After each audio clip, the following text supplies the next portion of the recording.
Sorry, we really apologize for the inconvenience, making you guys wait. We got the YouTube up and running, and so if you guys are okay, we can begin here in 1 minute. Volume.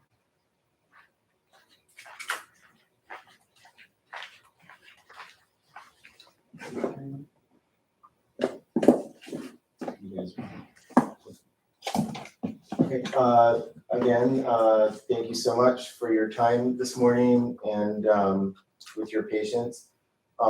Today is Thursday, March 10th, 2025. The time is 9:13 a.m. and the Endangered Species Recovery Committee public meeting is called to order.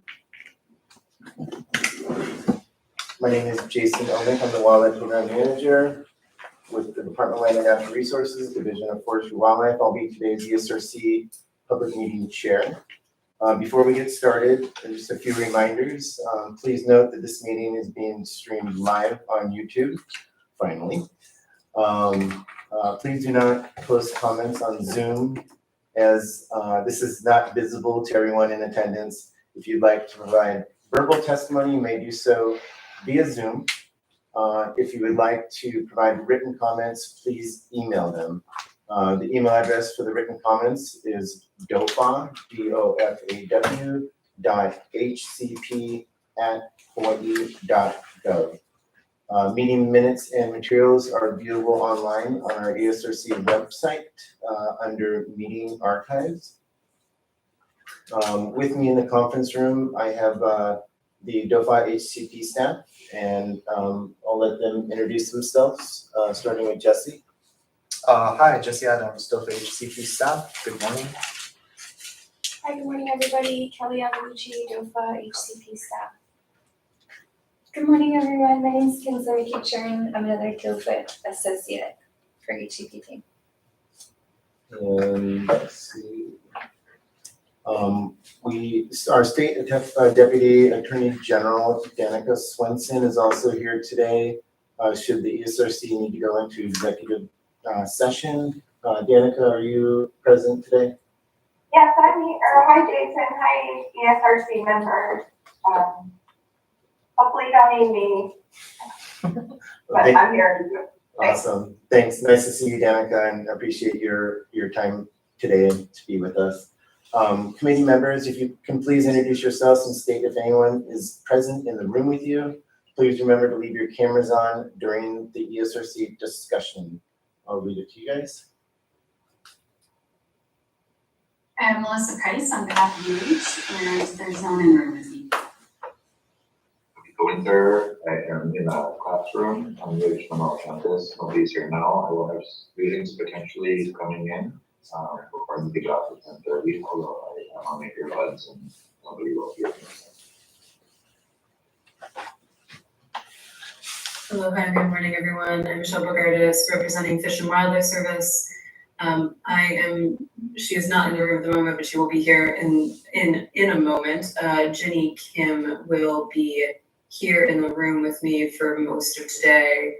I will have to step away for time during the day, and she will be sitting for Fish and Wildlife Service during the time that I am away.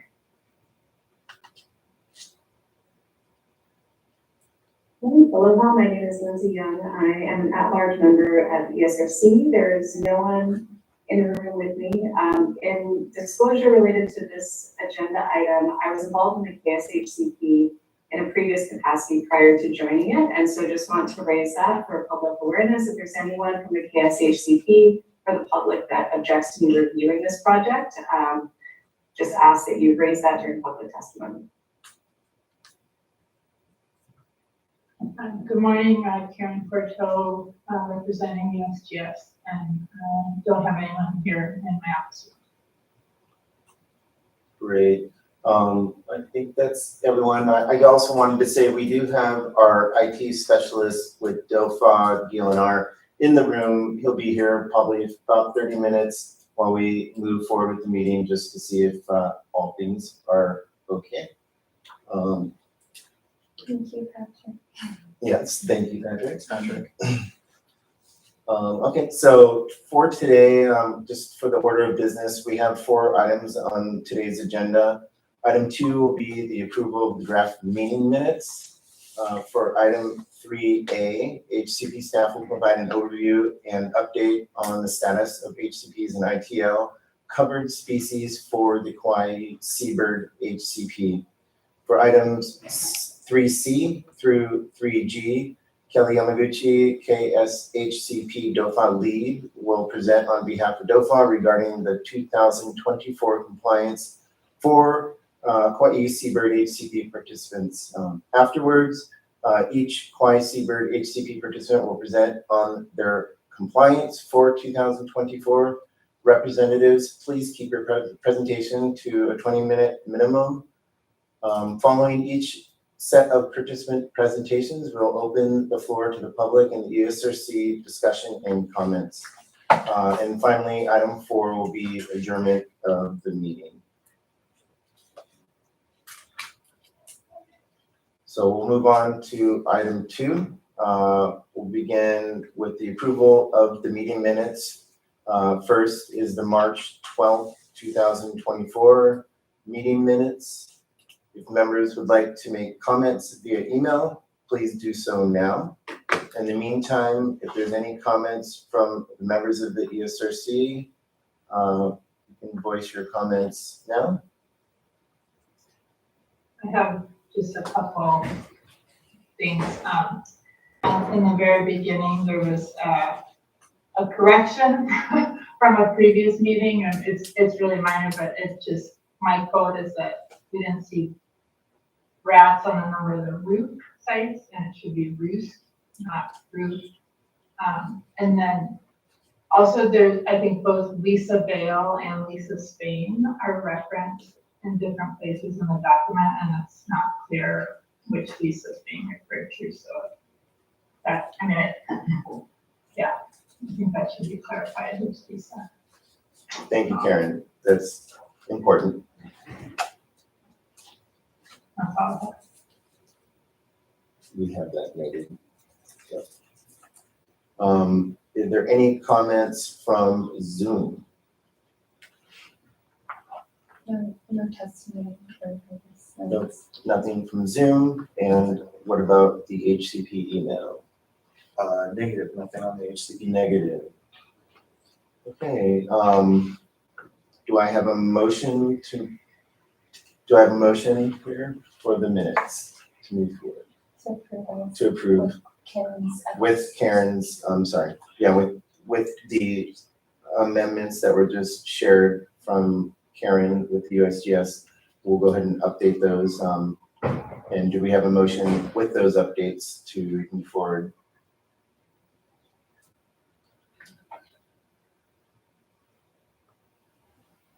Motion to move forward. Okay, thank you. We'll take a vote. I'll second that, sorry. We'll go ahead and take a vote on the minutes there. All in favor, say aye and keep your hands raised. Aye. And all opposed, say nay and keep your hands raised. Okay, the motion passes unanimously. Thank you. Next is approval of the meeting minutes for March 15th, 2024. If members of the public would like to make comments via email, please do so now. In the meantime, if there are any comments from the ESRC, we'll hear those now.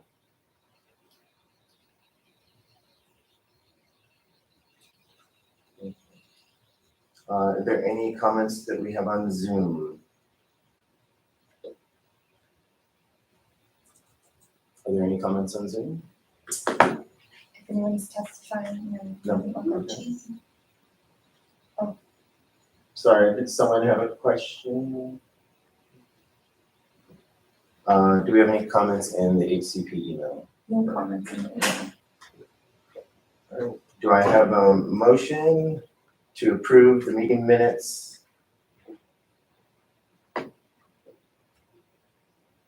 I'll make a motion. Do I have a second? Second.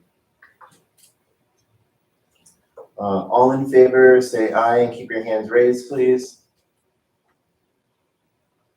Aye. Thank you.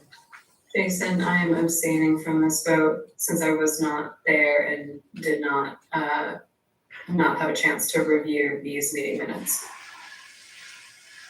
Noted. Thank you. All in, let's see, sorry, all opposed, please say nay and keep your hands raised.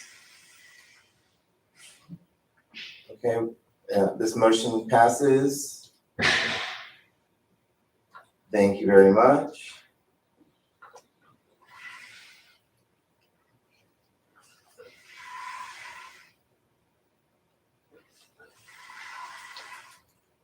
Okay, we're gonna move on to item 3. Now that our minutes are done here. So item 3 is the status of the Kaua'i Seabird Habitat Conservation Plan, KSHCP.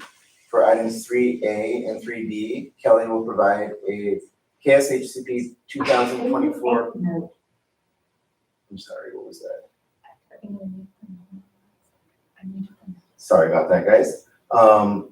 I'll start that one more time. For items 3A and 3B, Kelly will provide a KSHCP 2024 overview of participants and the status update on the endangered species covered by the Kaua'i Seabird HCP and participants ITLs.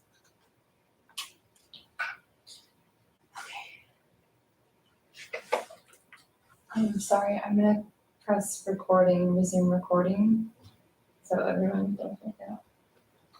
Recording in progress. Good morning, everybody. Just give us 1 second. We'll be pulling up our slides.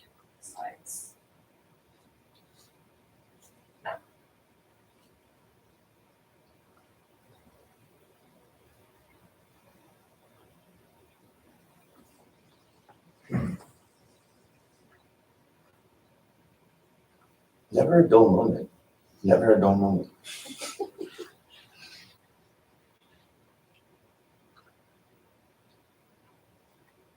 Okay, is everyone able to see the PowerPoint slides okay?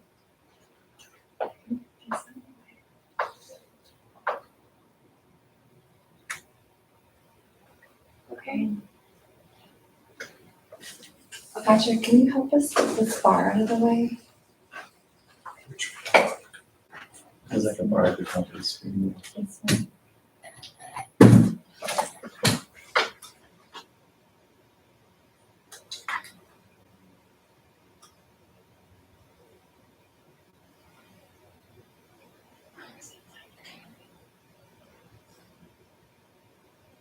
That's all it does. Oh, okay, so maybe for them it looks normal. I think so. Okay. Can we ask them if it's blocking? Do you guys see, just a question for the group on Zoom, do you guys see a block, like a square block at the top of your screen on the presentation that's being shown right now? Yes. Okay. Yes.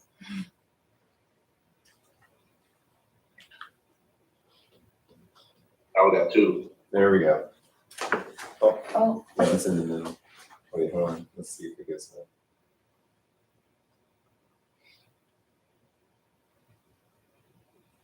You have to click on it.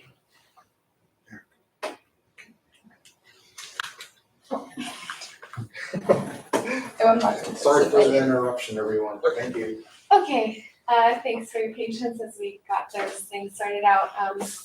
Good morning, everybody. This will be the Endangered Species Recovery Committee 2024 Kaua'i Seabird HCP annual review meeting. Today will be day 1 of 2. The second meeting will be held in 2 weeks, April 24th.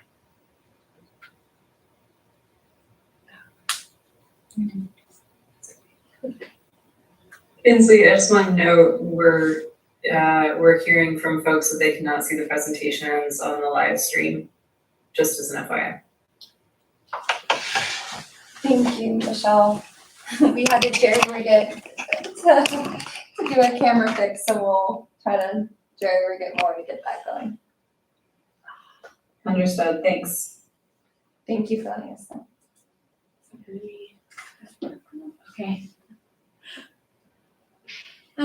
Okay, so just a brief overview of the Kaua'i Seabird HCP. There are 8 individual participants or licensees. Today, April 10th, we'll be going over, in this order, Kaua'i Coffee, Sheraton Kaua'i, 1 Hotel Hanalei, NCL or Norwegian Cruise Lines, and Royal Sonesta. On April 24th, we will be hearing from the County of Kaua'i, the Hawaii Department of Transportation on Kaua'i, and Alexander and Baldwin. The permit term for all 8 of the licensees ran from June 12th, 2020 through June 12th, 2050, so it's a 30-year permit or license term.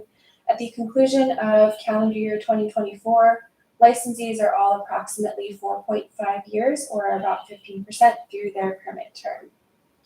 A couple of updates generally for the KSHCP.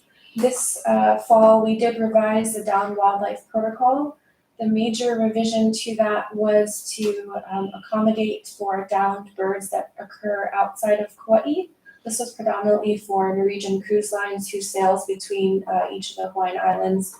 So this was just to address if birds did not come down on Kaua'i, what the protocol was and who to deliver birds to. And that would be DOFAW Maui representatives or Maui Nui Seabird Recovery Project. So that was the main change with the downed wildlife protocol form. Some minor updates as well to contact information and additional information requested on their reporting forms for the downed seabirds. There was also, we added a chain of custody form to this downed wildlife protocol. This was to also help, there was an instance where a bird, there was kind of a mistransfer. The bird was, I think, scheduled to be picked up by HWC, but it went to Maui Nui instead. So this was just to kind of prevent those future events from occurring. So just clearly stating who is handling the bird, who it's being passed off to, and additional information like time, place, location, etc. of pickup, just to make clear who's supposed to be picking that bird up. I have a question. Yes, could be good. Maybe I missed something, but why is DOFAW Maui involved? DOFAW Maui is the person that's, or the folks that are handling the recovery of the downed seabirds. They're the licensed folks on Maui who the seabirds go to, because SOS is an on-island, and some of our licensees use HWC, Hawaii Wildlife Center. So the downed seabirds go to Maui, DOFAW Maui or Maui Nui Seabird. I can speak to that a little bit. Aloha, Kika. So yeah, DOFAW, we can be responders to, if birds are found, on the landscape, people can call DOFAW, we can pick up those birds and transfer them to a vet or a rehabber. And so Maui Nui Seabird program, they've all been the main response for downed seabirds across the island of Maui. And so we have something similar to that on all the islands. I think in the HCP, it kind of states that these birds have to be transferred straight to a rehabber, which there isn't one on Maui. It's on the Big Island. And so there was a little back and forth on who is supposed to be contacted right away to pick up that bird. We already have DOFAW on the island. They can get that bird that was injured and bring it to the proper facility to get rehab. And so that's, I think, what happened at that point. Okay, and those are all great answers, but the reason I'm asking is it's the Kaua'i HCP. So I'm wondering. Oh, I'm not understanding why they're talking about Maui DOFAW or Kaua'i HCP, so I'm figuring I missed something, but I found it important. Yeah, this was I thought we were talking about NCL.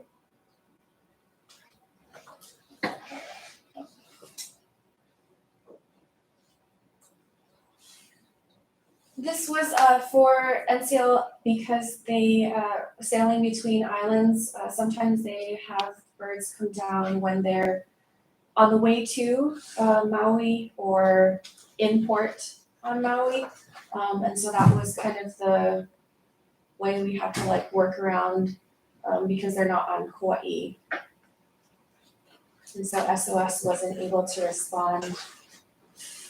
So this is the ship going, again, this is Jason DOFAW. This is the ship leaving Kaua'i, going to Maui, and so the birds were detected on the way there, and so that's what happens on Maui once the boat gets there.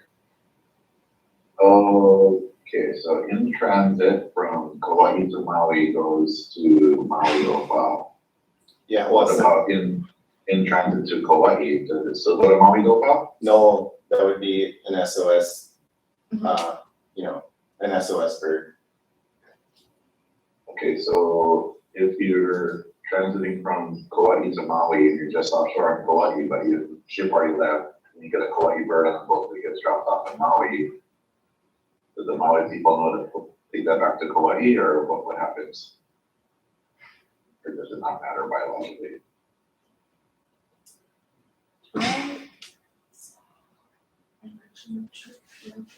We would have to follow up with you on that protocol. As far as I know, as the boat leaves Kaua'i, yeah, those birds, if it's going into port in Maui, they're going to be picked up and brought to a rehabber as soon as possible to Maui location. I would imagine the rehabber, if, that bird's transferred to rehabber, it's usually asked where that bird was found on the boat and when. And maybe at that time, the rehabber is gonna make that decision to get that bird back and released with SOS. I would have to check and see if that protocol is being followed or if there's a protocol for that. We can follow up with you on that. Okay, well, let me just take the opportunity to ask our member who's a Seabird expert indeed. Biologically, does it matter where he gets rehabbed? I don't think it matters where it gets rehabbed as long as it gets in there as soon as possible. So I know the bird in that incident that they're referring to, and it's most appropriate to take it in as soon as possible and stabilize it on island. In terms of where it gets released, Maui does have nesting rules on it, and so that would be okay. If the bird, say, got transferred to Big Island and was a Kaua'i or potentially Maui bird, hard to tell, it would be best to have it released on as close to where you found it as possible. But ultimately, for Newells and Hawaiian petrels, they fly such a far distance out sea. If they had an egg or a chick, they'd likely had already abandoned it by that point. They would find their way back home. But whenever possible, it's best practice to release things as close as possible to where you get them. Okay, so I think I understood that, but just for a concise answer, do you see a problem with this protocol as a Seabird biologist, or is it okay?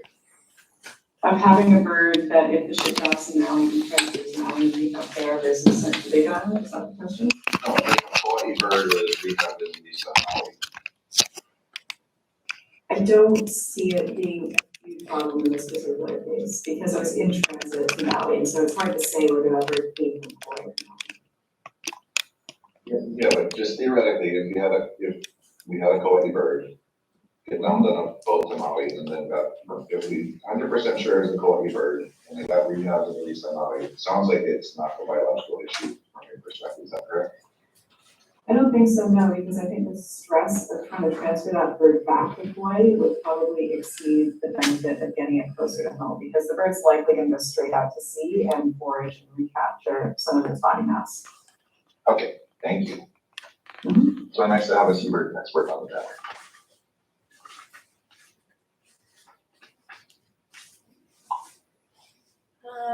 Okay, are we okay to move on? We also this year updated our reporting timeline. So the timeline that participants, the prime contractor, are submitting reports to us was pushed back a little bit.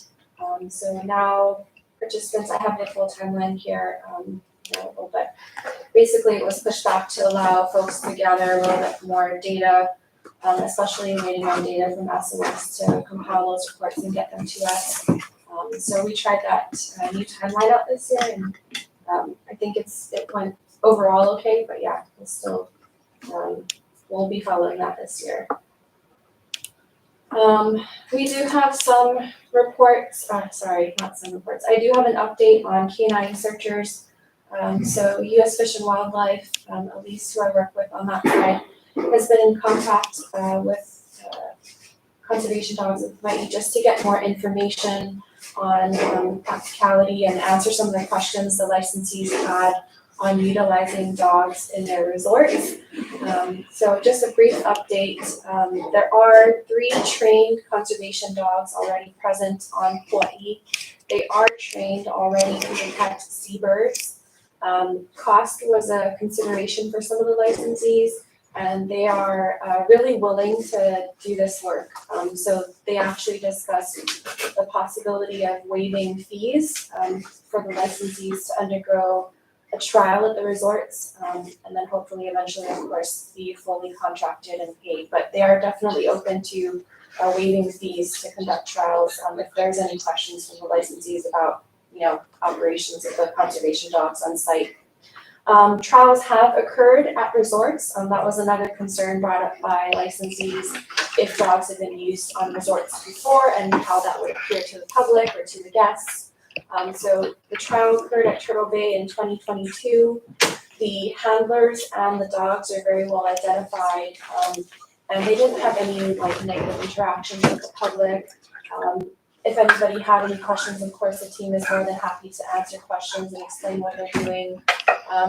It's also potentially a good education opportunity. Having these teams on site, it's just another way to raise awareness about what licensees are doing to recover down seabirds.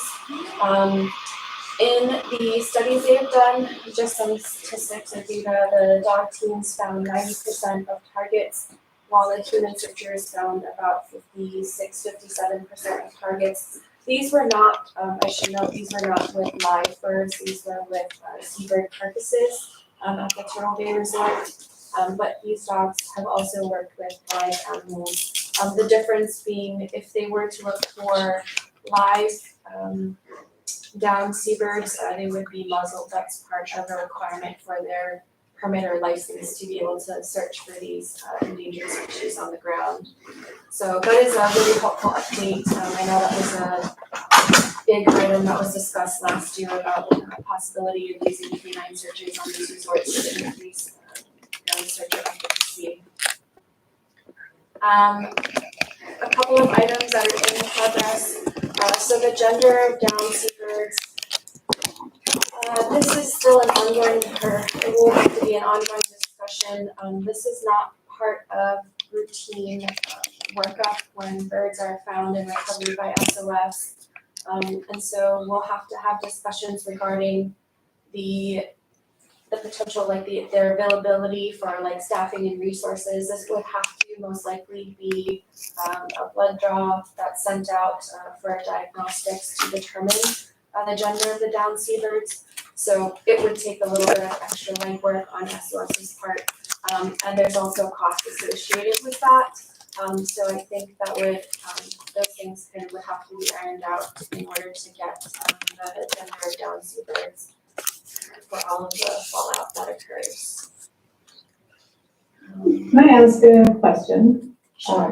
What is the purpose of getting the gender of the down birds? I believe that was a request from the ESRC, just to get more information on the down birds, just to get their gender, fallout gender information. Doesn't that matter for the calculation? No? Oh. That was actually what I was gonna ask, is how that would tie into any potential changes in management. I mean, I can see definite scientific utility in that, but in terms of how that would translate into changes in implementation, I'm not sure I totally see a connection.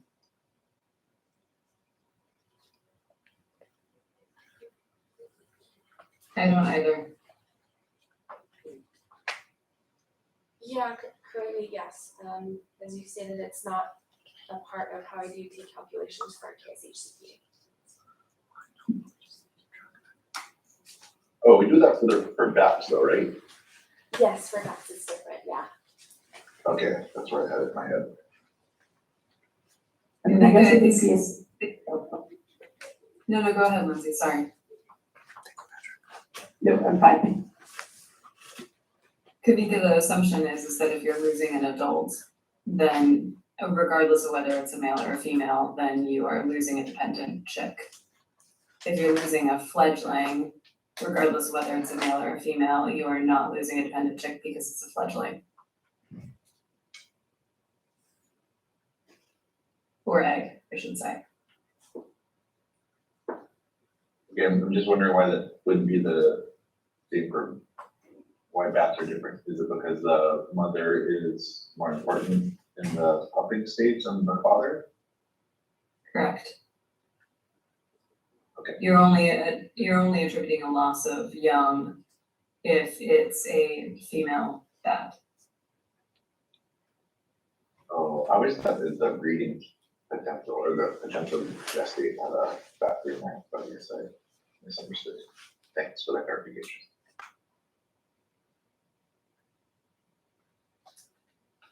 Okay.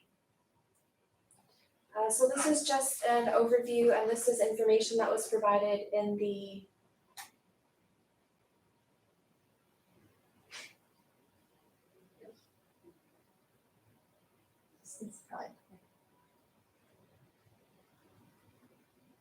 there we go. Okay. This was information that was provided in the annual review for all of our other wind and non-wind HCPs. But populations, I just wanted to review that data one more time. But this data is a little bit dated, but the best data that we had in the most recent. So populations for ʻAʻo, Wa'u, and ʻakēʻakē. So I understand the uncertainty, but is there any rough guess for the population? I believe when I spoke to Jay Pennyman about this, he said there's just really no measurement, but I don't know, maybe Lindsay could provide more context if she would be willing to. At this time, this is what I had. To be honest, I don't think we're calibrating this against detection rates on the ocean and trend rates based on, increasing versus decreasing with radar. And I know this is a separate HCP, but having read estimates as part of another Seabird HCP, it's really, the range is probably accurate. It's just really difficult to calculate this. Because I'm sorry, I was speaking about ʻakēʻakē specifically, because there's not actually. Oh. Is it really, we really have zero idea of how many birds we I have think left? because there's very few nests that have ever been found, it's hard to get density estimates and extrapolate that to the amount of possible habitat is the hard part there. We have a genetics paper for them. Let me double check and see if we at least have an effective population size based off of genetics. Because that's one of the reasons we used a genetic approach with that, was because they're so difficult to study in the field. And we were hoping to get some stuff like that. So let me just double check the paper. That would be awesome, thank you so much. And I'm checking the last 5-year review for the species just to see if there's anything in there. If I find it, I'll send it out. Thank you.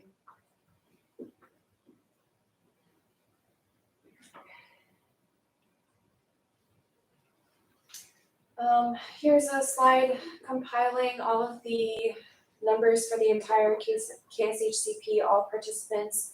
So we have take tables for each individual licensee or participant, but I just wanted to be able to show kind of where we are all together cumulatively. So in the last 4 columns, you'll see the authorized take of for lethal and non-lethal, and then the cumulative take.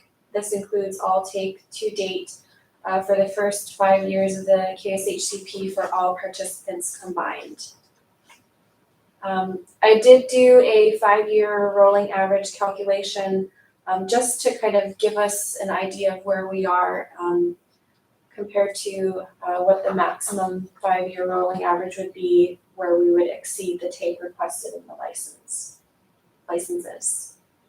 So currently for all of those, the 5-year rolling average are under the maximum So if we continue to take at this rate,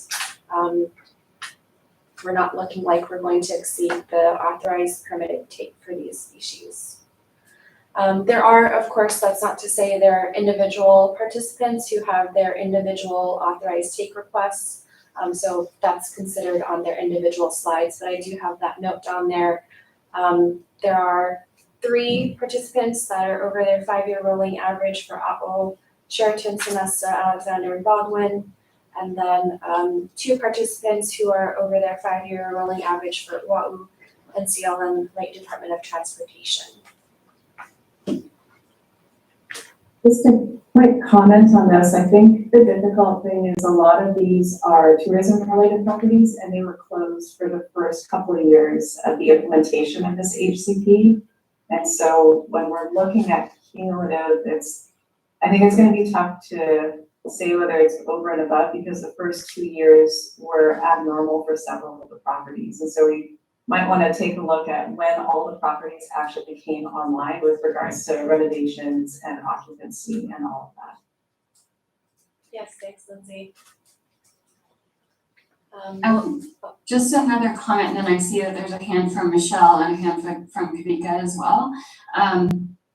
So they're looking through the minutes from last year. There was an extensive discussion about discovery rates and how much they're being credited for, and whether it covered the search area, because their searcher efficiency trials were pretty abysmal the first couple of years, and were not meeting the discovery rates that they had declared they were going to meet as part of the permit. And so if those original discovery rates are being used to calculate these this take, then there's quite an extensive discussion about that last year. And I don't know if you want to just speak to what was decided as an outcome of that. And I can ask later about whether searcher efficiency trials have been done again and all that kind of stuff. But yeah, it does influence this calculation. So I was just curious about what's going on with that. Yeah, so I had planned on, it's included a little bit later with some of the folks who did undergo the searcher efficacy trials over the past year. I did have a request that all of the participants that did have updated searcher efficacies display their numbers during their presentations, their approved rate versus the rate that's their I guess I'll call it their actual rate of take, not rate of take, I'm sorry, their actual searcher efficacy rate. So the participants should include those in their presentations today. In terms of actually implementing that to make those numbers reflected in the official data for the KSHCP, that's an ongoing discussion that we're talking with our deputy AG to see how we can get those actively, like implemented into the KSHCP for these participants. Okay, I appreciate that. I think there was a huge concern raised that in some cases they're being credited for 90% discovery rates when they were nowhere near that. And so I think that's just a concern when we're looking at these numbers and whether or not they're exceeding their expected authorized take. Yes, thank you. Yeah, caveat with this table. These are just the table. These are the numbers that just were reported, not considering, yes, all those things that you folks have mentioned.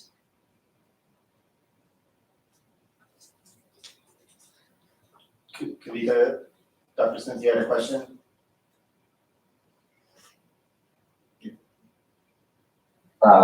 Yes, yes, I do. But to that point, it seems like that would have been worthy of a little caveat below.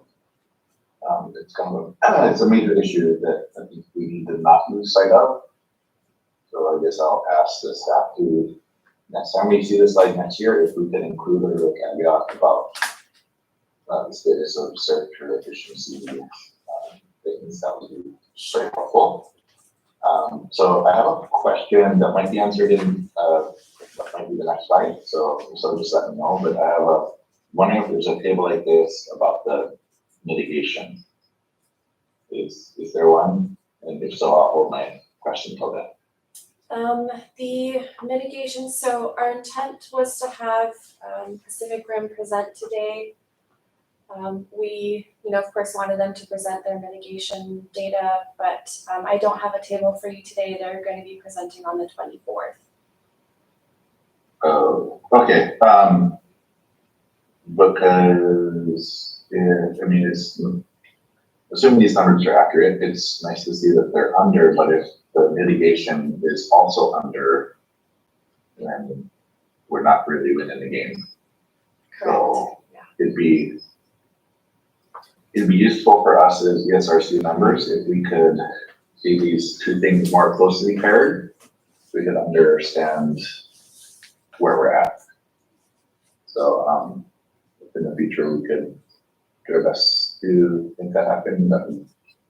We very much appreciate it. Thank you. Sure.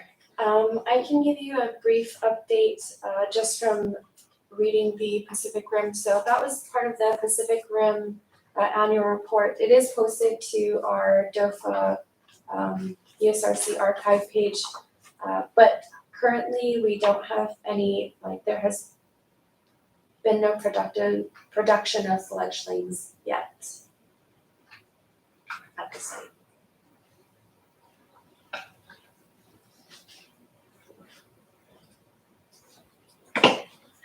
Thank you. So I'm good. Michelle, you have a question?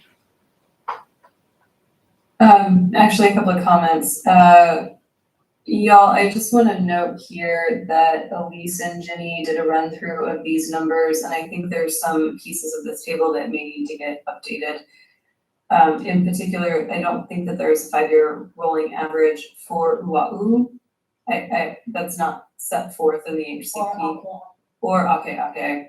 It's only for Newells. So just be aware of that, just in terms of how the take is quantified. Okay. And then secondly, I think that the 5-year rolling average right now has, in the table that we're looking at, may have a calculation discrepancy. We can circle back on this later, or we can have Jenny and Elise reach out to y'all and just cross-check numbers, but I think it's using an incorrect formula. So I just want to caveat that now for the purposes of, I'm gonna have Jenny speak just so that I don't screw this up. Jenny, go ahead. So the calculated take is using an incorrect formula. It appears that it's using the incorrect formula. The calculated take that's in the HCP was used to identify the calculation that would be requested prior to permit issuance and license issuance. The actual take can be calculated based on the discovery rate and what was documented observed, and using the discovery rate to document and calculate what was unobserved for the total rates. In addition to the SOS final disposition of birds that were found and turned into for rehabilitation. So we internally, Elise has put together a table for each of the individual permittees that are presenting today. We could work with DOFAW prior to the next HCP, KSHCP meeting to get this corrected. It's not wildly different though, right? I can't tell based on this table. Okay. So we're just flagging it for now, because of how Jenny just described it, and we want to make sure that we're all working with the right numbers. Okay, thank you.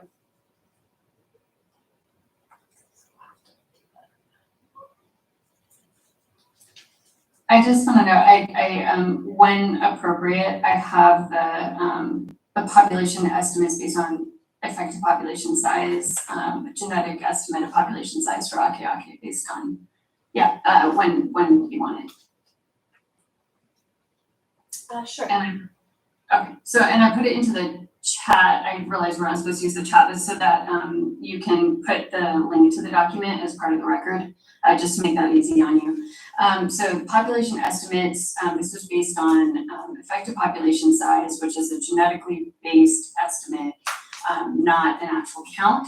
So the estimates based on the study were an effective population size of somewhere between 166 and 2,327 individuals, with a mean of 414, meaning that there's a range of uncertainty that ranges from 166 to 2327. But the average estimate would be about 414. Again, this is a genetic-based estimate. The literature shows that typically it's maybe representing 10% of the total population in a endangered species, and so we would expect that at most there's about like 23,000 individuals across the state, something like that. Okay, thank you. And on the low end, a little under 2,000.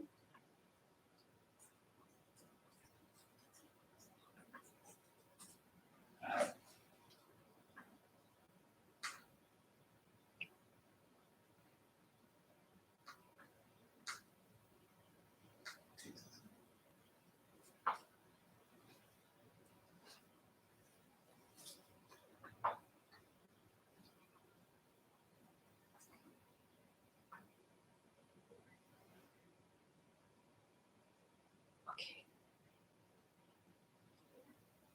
You're okay to move forward? Okay.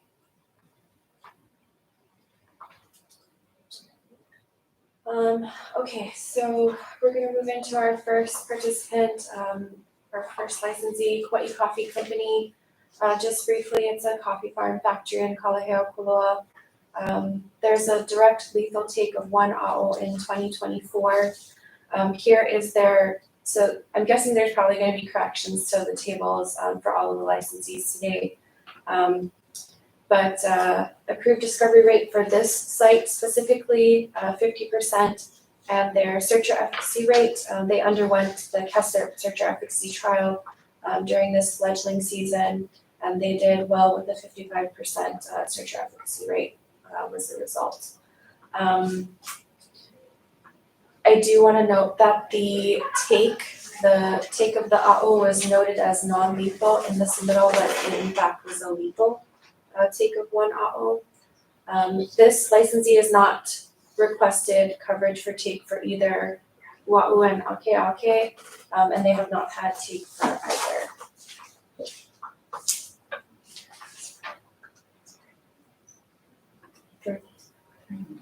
Oh, I'm so sorry, I jumped ahead. So we're gonna go back.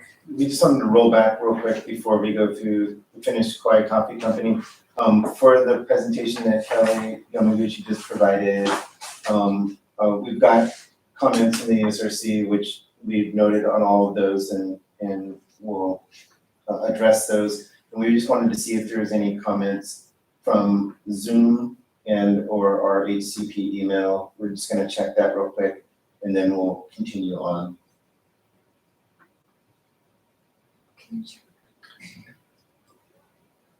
No comments on email, negative? And nothing on Zoom. Sorry, guys, to roll back there. Kelly, continue with Kaua'i Coffee Company. Okay.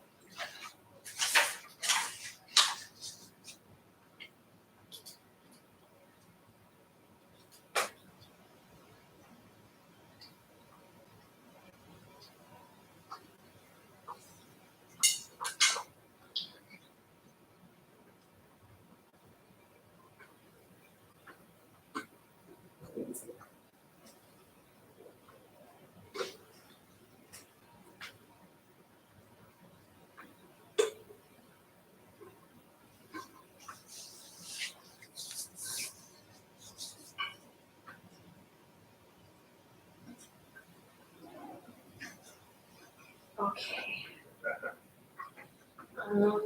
Next slide is, I just got updated numbers for calculated take.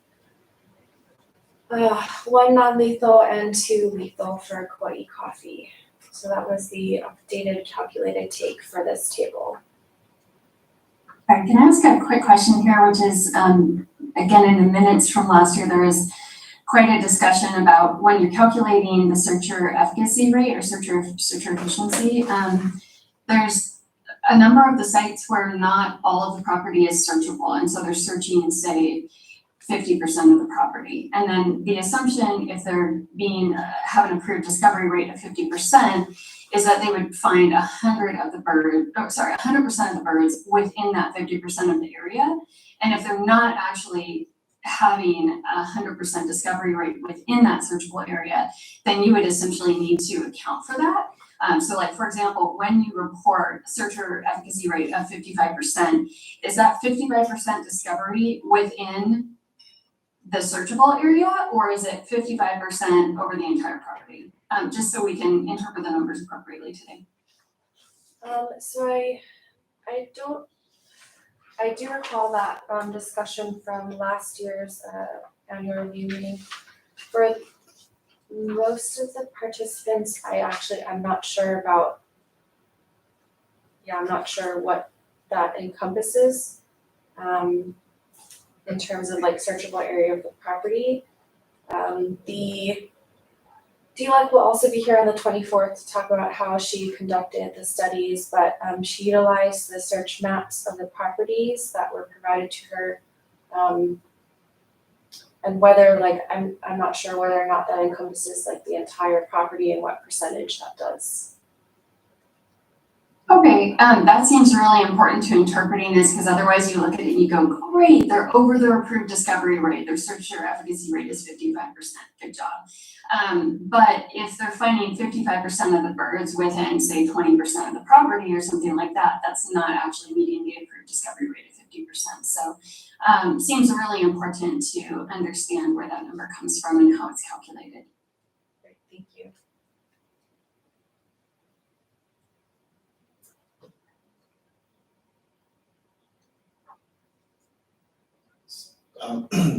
Sorry, so Jason DOFAW. So we don't know on these tables as we continue to go through the rest of the applicants, we don't know if they're actually searching 100% of the area that they, just reiterating what Melissa said, I just want to know as we continue to go through the rest of the applicants, we're not really sure if they're utilizing 100% of the search area. Do we have do each of the entities have something that can show their full searcher area? Yeah, they usually show those maps.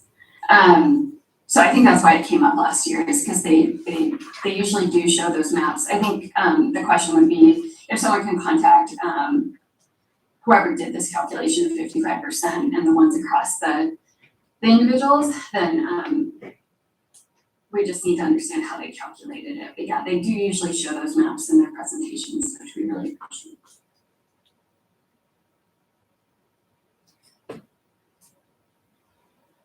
Melissa, I'll just speak to your comment or question regarding searchable property versus the discovery rate. You are correct. The intent was to have maps prior to permit issuance to understand what areas were searchable versus unsearchable, and then within the searchable areas, what is the discovery rate and what does that mean for what you would find on the ground at your facility. So each permittee had produced maps and with their tax map keys and outlined all of that information, and they were supposed to document how they were searching the properties and if they were requesting for above 50% discovery rate, some sort of validation trial that did that. At the time of permit issuance, we had a stipulation in there that DOFA would be doing those validation trials, and we would either work to do adaptive management if the permittees were not meeting those permitted levels of discovery rate. And so we have been working with them since then. We do need to have the discussion that if year after year they're not doing this, they're not meeting the rate, then we would have them request for an amendment of the permit to factor in what their actual discovery rate is. but we have been working diligently with them and, in terms of adaptive management and increasing their predator control in order to be able to find those birds. Because as you know, it all goes hand in hand. So, for Kaua'i coffee, I have a note here from Elise saying that they had done this,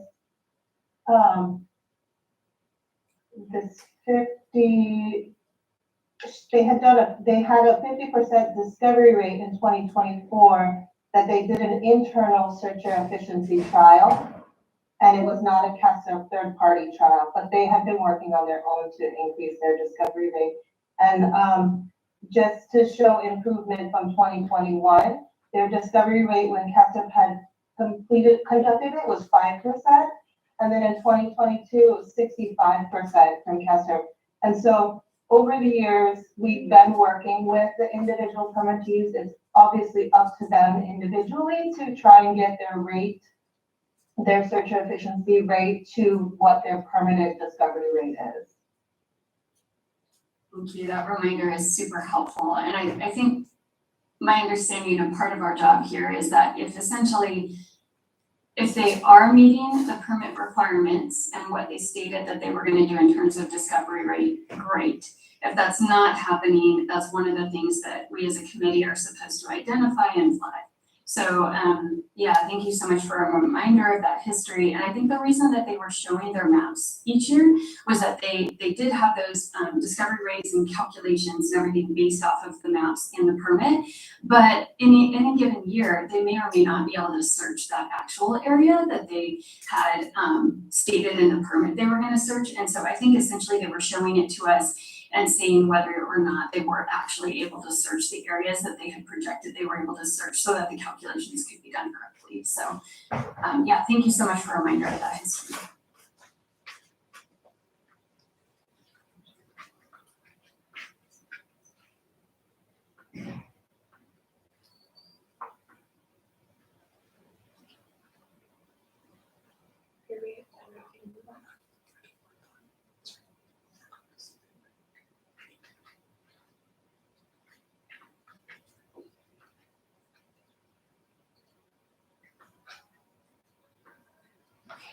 Recommendations for Kaua'i Coffee Company. So undergo a lighting review with Kessler and our the agencies prior to 2025 season. We had talks with Kaua'i Coffee. We met with them and they're open to doing this with us this year. Ensuring their searches occur 3 to 4 hours after sunset and within 1 hour sunrise. This was needed to be clear in their data. So we made that request and Bronson can speak more to that during his presentation. Systematic predator monitoring, ensure it's being done before, during, and after predator control occurs. And then ensure that this is also data that's collected and reported. Increase predator control efforts before and during the fledgling season. So they did contract a predator control company this year, and they did hire them to trap across their property pre-season, and then they focused trapping efforts around their active areas during the fledgling season. But yeah, potentially just expanding that effort to capture more predators from the landscape, and then also working with the agencies to create a more robust in-house decoy search program in 2024. They did work, Kaua'i Coffee did work really hard this year. They worked quite a bit with Kessler to increase their training, so they received a lot of training and feedback from DLEC at Kessler. They did have some property lighting changes that they made prior to the fledgling fallout season. And again, they did have predator control efforts before and during predator season. And this was the first year that they did the in-house decoy search program. So I will hand it over to Bronson from Kaua'i Coffee.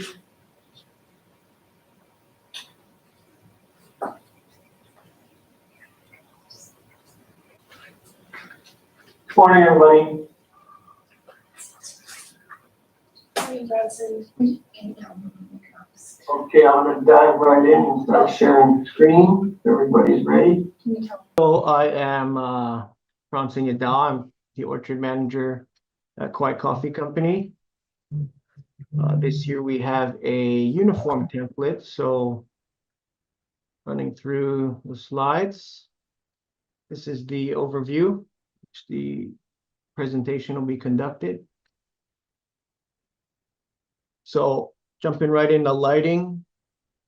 I don't know how big this shows up on your respective screens, but 2 major lighting improvements this year.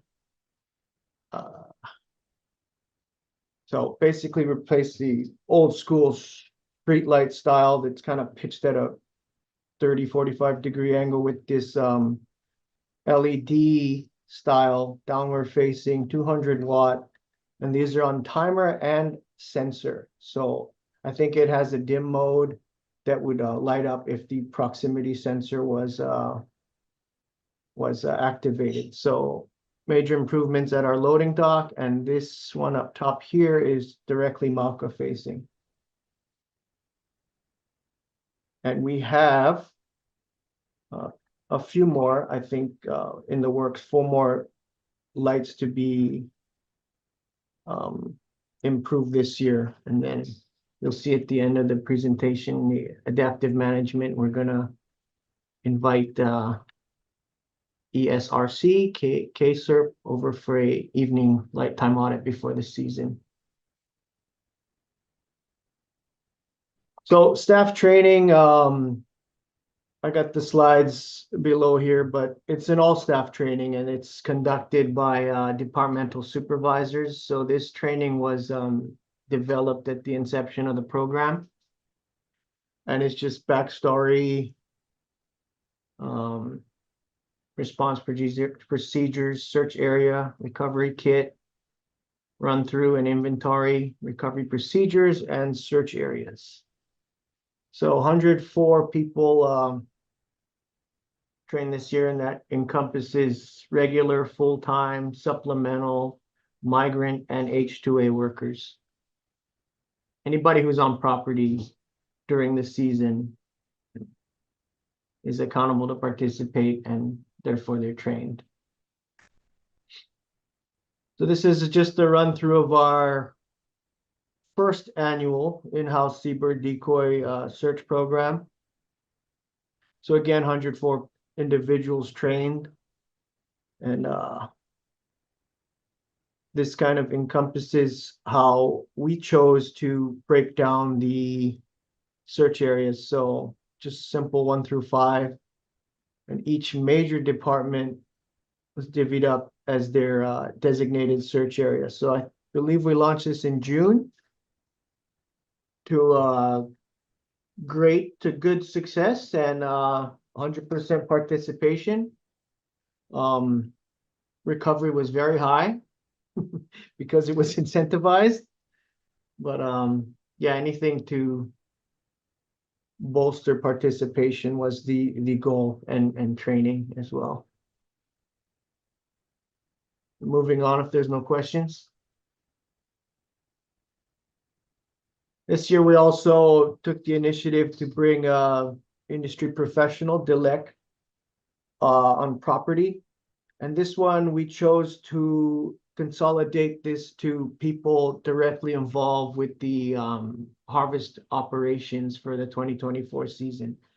So as you can see, 34 orchard individuals and 21 factory workers for a total of 56. We also did a extensive recovery and ID training, which was kind of a more in-depth actual go in the field, hide birds, hide decoys, and this was 10, I would say, specialists who, you know, have a little bit more time and energy and brains to conduct these searches. Okay, so big shout out to DILEC, and I think we're going to make that an annual thing. Public outreach, this is a portion of our participation that admittedly we can bolster. We do have a visitor center and we do run farm tram tours. So I think there's some opportunities here to improve. But as it stands for the 2024 season, as you can see, we have the trainings posted in our hallways in the administrative office, as well as at our visitor center. We got the SOS flyer, as well as handouts, coloring books.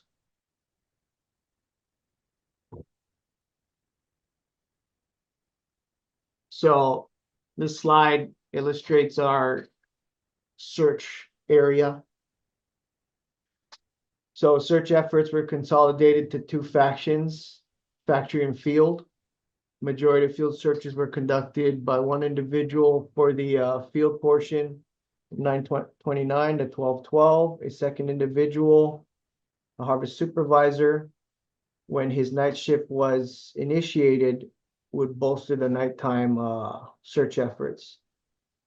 And factory, 3 individuals, basically from the start of harvest and before it, because we did the in-house overlap training, they have their designated search area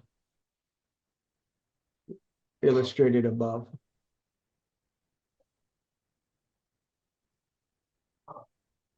So this is our take overview slide. A single nesh was found at 11/7 at 4 p.m., delivered alive in a healthy, normal disposition to the Hanalei fire station within the hour.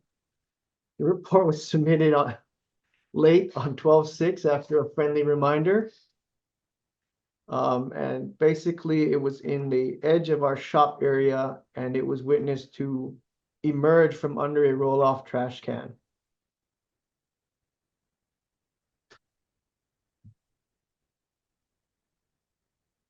So this is kind of a combination slide, calculated take, 5-year rolling average, and the KSHCP efficacy trials. So this is just cut and pasted from the ESRC publication, as well as the KSHCP publication that they recently sent out. So as you can see, we are within our threshold for the actual versus maximum. I guess another thing to note over here is the breakdown of the searcher efficacy trial. So 70% of the birds, decoy birds that were in the open were discovered. Partial cover, 100%, 2 for 2. Full coverage, there's some room for improvement there. We found 2 out of 8, or 25%. So all that tallies up to the 55% that was mentioned earlier.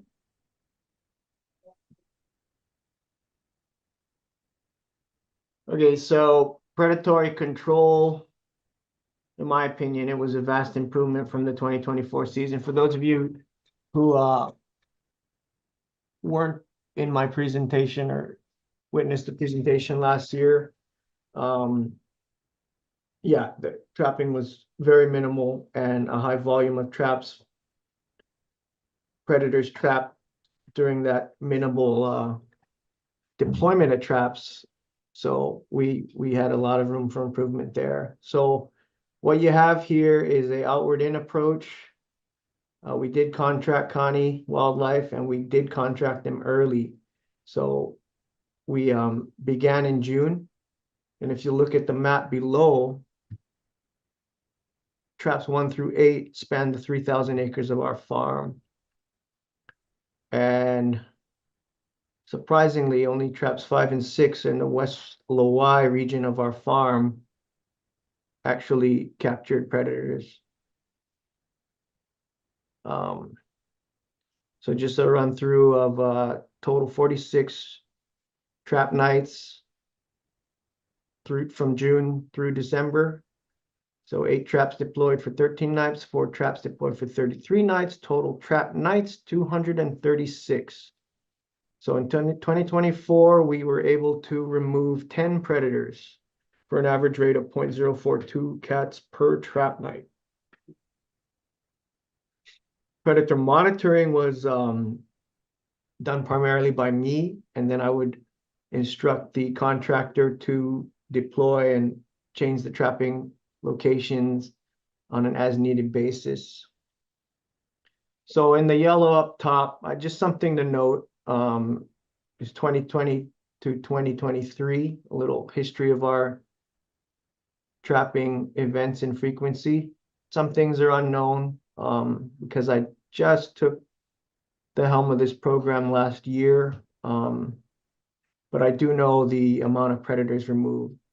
And it should be noted that if you guys can see my cursor, this region above our factory area at the very top right of the screen, as I've said last year, this was an active camp for legacy tenants. And legacy tenants basically means they were living there, whether they're retired or actively working for Kaua'i Coffee. And there was, I think, 6 tenants in all of this area. And once the land was sold, they basically were asked to leave the camp. And unfortunately, a lot of these tenants had an excess of cats. And they weren't too responsible in removing those animals along with them when they actually left the property. So long story short there, we got a ton of migration in immediate proximity to our farm. So these numbers are kind of indicative of that, and you can see that we are getting a handle on the amount of cats overall on property. But dumping, abandoning animals on a 3,000 acre property, you can see will always be an issue. So that is also included in our training. You just can't dump cats here because our farm is large. So that's something we always have to contend with. So wrapping up here, I just illustrated the 2024 season goals, concentrated vegetation. I should note here that in the wake of Lahaina, contractors, state, county, they do a lot of vegetation control, admittedly for us, especially in proximity under the power lines. So that's a big assist from them and kind of a 2-for-1. Like I said in the earlier slide, I think we have some room for improvement on community outreach, particularly in the visitor center and the tram. Increased presence and duration of predatory control. I believe we were sufficient there. Source and utilize decoys as training tools. That was launched. And incentivize programs for seabird recovery. So right now, we have an incentive program that I think we're getting a lot of buy-in. So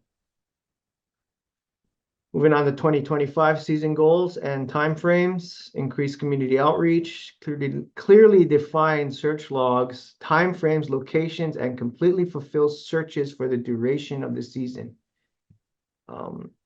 Perform an evening lighting audit with ESRC, KSHCP.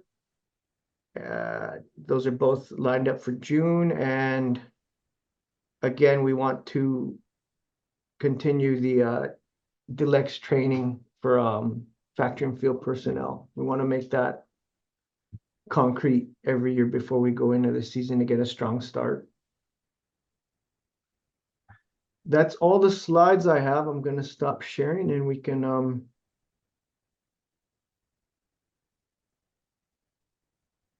open it up. So I'm gonna jump in. Thank you for the presentation, but just as a matter of business, I think we're about to lose several members. I have to teach a class, Karen has to leave, Melissa's gonna go. I'm worried that we're not gonna have quorum to continue. I can come back at 11:45. And there's an email string that says the availability of the other members. So Just checking. Do we need to take a break or are we okay to continue? What we were gonna do is actually get our recommendations slide back up, which we were doing in our last annual review a couple weeks ago, to get recommendations from the ESRC. And then we were gonna go back to our first presentation, we have a recommendation slide that we're developing for that right now. So go over that and then we can take a break if that would work. Maybe that would be 10 minutes. No, I'm sorry. You're about to lose 3 members of the committee. So Yeah. I'm worried. Yeah, really sorry. In 2 minutes. So we might have to take a break because I think we're losing quorum. Okay. Yeah, we're Lisa Spain's gonna be joining, but not until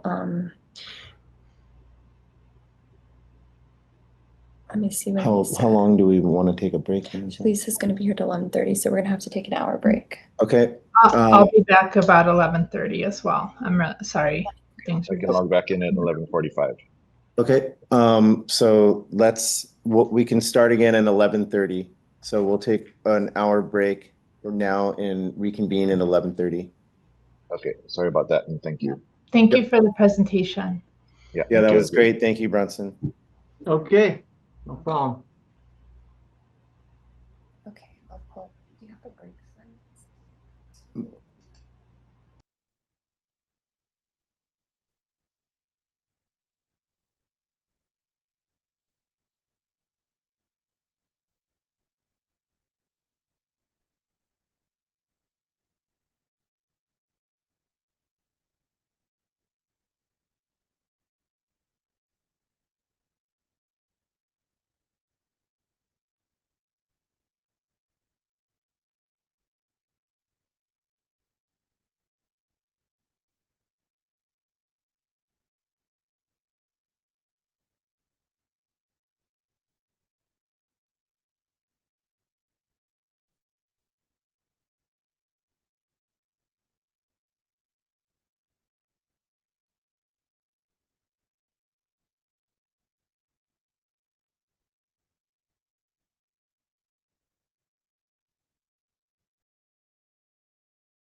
Aloha kako. We are coming back from our break.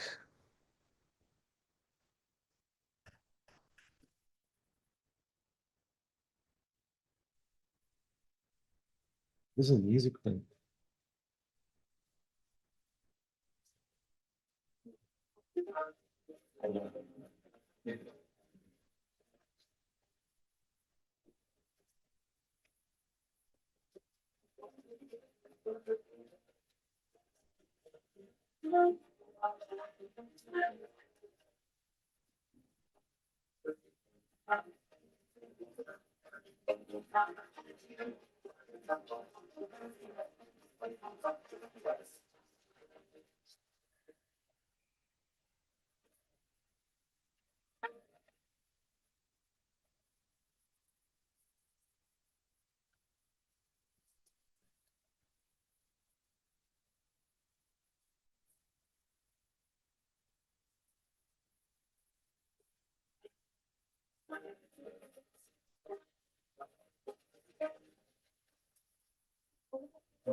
Aloha. Okay, so we are back and we'll get our slides back up online here.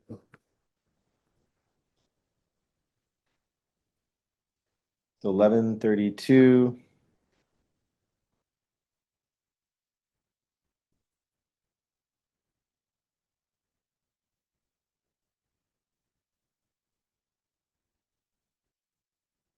So thank you to the Kaua'i Coffee Company, Bronson, for your presentation. At this point, we're going to go ahead and pull up our recommendation slide for ESRC members. And as we go through the recommendations at the end, we'll just see if everyone's in agreement and move through comments from the other outlets. And the public, if do you want to ask if anyone in the public wants to email? Yeah, well, we can go through the recommendation first, Oh, okay. and then we'll see if we have any public comments on Zoom and email after that.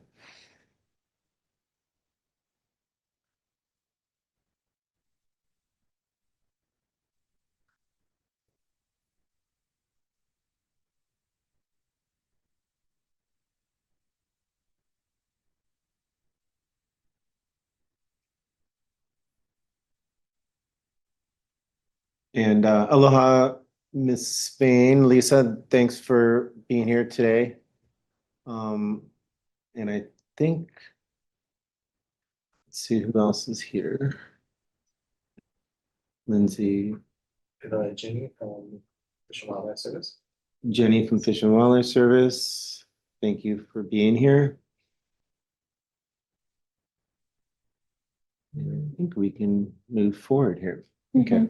Do you want to have Lisa introduce yourself? Yeah, Lisa, could you please just introduce yourself to everyone here? Aloha, I'm Lisa Spain. I'm an ESRC member at large from Hawaii Island, and there's nobody in the room with me except some dogs. Great, nice to have you. Let's see here. And Jenny, or if someone's sitting in for Michelle, if you can just introduce yourself if you're here. Aloha, I'm Ginny Kim, sitting in for Fish and Wildlife, C. Michelle Bogardus, and there's no one in the room with me. Great, thank you, Jenny. So yes, we're moving into our recommendation slide, and this is for the Kaua'i Coffee Company, the participant in KSHCP. And I guess we'll just, if the ESRC has anything at this moment that they would like to provide recommendations, we can go ahead and get those down for everyone. If there is any. I think it would be wise to increase the number of predator trapping nights, even though the duration was for the span of the fledgling period, there still was not complete coverage throughout the whole time period. I think it was 40 something. I don't remember the exact details that were presented. And I did have a question, actually. I know we kind of finished because we lost quorum, but I had received inadvertent reports that there were feral cats that were being fed a colony that had been on the property prior. If we can make a recommendation to confirm that that colony is gone, that would be great. I want to see if the Kaua'i coffee is online still. Yeah. Bronson with Kaua'i Coffee Company, are you still available online with us today? Yeah, go ahead. Do we wanted to know, well, we want to check on that question right there, yeah. Would you be able to address the question that came from Ms. Young? Sure. Hi, Lizzie. Yeah, there is a presence of cats in one department of our company. We, due to sentimental connections by one of the employees, we rounded those up and had those rehomed. We can do an audit of the particular area, and if we want to do that in-house or an outside entity, I'm open to that. But yeah, that is probably what you're alluding to. Yeah, if we can just confirm, get final confirmation that any cat feeding that was occurring or any cat colony that was there is gone, that would be great. Absolutely. And for the first bullet point, as the season progressed, I mean, it was encouraging that we did not trap too many predators in the outward in approach, being spanning the 3,000 orchard acres. I mean, we were in close connection with County Wildlife, and if we weren't trapping, they were under advisement to just close the traps because it really became cost prohibitive to just keep them out, baiting them, checking them. So that was my approach there. But we can look at increasing trap nights. Maybe something consolidated to season long regardless in our factory field areas. Yeah, I mean, that's the hard part with predator control is once you start getting them, they go down to low density, but it doesn't mean they aren't there. So if the traps are closed, I mean, you're not going to catch anything, even if there are some going through. And I think most of the other properties have a similar thing, but really there should be traps open most of the nights during that fledgling period.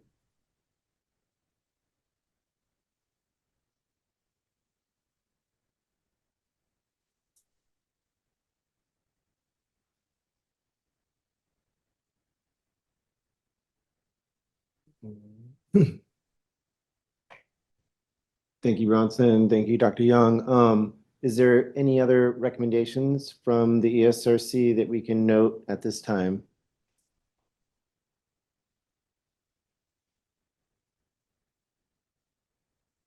I don't have a recommendation, but I just wanted to correct it for the record. Go ahead, if you can just, I'm sorry, I don't see who's talking here, but if you can just say your name before. This is Ginny, Fish and Wildlife Service. So earlier I had read off some numbers that regarding the searcher efficiency trial for the incorrect property. So I'm correcting it here that in 2021, searcher efficiency was done with Kesser, and that resulted in 10% for Kaua'i coffee, and then 55% in 2024, in addition to whatever outcome that was done in-house with Kaua'i County. Thanks. Thank you. Yeah, it's sometimes it's hard for us to prepare for some of these types of meetings when information's coming in and at the last moment, but as long as the information is coming in, we really appreciate it. And it will help us better get the information that we want to share with the public and the ESRC a little bit more organized, but thank you very much for that. Well, with that said, if we have no more recommendations on this particular subject here, we can go ahead and just have the ESRC approval to that these notes here that we have in front of us are okay, and we'll continue on. Is that okay with everyone?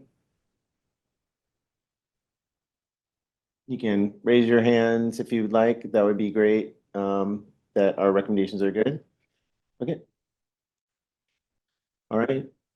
Thank you, folks. We're gonna just also I'm sorry. We never got public. Yeah, we need to do public comment on Zoom. So we're gonna just check and see if there's any comments on Zoom at this time. No comments on Zoom, no comments on email. Okay, negative, no comments on Zoom and no comments on email. Thank you, Jesse. And then just rolling back, we wanted to bring up the recommendation slide for items 3A and 3B, where this was the presentation that Kelly provided for the KSHCP conservation plan. And if we can review these, and if there's anything that needs to be updated or changed, we'll just give a few minutes for folks to get a read.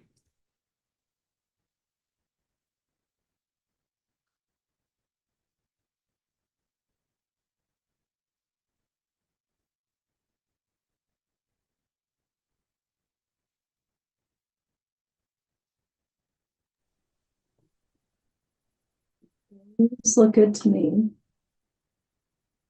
Thank you.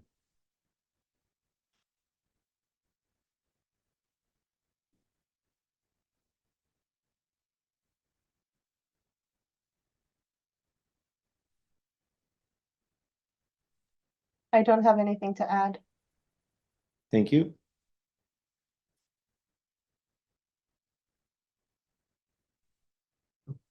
Okay, hearing that, we can we'll save this and continue on to our next agenda item.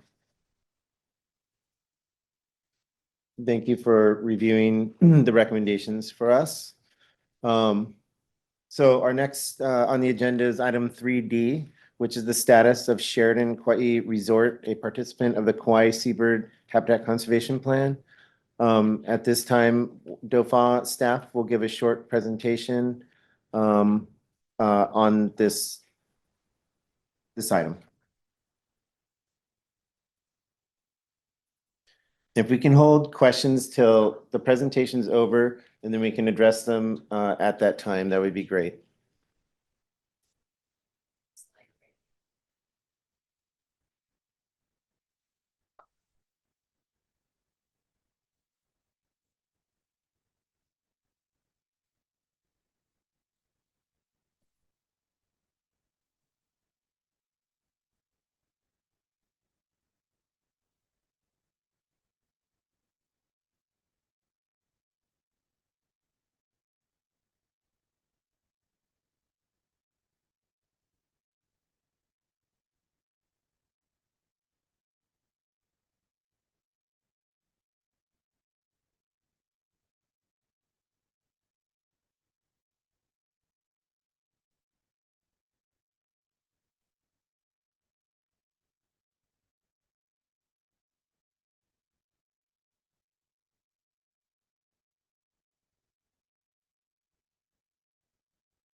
Okay. The next licensee is Kaua'i Blue Incorporated, doing business as Sheraton Kaua'i. The project is an oceanside resort on 20.1 acres in Koloa on Kaua'i. The status of the ITL in 2024, a direct non-lethal take of 2 a'o. And over the break, I attempted to redo all of the tables, so hopefully those are accurate representations of the current calculated cumulative take for lethal and non-lethal take. This participant does have an approved discovery rate of 50%. They are over the 5-year rolling average for both lethal and non-lethal take of a'o. And of course indicates that if they continue the rate of take at this level, they will go over their requested authorized take. Okay.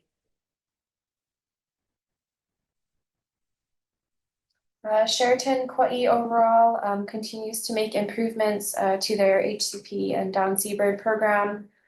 Before I hop into the recommendations, I just want to talk a little bit about what they did do for the 2024 season. So they further made property lighting reductions and plan to make more reductions in 2025. They're looking at where the specific instances of birds came down and if lighting can be changed in that area. They hired a new wildlife control contractor, and there were some issues in 2023 season with, I think there was inconsistent trapping due to their staffing issues. So now under the new wildlife control contractor, they started pre-season trapping in March of 2024 and continued through the fledgling season. Trapping continued, and they intend for this to be like a year-round thing. So essentially hasn't stopped since trapping first began in March 2024. Yeah, I'm sure the folks from Sheraton will go into a little bit more detail on that.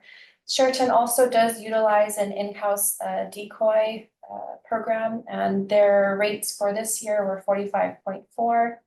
This is to kind of course, reinforce and practice the searcher training. So they do their own in-house trials, and they intend to continue this annually as well. Recommendations for Sheraton, because of their high rate of take for a'o, just continuing with additional adaptive management. So as mentioned, they're going to take a look at the lighting areas where specific seabirds came down in 2024. And then continue, of course, with what they're doing for searcher protocol, and consider the use of trained canine searches to just, further increase their searcher efficacy rate. That's all I had for Sheraton Kaua'i. And if there's no questions, I'll hand it over to Adrian, who is the biological consultant or seabird biologist for this site.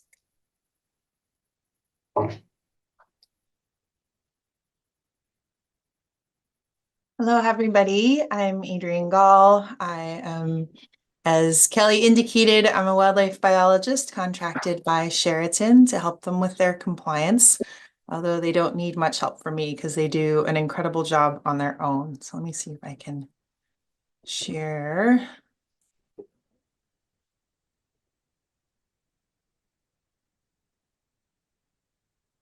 Right.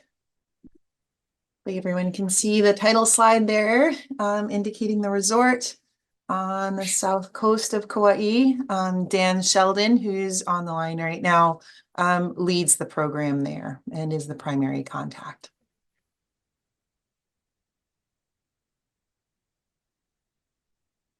I conducted a lighting review with Dan in June of last year. We walked around taking into account where we had the down birds in the year before.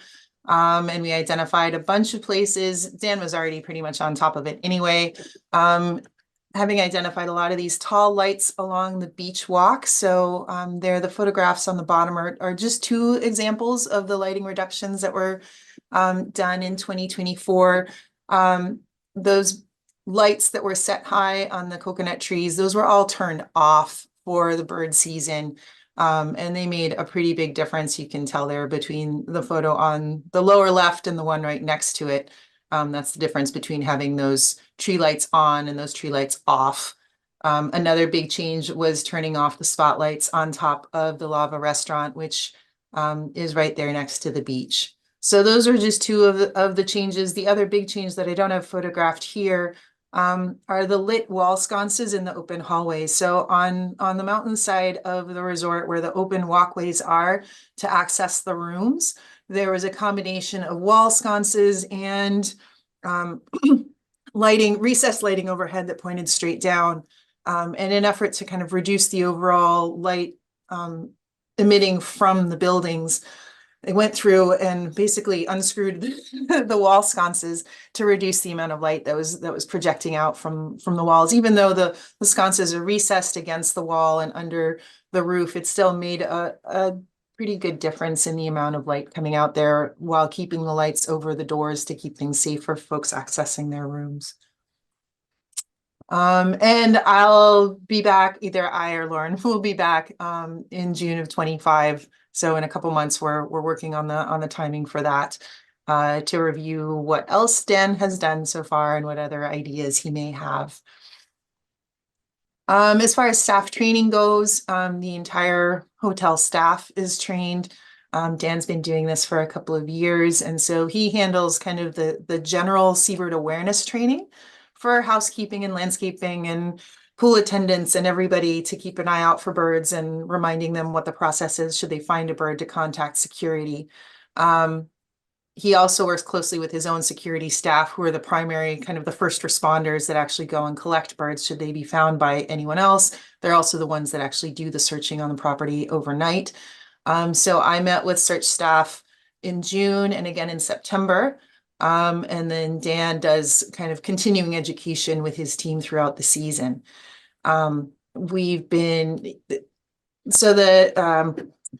Kelly mentioned the results of the in-house trial at 45.4%. It's important to note that Dan takes his training really seriously, and so he doesn't deploy any decoys in open cover. He only deploys them in either partial or full cover. So he's testing them he's testing his team kind of under the most challenging conditions. So bear that in mind if you were to compare the results of his trials with the trials that are conducted by KSHCP, where look at half the decoys are deployed kind of out in the wide open, and Dan didn't have any that were deployed under those conditions. And so naturally the searcher efficiency rate was lower for his because he was testing them under more challenging conditions. In this coming year, we may adjust that protocol so that it more closely resembles KSHCP, so that there's a little more comparability between the in-house results and third-party trials. For public outreach, there are brochures put out in each of the guest rooms. There's a sign so that the sign that's shown there in the photograph is right along the beach walk. And provides a lot of information about what the resort is doing and how folks should react should they find a bird. Sheraton was one of the first properties to offer this incentive program for folks to recover either decoys or birds and report them. And Dan also went an extra mile here this year, providing presentations to 2 different high school groups that came to the property, and he had the opportunity to speak to them about both the Seabird and the Honu programs. For effort, the effort is as prescribed, the search effort is as prescribed in the KSHCP. So there's 2 observers per search. It is members of the security team that have been trained to do this. And they've been documenting their searches using the ABR Down Bird app, which has a series of checkpoints throughout the property that they're checking in as they go and complete the searches. And then should they find decoys or live birds, they can go ahead and complete the information within the app. And as we've already mentioned, there were no searcher efficiency trials run by KSHCP in 2024. The most recent KSHCP trial results was 65%. And so in subsequent slides where we've calculated that's the number that we have used. In addition to the 0.5, which is approved in the permit. So here's the map of the search routes. These are approximate. They look like very straight lines on the map, but the team is weaving back and forth over open areas and searching carefully throughout the resort. For Honu searches, they are conducted daily along Poipu Beach, starting the 15th of May, going through 18th of December of this year. And the team starts kind of at the vegetation edge and walks their way across the beach. They document their searches using the Fish and Wildlife Service's Survey 123 app. So all of that information goes straight to the U.S. Fish and Wildlife Service. There weren't any nests or any sign for turtles seen in 2024. There were nestlings found on the property in 2020. There was previous evidence of nesting activity either in 2004 or 2005. I'm not sure which, but somewhere in there. So there's definitely an awareness that this is a beach that gets used by turtles, and the team is well aware of that and is very careful in their searching. So this map just shows you where the beach is and kind of the approximate line that the searchers follow, but they are kind of sweeping the beach, not literally with brooms, but with their eyes as they walk across, searching for sign or turtles themselves. For take this year, there were 2 fledgling a'o found in October, 2 fledgling ua'ukani found, 1 in November, 1 in December, and everything was reported on time. These are the locations of where those birds were found. So the green diamonds are the Newell shearwaters. They like parking lots apparently this year, so that gives us something else to look at. Is lighting in the parking lots, 1 in the valet parking lot, 1 in the main parking lot. And then the blue triangles were the ua'ukani, the wedge-tailed shearwaters, 1 there in the pool area and 1 in a courtyard. So I was relieved that the take calculations might need revision because mine did not match Kelly's, and hopefully now they will. What you see in this table is just the take for 2024, and we've presented it 2 ways as ESRC requested. Under lethal take, we have the column for the permit value of searcher efficiency, which is 0.5. And then we have the trial value of 0.65 from the most recent KSHCP trial. So you can see that when you apply the searcher efficiency rates, differing searcher efficiency rates, it changes your proportion of lethal take. It does not change your proportion of non-lethal take, because non-lethal take is just proportional to the birds that are found and recovered alive. So I'll still double check these numbers with Kelly and make sure that we are doing everything the same way. And if there are discrepancies, we'll reconcile those. But this is what I got. So this is a table just to show you how take has gone over the past 5 years. So in this table, we have year across the x-axis. We have total, this is calculated take on the y-axis. The dashed lines are to indicate allowable take under the permit. So the green line is for ua'u, and that is total over the 30 years of the permit. The blue line is the 5-year rolling average for Newell shearwaters, because they're the only species that has a 5-year rolling average. And then the peach line is the total allowed take over 30 years for band-rumped storm petrel. The dark parts of the bars represent the non-lethal take, and then the light parts of the bars represent lethal take. So we saw no birds in 2020. I should have put the number of actual birds found on here, but maybe you can do that next time. But you can see that that we had higher take in 22 and 23, and then lower than the 5-year rolling average again in 24. If we compare this permit rate to the trial rates, so now it's the same figure on the left as you saw on the previous slide, which is the permit value for searcher efficiency. And then if we apply their trial value of 0.65, which is higher searcher efficiency leads to lower estimates of lethal take. We're still over the rolling average for those 2 years, but it really illustrates the difference that Melissa was talking about, the difference that a searcher efficiency number can make. Looking at the 5-year rolling average, so this is only for Newell shearwaters because they're the ones that have the 5-year rolling average. This first number under authorized lethal take, that's what's authorized in their permit. And according to my calculations, this is where Sheraton is on their lethal take, using the searcher efficiency rate of 0.5 that is in their permit. They're at 4.83, which is over the mean. If we use their trial rate, it's closer to the mean, but still above. And then over, again, the non-lethal take doesn't change depending on their searcher efficiency. But according to their current rate of take, they are over the authorized non-lethal take as well. So this is what's motivating the changes in lighting and consideration of other methods that we can improve our recovery rates.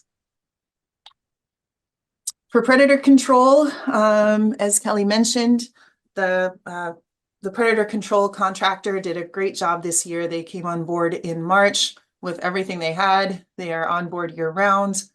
The security team has also been really consistent in collecting observations of predators on the property when they do the downbird searches. The team, security team does rounds year round.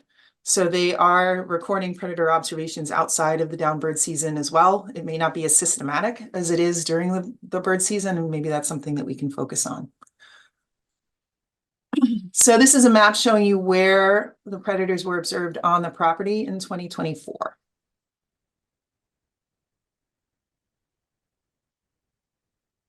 For trapping, we've had consistent trapping, almost 3,000 trap days for the year, 13 predators captured, and that effort is ongoing. For adaptive management, Sheraton continues to do their own internal decoy trials. There it says they were emulating KSHCP, but using only partial or full cover placement. So we can go ahead and add open placement, I guess, not covered placement for 25 so that we have a little more comparability there. We're going to continue the incentive program, continue working on identifying ways to reduce light on the property, and maybe improve the documentation or just the execution of the internal decoy trials, although I think Dan does a really great job as it is. So that's what I have for Sheraton.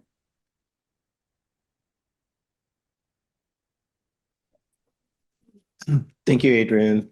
That was a great presentation. We're gonna go ahead and see if there's any members of the public that like comments. If you can send them via email, you can do that now. In the meantime, if there's any comments from the ESRC, we'll take those now. Hi, Adrian. Thank you for great presentation. I just had a couple, I think, clarification questions. So the slide that you had where it showed take over time by year, when the hotel was under renovations during COVID, is that correct? Or for a period of time? I don't believe Sheraton was, no. Oh, okay. So the take operations were the same throughout that whole permit period? Yeah, I mean, okay. With COVID restrictions. So 2020 was, I think, a quiet year for everybody. There wasn't a whole lot going on. And I think Dan Sheldon is here. So if the committee is willing to hear from him, he can correct me on anything I say that's wrong because he has been there. Well, thanks. I'm just trying to get a sense for what is the take changes, what is operationally related to things that may have fluctuated at the hotel versus something that might be biological or bigger picture. Well, I think the lighting reductions certainly helped a lot. From 23 to 24. There were significant changes. So I'd like to think that moved the needle. Okay, and that was actually going to be my second question, was the drop from like 22 and 23 were significantly higher than 24. So that's coinciding with the lighting reductions that the hotel made. Okay. All right, those are my questions.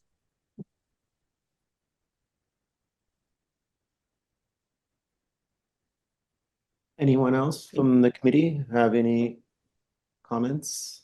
Just have more of a like grammatical comment. In the DOFA submittal that's online in the materials, it references, I think it's just a typo, it references that it says that NCL is above its 5-year rolling average for AO, and I think they meant something else. We saw that. Okay. Two of us reviewed that thing and yeah, we saw that on the last page. And yeah, that should have been shared and not NCL. Thanks for pointing that out. Other than that, mahalo for the presentation. Thanks, Adrienne, for the presentation as well. It's always helpful from previous ESRC meetings that the committee members really appreciate seeing visual representation of what's actually going on at the property and seeing visual data. So the graphs are really nice to see. So thank you so much. Elise has been working with the Sheraton and she says that they are doing great. We want to applaud them. So thank you so much, Dan, for implementation as well as Adrienne.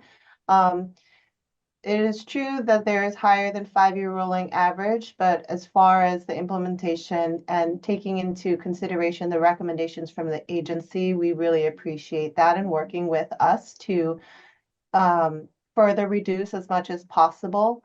And I did want to just make a note. I think we'll have to just circle back regarding those calculations for take. And so that'll just be a follow-up on our end individually with the Sheraton. Thank you. I guess at this time, we'll go ahead and see if there's any testimony on Zoom. No testimony on Zoom. And no comments from the public on the email. Okay. And with that, I just want to make sure that we got all comments from ESRC before we move on to recommendations. Okay. All right, we're going to just get a recommendation slide up. And if you guys have anything here that you'd like to provide recommendations on, we'll go ahead and make note of that now.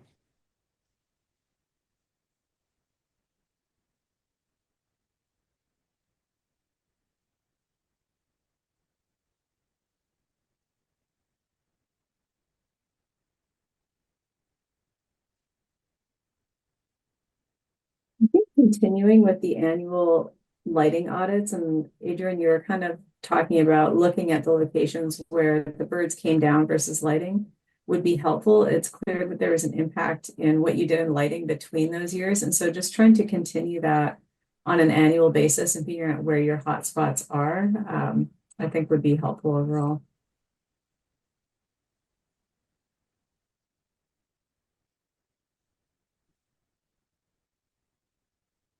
And I think you mentioned that it seemed that the hot spots were the parking lots.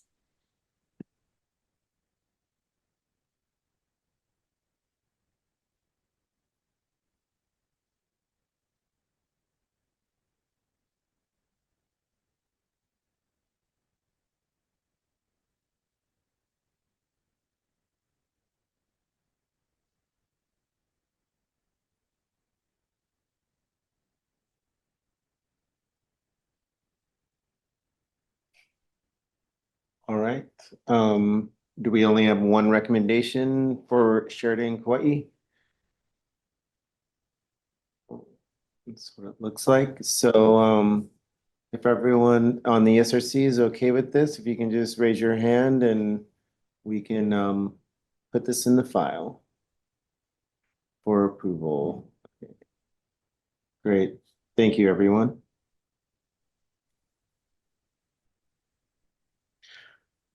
Okay, moving along a little bit after 12 o'clock.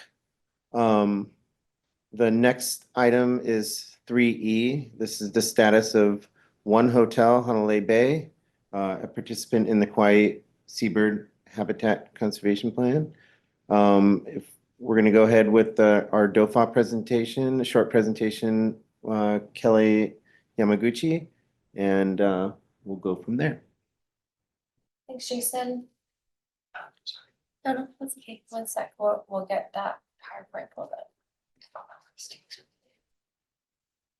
We have to go from the beginning every time. Every time. Okay,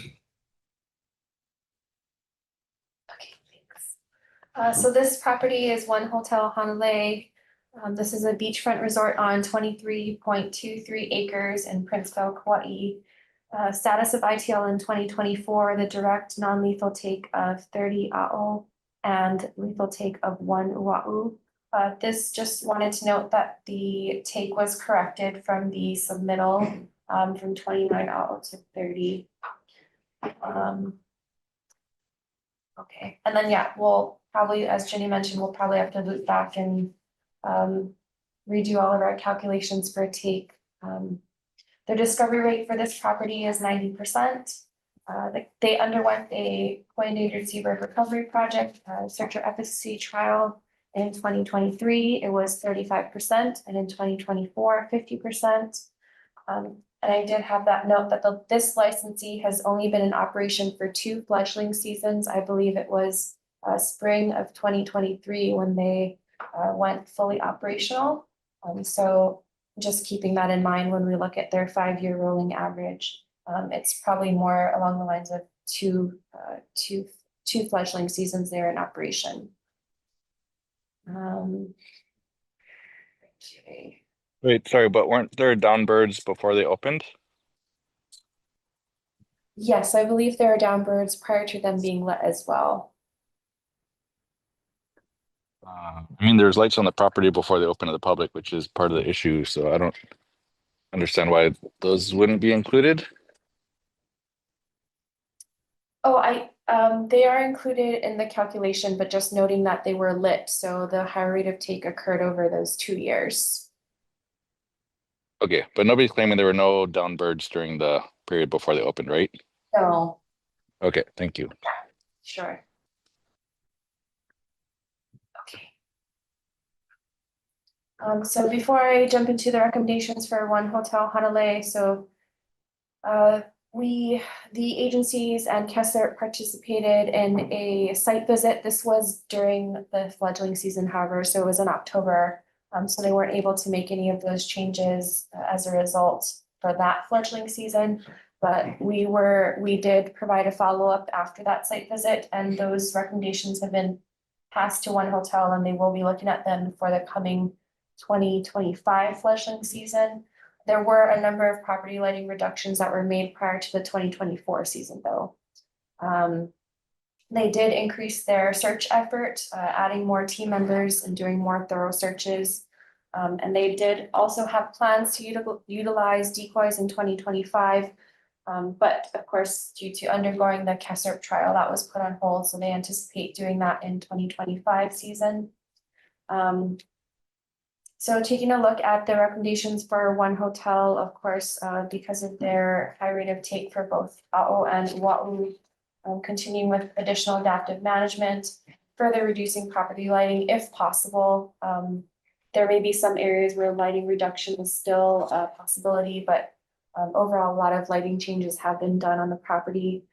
Again, increasing searcher efficacy, considering the use of trained canine searchers, and continuing and increasing predator control. Adrian will probably address this during her presentation, but they did notice that there are free roaming pets coming from nearby properties. So we discussed increasing outreach to those, I guess, adjoining neighbor properties, because these pets seem to be a little bit more difficult to trap and capture. And then we have had discussions about amending to recalculate their discovery rate, which actually would be an amendment to their PIP and the KSHCP. So that's an ongoing discussion that we're having with them and in process. And the solicitors from U.S. Fish and Wildlife and Deputy AG will be assisting with that. Also, the recommendation to amend the PIP to request increased authorized take can be considered as well. I think those were, yep, that was it for one hotel. If there's no questions on what I covered so far, I will pass it back to Dr. Ball to provide a presentation for one hotel.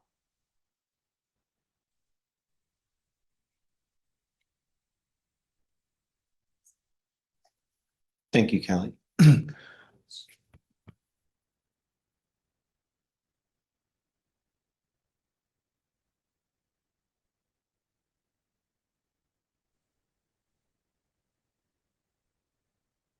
Hey, thanks a lot, Kelly.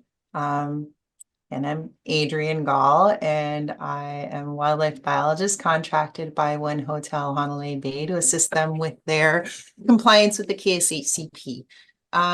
It is a lovely resort on the north shore of Kaua'i.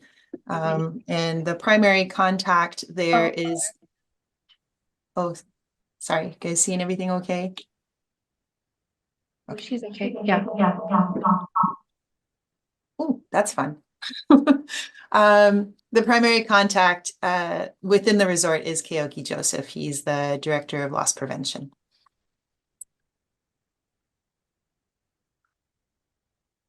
There were some several personnel updates at One Hotel in 2024. Keoki came on the job.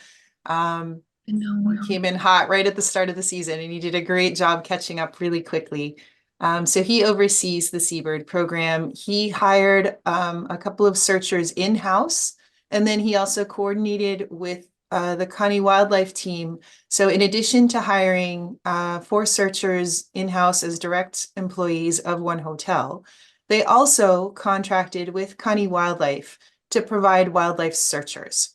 So on each night, there were teams from Kaua'i Wildlife and from One Hotel searching the property. So effectively, there were 4 searches per night because each organization conducted 2 searches. I conducted a lighting review with the engineering team in June of 2024. So that included Keoki, Tony Morez, who's the director of engineering, and the lighting engineering team. So we all walked the property in June and identified areas, based on the downbird patterns from the year before, things that the agency folks had pointed out, that they had seen in photographs. And so we went through and came up with a work list, which they were already kind of in process. They'd had a list ahead of time. They already had some of that work in process when I saw them in June. And then we reviewed them again in September prior to the start of the season to make sure that those adjustments had been made. So there was a stairwell area close to the pool that had several downbirds. So they added amber filters. It's an emergency stairwell, so it has to be open and it has to be lit.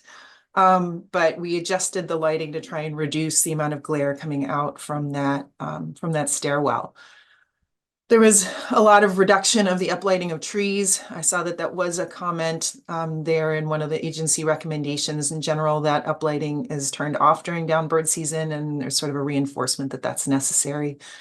That floor 4 building that's referenced there in the 3rd sub-bullet, we added some blinds there to try and bring the lights down, adjusting the lights in the parking lot and the welcome hallway. These were also kind of things that were already in process, but then reinforced by comments we received from the agencies in late October. Another big change was using fire bowls around the pool to provide illumination rather than spotlights that were set high, and turning off more of the lights just in the outlying areas of the resort. So we appreciate that the agencies were able to conduct a site visit on October 3rd. Kelly wrote a really good summary of their recommendations that we received as an email in late October.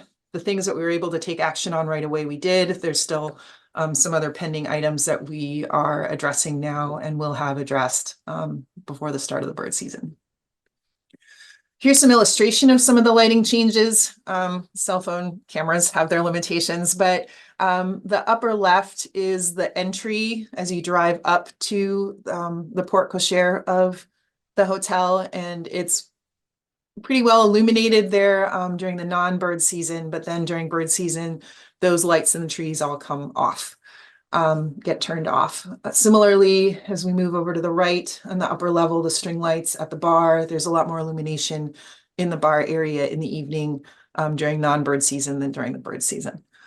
The lower left, that is it's a side emergency stairwell that gets lit during non-bird season. Those lights get turned off during the bird season.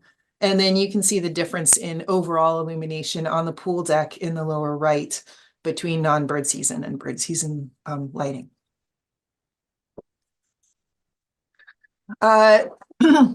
We had 65 employees attending Seabird training in 2024, and that was sort of overall the loss prevention staff and overnight staff. There was additional Seabird awareness training with all staff on the property conducted by the loss prevention team. I visited the property in June and September. We had a good sit down, kind of an all evening session with the primary responders when I was there in September. And then as Kaua'i brought on additional searchers, we were able to do remote training with them. So by video, and then Kaua'i would then handle the hands-on part of the training. And that's as far as the Seabird training is concerned. And then for the beach that you can see there in the photograph, all of the lifeguards and the pool attendants and the landscapers that tend to that beach have all been trained on identifying honu sign.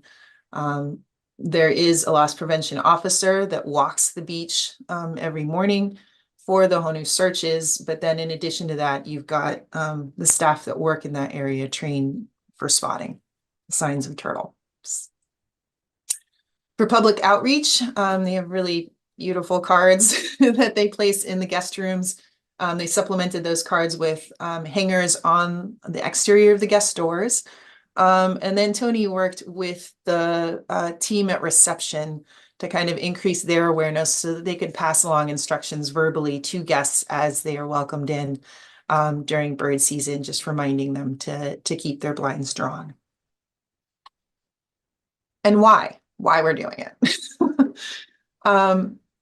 As I said, there were nightly searches of the property, 2 observers per search, but 2 teams per time. So here it says 2 searches every 24 hours, but effectively there were sort of 4 people doing the searches because there were 2 from one hotel and 2 from the Kaua'i team. There were a couple nights that we missed out from staffing shortages and monsoon type weather. All of the searches that were done by the one hotel staff were recorded using ABR's Downbird app. The searches that were conducted by the Kaua'i team were tracked using their own Survey 123 app, and then they would send us the data. They sent ABR the data, and we compiled all of the searches together into one database. KSHCP did conduct their searcher efficiency trials, as Kelly mentioned, and the collective team had a searcher efficiency rate of 50% for 2024. This is an approximation of the bird search route throughout the property. The areas that you see kind of grayed out or purpled out, there are inaccessible areas. Those are steep cliffs and swampy areas. They have no illumination and they're not accessible. But the area within the yellow line is safe and accessible. Everything within that area gets searched to the best of the searcher's abilities. For honu searches, the Pulpoa Beach was searched daily from 15th May to the 15th of December every morning. Prior to raking, it was searched by a loss prevention officer, and then the folks that do the beach cleanup and raking in the morning, as I said, are also trained to search for honu sign. And there was no sign of turtles in 2024. So there's the map of where the beach is relative to the rest of the property, and that bright pink line kind of is a notional representation of where folks walk. Seabird take this year, it was high. We had all reports sent to the agencies within 3 days. There's a little asterisk there because there was one night, I think it was October 3rd, where we had there was an extra bird. There was just a little bit of figuring out whether it was one bird or two. So that took some reconciling over time, which we did finally get straightened out by comparing our records with SOS and the hotel. So these are our final results for birds found in 2024, 30 a'o, 1 ua'u, 4 wa'ukani, and a black-crowned night heron. And there's some photos of a few of the birds that were found this year. It was really interesting. We had some just kind of walking right up to the hotel rooms. Take was pretty much all over the property. So what you see in green diamonds, those are the Newell shearwaters, and they are all over the property. The one ua'u was found here by that emergency stairwell that we mentioned. And then you can see where the blue triangles, the wedge-tailed shearwaters, were located. And that one red diamond is the black-crowned night heron. Okay, this table represents the calculated take for 2024 following the methods that I used to calculate take for 23. So hopefully they are accurate, but we'll straighten that out. Under lethal take, you see two columns. There's the column using the searcher efficiency rate of 0.9, which is in the permit. And then next to that, you see the take calculated using a searcher efficiency of 0.5, which is the most recent searcher efficiency trial conducted on the property. So those are, you see a big difference in the lethal take numbers for a'o, depending on which searcher efficiency number you use. And it doesn't really affect the, it doesn't affect the number of birds for non-lethal take at all. So looking at the annual take for one hotel, on the x-axis, we have year 2020 through 2024. On the y-axis, we have the total take. This is calculated take, not found birds. As Kelly mentioned in her introduction, the resort was not open to guests in 2020 through 2022. It was under construction. There was an interim implementation plan for those years. The property was being searched every night for birds. There was take recorded. Those birds were, all the records are there for any birds that were found in 2020 through 2022, or at least the searches were being conducted. But it was when the lights came on and the property became operational in 2023 that we did start finding more birds on the property. So as in the previous presentation, the horizontal lines on this figure represent the take that is allowed in the permit. So the peach line down there at the bottom is take allowed of band-rumped storm petrels. Take authorized, I should say. Take authorized for Hawaiian petrels. This is total over the 30 years of the permit, is that green line, which is at 12. And then the blue line, the blue dotted line, represents the 5-year rolling average in the permit. So if we compare, so this was for the permit searcher efficiency rate of 0.9. And if we look at that same pattern using the searcher efficiency rate from the trials, that's now compared to the permit efficiency on the left. You have the trial rate of 0.5 on the right, and the effect of that is just much higher lethal take bars.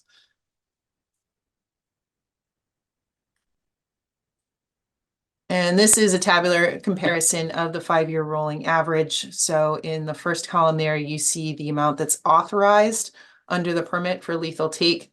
It is 4.16.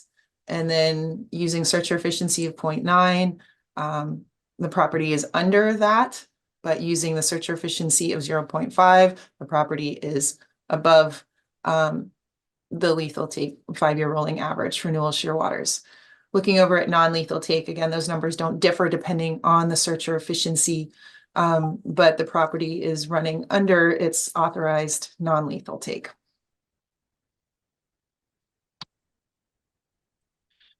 predator control surveys. So these are the ones conducted by both the Kaua'i wildlife seabird searchers, not the trapping team, but the seabird searchers, and then the one hotel seabird searchers, down seabird searchers.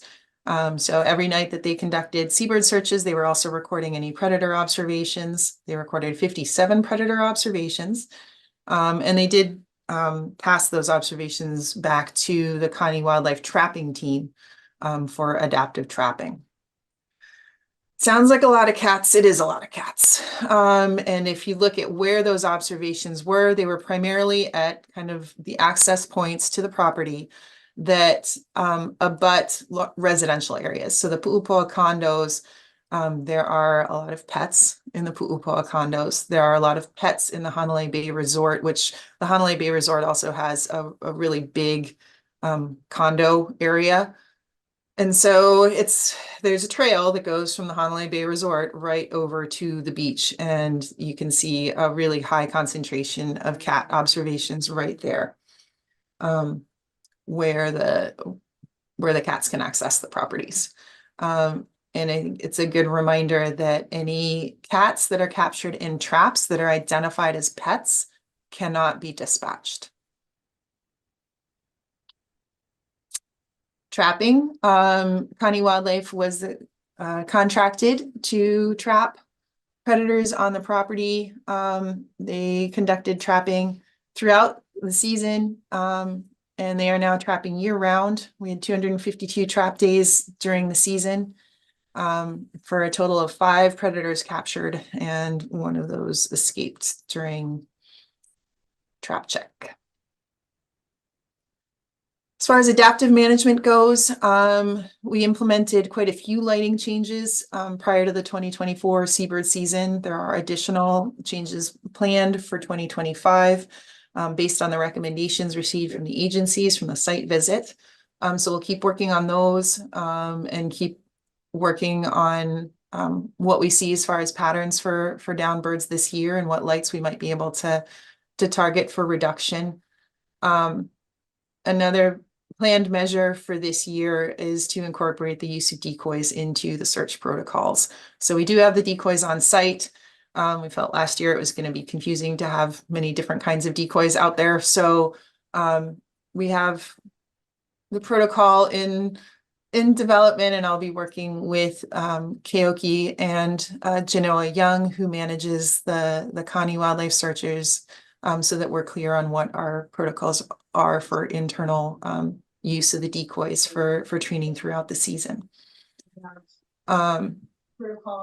We also can use those decoy trial results, the KSHCP decoy trial results this year to target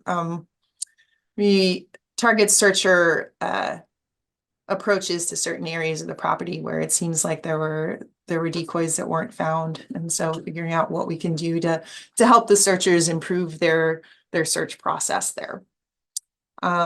And Elise and Kelly brought up considering the use of seabird detection dogs, and so that is something that the management's willing to consider and think about how that might be implemented at this property, given that there are areas that are really dark. I mean, there have been a lot of lights turned off on this property, and that makes it hard on the human searchers too. Even though it's better overall for the birds, it does make it harder to detect the birds that might be there when the overall lighting is really, really low at this property.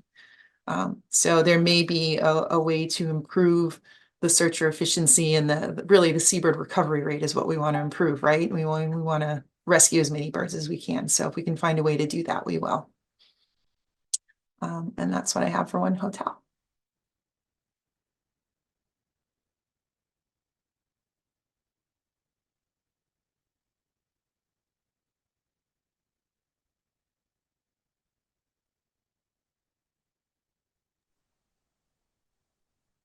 Ready for questions?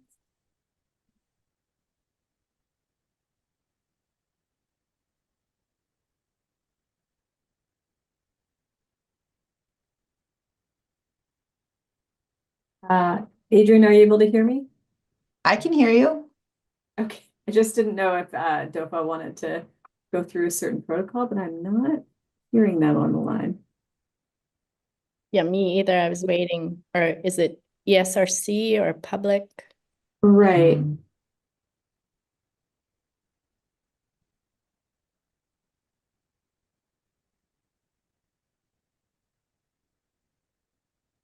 Lindsay, I would say go ahead and move forward with your comment. Sorry. Yeah. Go ahead. Oh, it's that. We're unmuted. Go ahead. Sorry, guys. Apologize for that. Lindsay, yeah, I was asking for members of the public that want to provide testimony to go ahead and email now. In the meantime, we'll go ahead and take comments from the ESRC. Okay. Mute. Did you mean to do that? This is Danica. No, Danica, we did not mean to do that. Sorry. Okay, no worries. Sorry for interrupting. All right, well, thank you for the presentation, Adrian. That was helpful, and it's nice to have kind of the continuity of visuals between them to be able to wrap your head around various things. It would be helpful, and I guess this might fall more into a recommendation rather than a question, to have the rolling rate presented to be broken down by the time in operation. This kind of gets back to Kavika's question earlier when you were doing the staff presentation, because the rolling rate the last 2 years is pretty different from what it was prior to that. And to potentially look at the hypothetical of once the searcher efficiency rate is changed, you know, whether it's whatever rate it ends up being, if it's a 50% one, what that looks like into the future, because it seems like it might necessitate permit amendment, which I know was on the recommendation for staff. So just if we're able to correct that rolling rate, just to get a handle for how it influences the overall permit.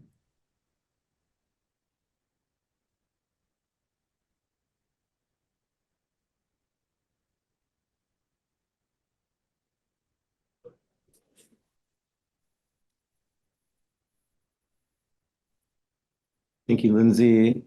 Is there any other ESRC comments before we move on to Zoom?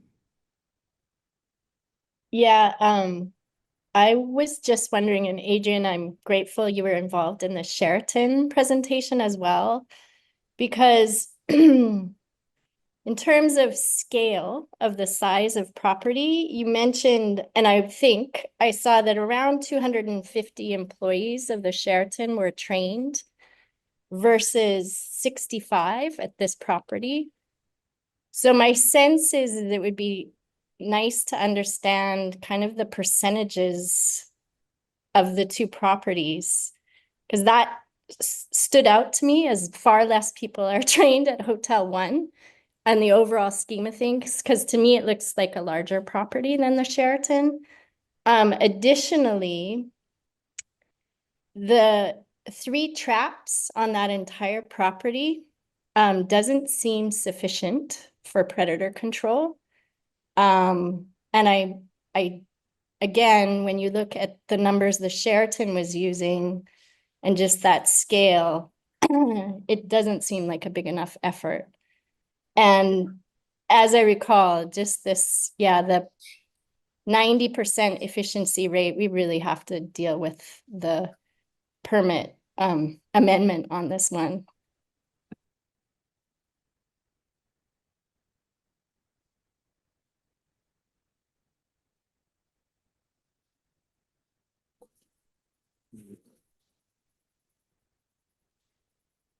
Thank you, Lisa. Sorry, quick question. Are the participants not responding to any of the comments?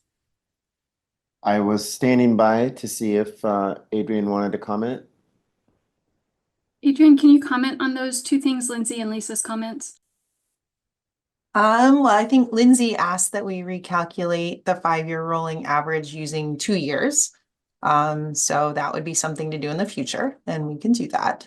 And I think first I want to check with Kelly and make sure that we're that we are calculating things the same way. But yeah, that's certainly something that can be done. Let's see. Lisa's comment that we could train up more of the staff, and I think that's a valid comment. You know, Tony and Kyoki were both new this year, and so we are getting our processes back in place. The folks that were in those positions last year and the year before had a lot more experience with the KSHCP. So a lot of this has been training in a new team, and it's been really great to work with these guys for the first year. They're both on the line right now and listening, so I know that they are taking their own notes on their end for that. And as far as the number of traps goes, that's something we would take up with the contractor. We did discuss that with them. They trap predators all over the island, and they have a lot of commercial clients. It is their decision on how they deploy traps and where, but that is something that we can discuss with them. They've been adamant that more traps isn't better trapping. They're pretty adamant that what matters is where you put the traps, and that you can over-trap an area and get predators in the area so accustomed to traps that the traps are no longer effective. So there are counter arguments to that, but it would probably be, those would be best made directly with the contractors themselves.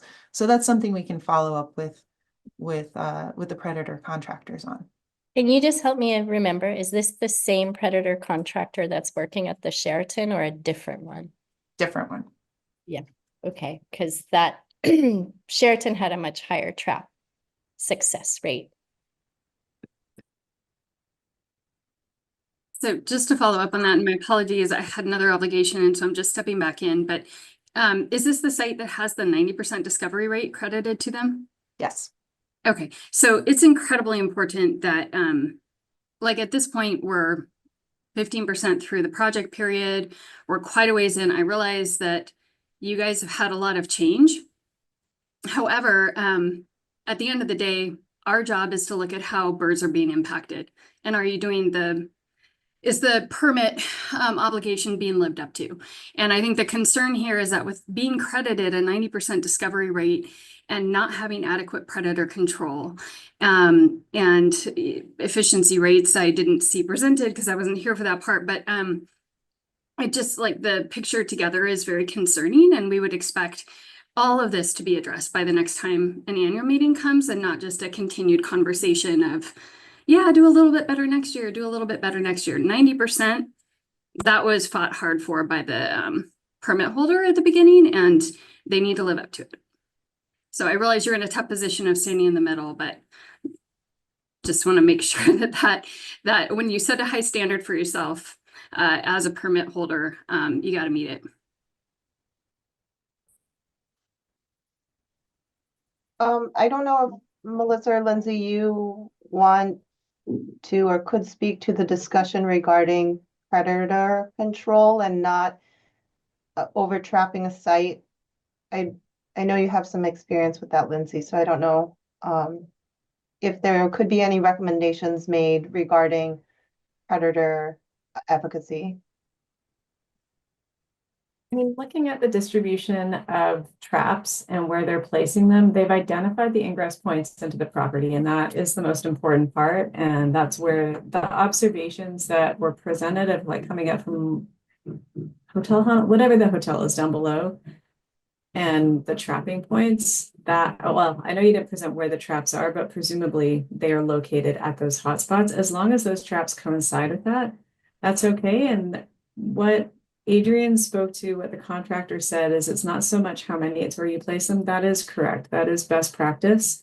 They have a decent number of traps relative to the size of the area given home range of cats. And it's hard to compare efficacy across two sites because of the surrounding environment. Like there's a riverine area down there that would be used as a transit point for cats coming into and out of a montane area, whereas the other hotel, I believe, is mostly like semi-urban. So it's two really pretty different environments that would have baseline different predator densities.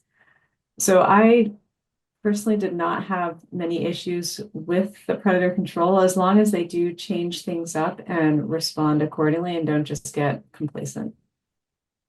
Thanks, Lindsay. Sorry to put you on the spot. No, that's okay.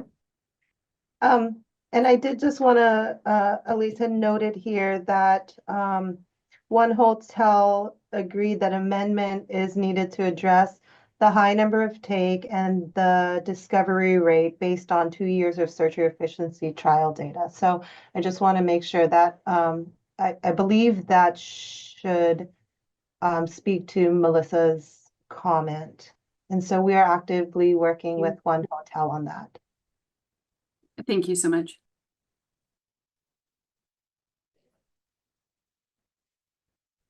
Great, thank you, everyone. We have someone that would like to testify on Zoom, Maka'ala. We'll try to get you on here real quick and you can share your testimony.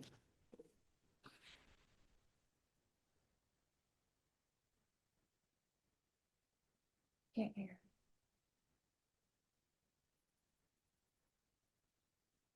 Maka'ala, can you please unmute?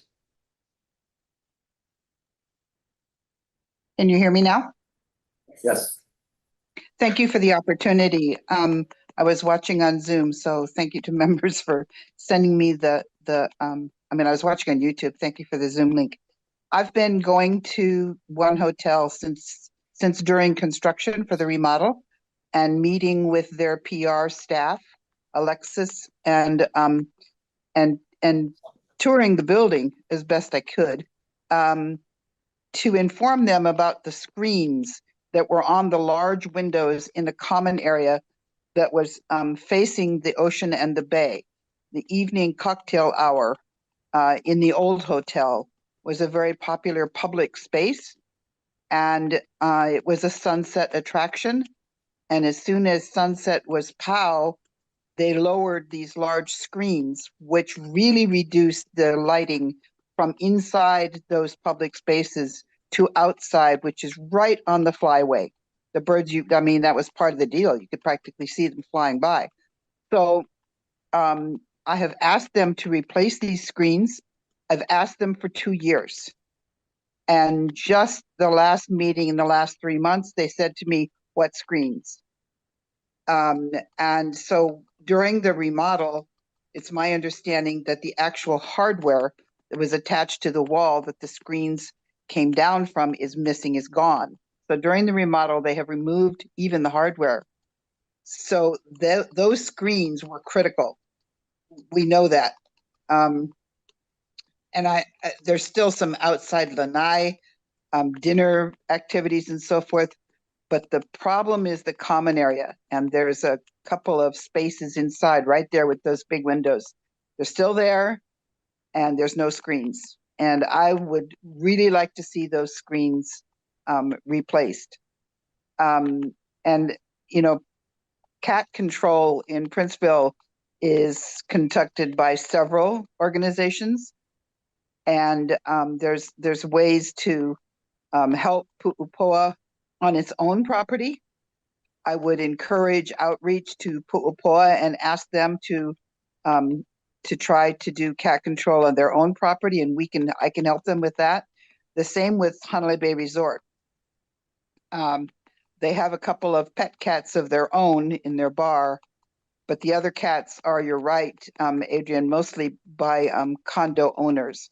Most of Hanalei Bay Resort now is in timeshare, but there are some continuing condo owners, and they have their pets there for sure. All of Princeville is a cat hotspot. And there's a trail that goes from Princeville down to the U.S. Fish and Wildlife Service refuge in Hanalei that is so well traveled by cats that the trail is actually visible on Google Earth. It's not a human trail, it's a cat trail. So these cats are a problem for our birds, our endangered birds on the ground and in the air. Mahalo for all your good work, and I look forward to we're continuing to work with you. I've been meeting with the managers as they've changed. They have an interim manager right now, and I've been meeting with Alexis. They did not know the story of the Newell shearwater. They didn't know they were born in burrows in the ground. They didn't know where they came from, and they didn't know where they went. So they may have been doing outreach, but they don't know much about the birds. And I've been trying to address that. We're offering them tours, and we're expecting to be able to include them in some of the relaunching of the birds that have been rehabilitated. But that whatever that outreach was, they didn't know anything about the birds. Mahalo. Thank you, Maka'ala. Yeah, mahalo maka'ala. I really appreciate you taking the time to be here and to contribute your observations and your kind of institutional knowledge, because I came on after the hotel was already renovated. So, and I had never been out there to see those screens. As I mentioned, we've got a couple of the folks on the engineering team at the hotel are here now. Sometimes things that get discussed up here don't always make it down the line. But the folks that actually put a lot of those things into practice are here to hear your comments. And we will circle back on those. So thank you very much. I have a question on that for, I guess, DOFA staff. This seems like a light minimization issue. What does the current permit have to say about this?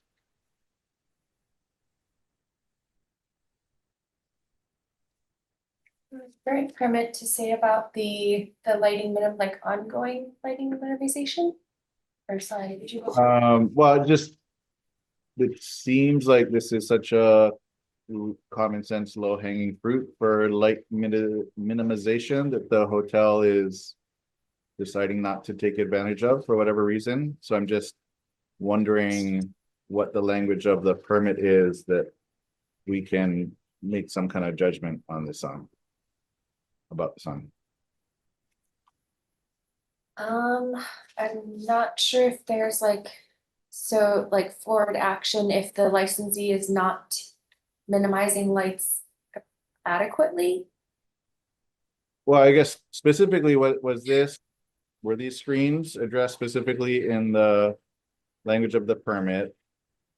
If not, was there a general agreement that the hotel would minimize in all ways that it can? Or I'm just wondering how to assess this reality. Right. Okay. Thank you for clarifying. I think I understand what you're trying to say. So I'm not sure if the screens were directly addressed in the permit.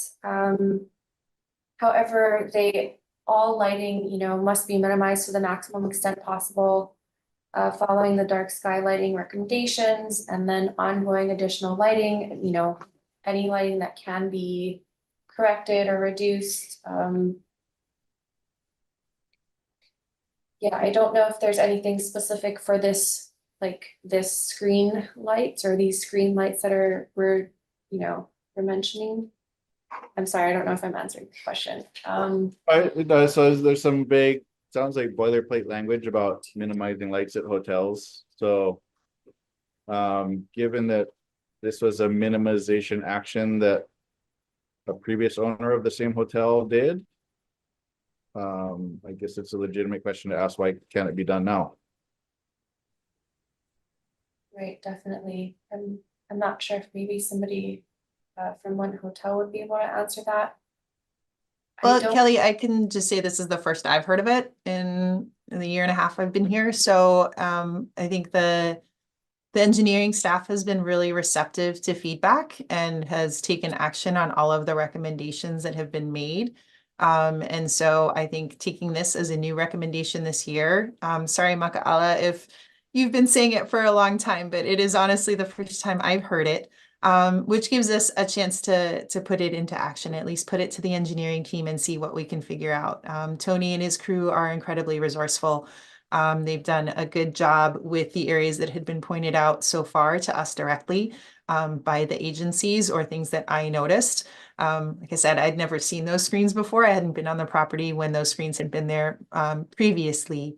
So I'm glad to know about it now, and we'll see what we can do. The language in the KSHCP is general guidelines. It doesn't have anything specific to the Princeville Resort / One Hotel's screens. But that doesn't mean we can't see what we can do about that.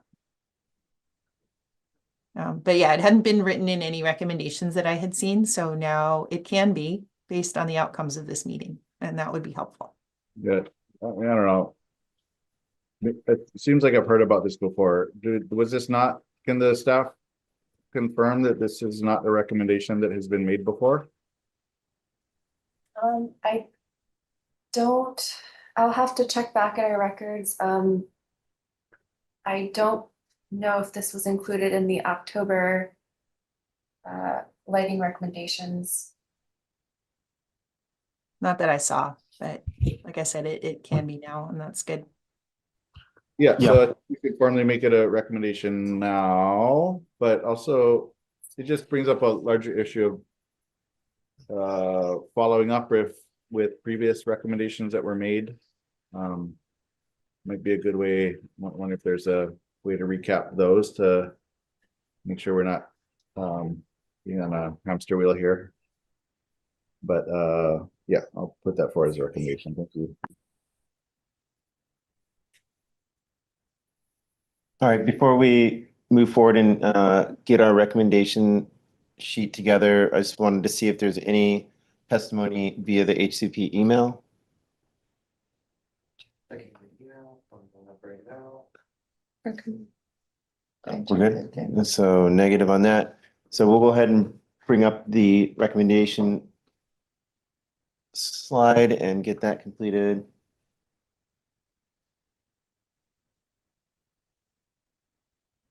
And as we move forward into the future, we have been going back and looking at prior recommendations, but this possibly may have been missed. So we'll try to do a better job at that to make sure we're not running in circles on these kind of things.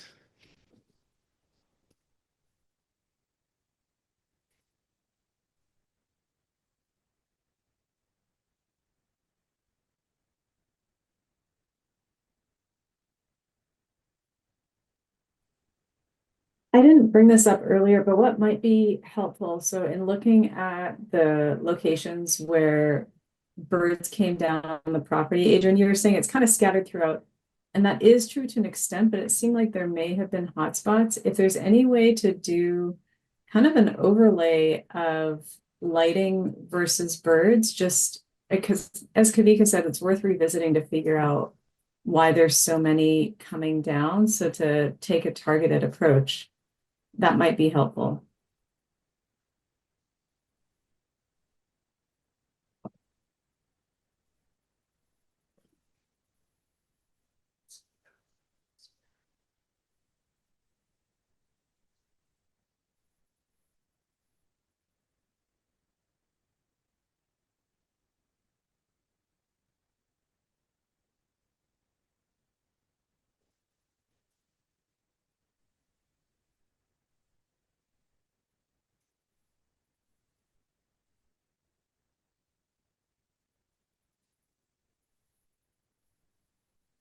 For the first bullet, I believe there was fallout while the property was in construction. And I believe it was mostly dark, but there might have been some lighting at the parking lot, I want to say. But there had been previous years of fallout. So maybe correct rolling average rate for all years in operation, and identify, or something to say, like identify when hotel was fully operational versus construction, like whatever phase that the hotel was operating in. So Ginny, when I made that recommendation, the problem is if you're doing the cumulative take over 5 years and lights have only been on for 2 years, it creates an artificially low number. So instead of doing a 5-year rolling, we could change it to 1 year, but I just want to reflect that within that 5-year rolling, there's like two very different time periods. And I agree. Yeah, I agree. I think we should report on all years, but also do the 5 years rolling averages, but identify when the the hotel was fully operational and open to the public to do that comparison. And I think it'll just give us a better idea of what is being implemented when were discovery rates improved versus changed, and doing that comparison. I think that would be helpful for the ESRC members to see that kind of data. So Ginny, do you mean to calculate basically a 3-year average for the 3 years that the resort was not in operation, and a separate 2-year average for the years where the resort has been in operation? Is that what you mean? No, I think it would just be helpful for the ESRC members to understand fully what the breakdown was on an annual basis. Also, the 5-year rolling average to identify the 5-year rolling average for a permit term. And then to address Lindsay's concern for the rolling average for that time period. And to incorporate. Sorry, go. This is close, but what I'm trying to get at is what we can expect moving forward. And I don't think the cumulative 5-year with both those time periods is going to get at the expectation of where we're moving forward, which gets to whether or not it needs to be amended. Does that make sense? If there's just some way to compare before operation and during, so that we can use during operation to anticipate future. Yeah. And that was my intent. I just didn't articulate it very well.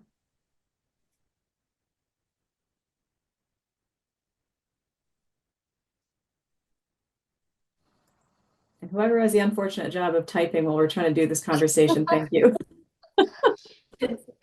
So can you clarify what the recommendation would be then? I can conduct or calculate a rolling average before operation as well as a rolling average, or maybe I'll just let you all come up with it. Or I think what you have is good, like before operation and during, just breaking down into time periods. And I recognize you might need the overall 5-year from a regulatory standpoint, but just some way of breaking it down so that we can see what it might look like in the future. And Kinsley, if you don't mind me saying, it might help to take out the word rolling, because we're not rolling right now. Okay. Like, there were 3 years of construction, and then the operations may roll once we get there, but it can't roll yet because we only have 2. So I think maybe if you just called them averages, the average over the 3 years of construction, the average over the operational time, in addition to the required 5-year, which will be a rolling average. And because it's a rolling average, it will eventually drop out the 3 years of construction, because that one's going to roll. But the other ones, it sounds like they're not rolling yet. And the one won't roll at all. Okay, I'll stop. Sorry.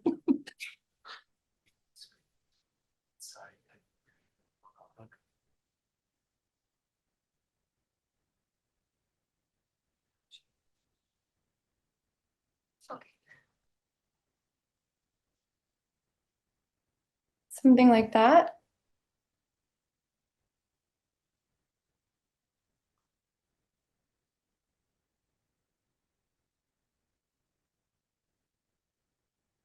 Does that look okay for ESRC? Lindsay, we couldn't hear you, but I think you said something. Oh, we were just wondering if that bullet point looks good to you guys. Yeah, Lindsay was speaking, but I couldn't hear.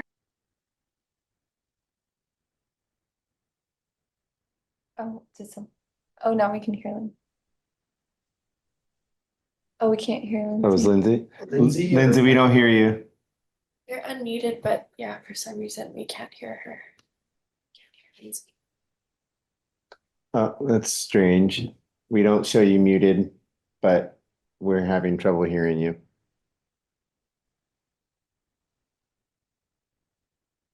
Oh, shit. Nope, she's gonna go and come back maybe.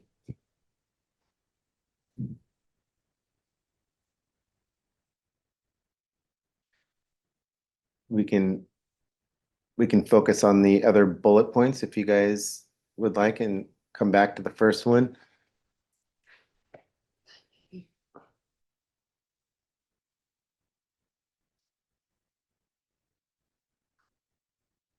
You're gonna make sure you let her back in when she comes. Maybe just a quick question for the DOFA staff. I'm curious about how long the amendment is expected to take, and I realize that you don't have full control over that because it's a back and forth thing, but any ideas about how long that amendment might take? Yeah, unfortunately, I don't know if I have a good answer for that. It's hard to say, but of course the intent would try to get it as soon as possible so that it would be effective, for the upcoming fledgling season. That's definitely a goal on staff side, but just not sure how long all of it will take. Okay, thank you. And I think Lindsay's back.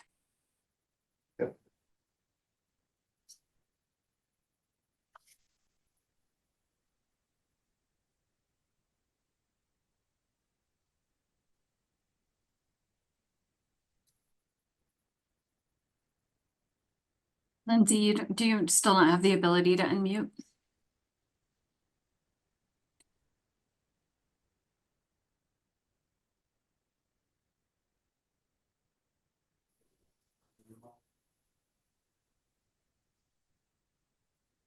Asking her to unmute. Maybe we can come back to her comment later as needed.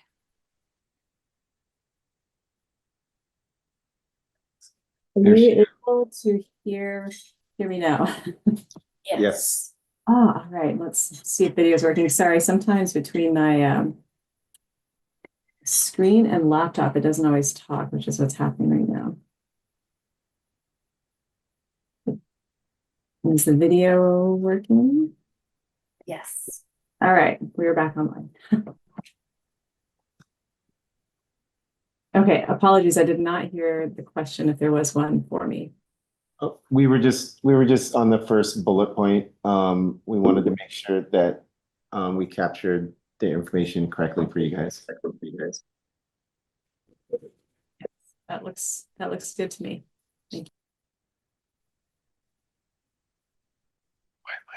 Okay, so I have something, seems like, I mean, when I heard there was only 3 traps, that didn't seem right to me. I mean, I would agree with the logic of more traps doesn't mean better, but 23 acres with all those egress points in a place where there's so many cats. So I was a little bit surprised at Lindsay's comment that actually seems sufficient from her perspective. Is it 3 or 3, Kavika? Because I thought I saw 8 when I made that comment. It's 3. Okay. My brain saw 8 on the slide because it's small on my computer. If it was 3, then I would actually change my comment. I would add several, but still the rest of it would still be maintained.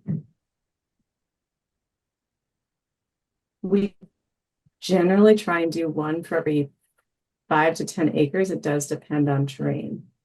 So they could stand to add a couple more.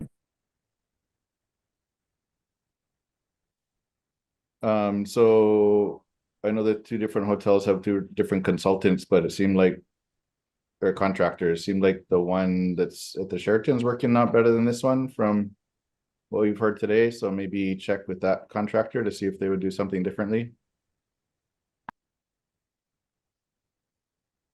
I mean, it's up to the permittee, obviously. I'm just trying to think creatively if the one contractor is fervent that 3 is enough, which seems like we heard testimony to in our expert opinion that's not. I think you need to you gotta figure out something. 3 is not enough.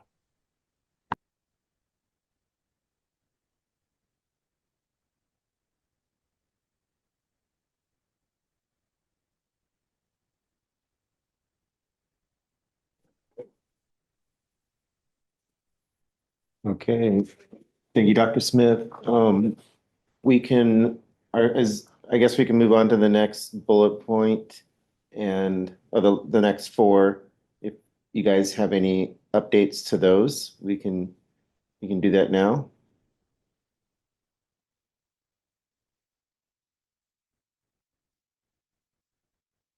Wait, sorry. So whoever's taking notes, can you just highlight the cat one?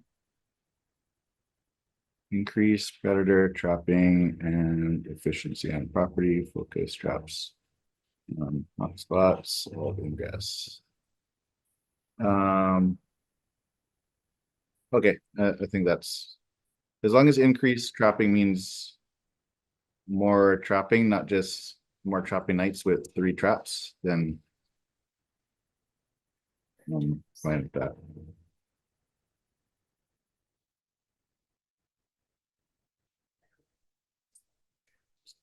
An additional member.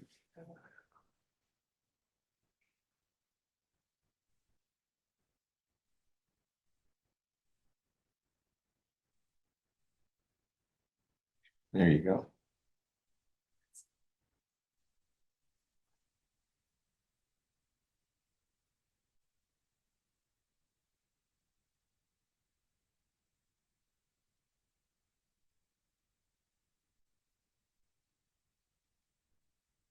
Is the committee okay with the rest of the bullet points that we have below the trapping information? Okay.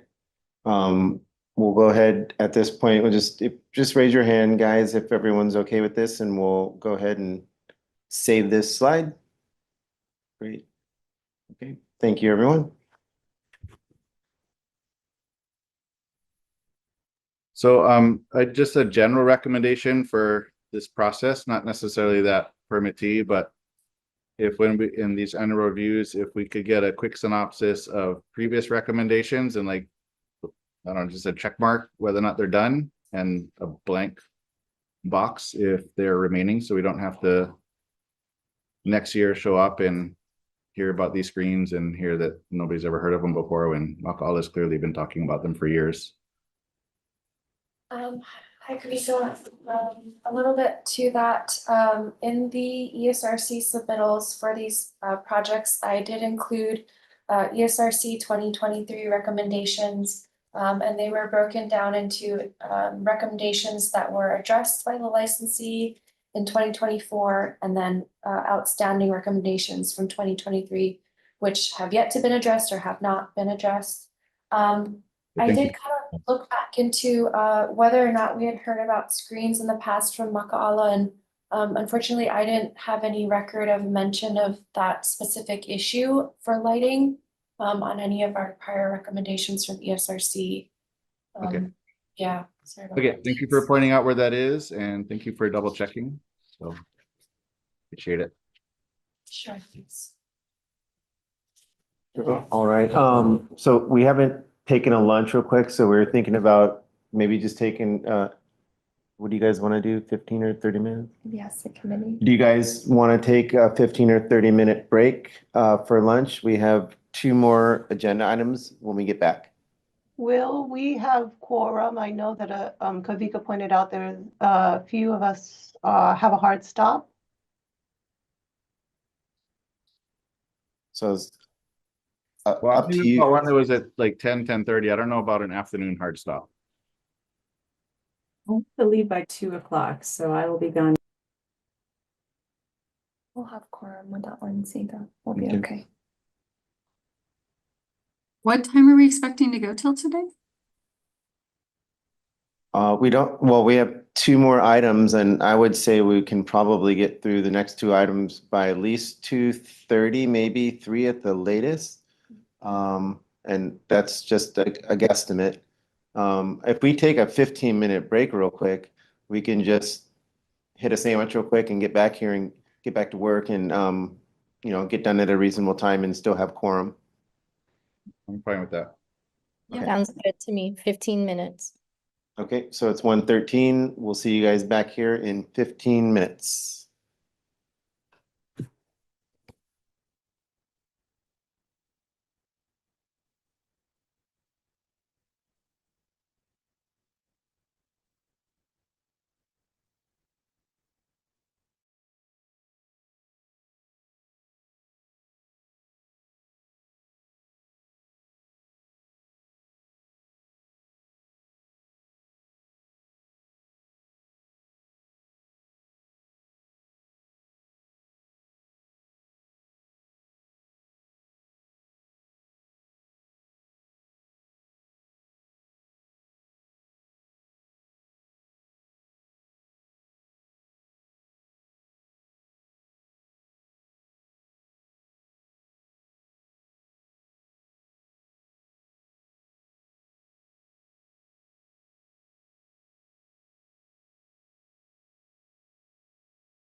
Welcome back, guys.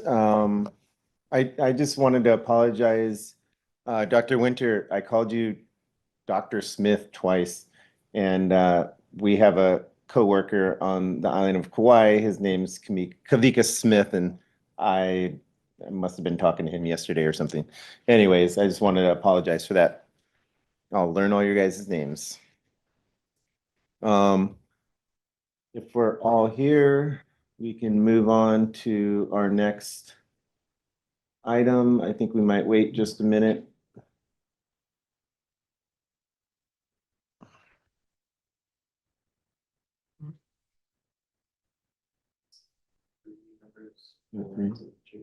We have four. Okay, we can go ahead and start.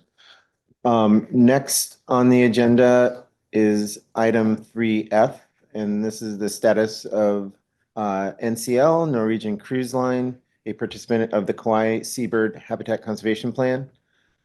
First, we'll go ahead with the DOFAW staff presentation, and we will start that now.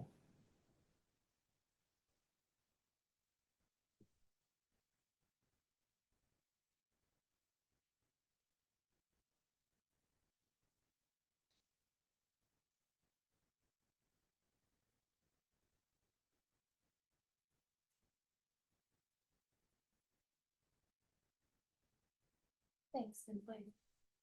Okay, so next licensee is Norwegian Cruise Lines, or NCL. The project includes cruise ships, including the Pride of America, Norwegian Sun, and any other NCL vessel which operates in Hawaiian waters. The Pride of America is the main vessel that continuously transits between all of the islands. In 2025, this is an update for the coming year. 3 additional vessels will also be operating in Hawaiian waters: Nautica, Insignia, and Oceana Regatta. NCL had provided us with the dates for these for the upcoming season, so just wanted to note that. In 2024, the status of the EITL, they had the direct lethal take of 1 Oahu aboard the Pride of America. Again, we'll have to come back to the tables after we revise our numbers and figure out the correct calculations. They have a discovery rate of 100%, given that everything is contained aboard the vessel, and the vessel, as you know, has many staff on board, and no predator presence as well. I did want to make a correction to the ESRC submittal. There were 75 non-listed birds, so these are not listed.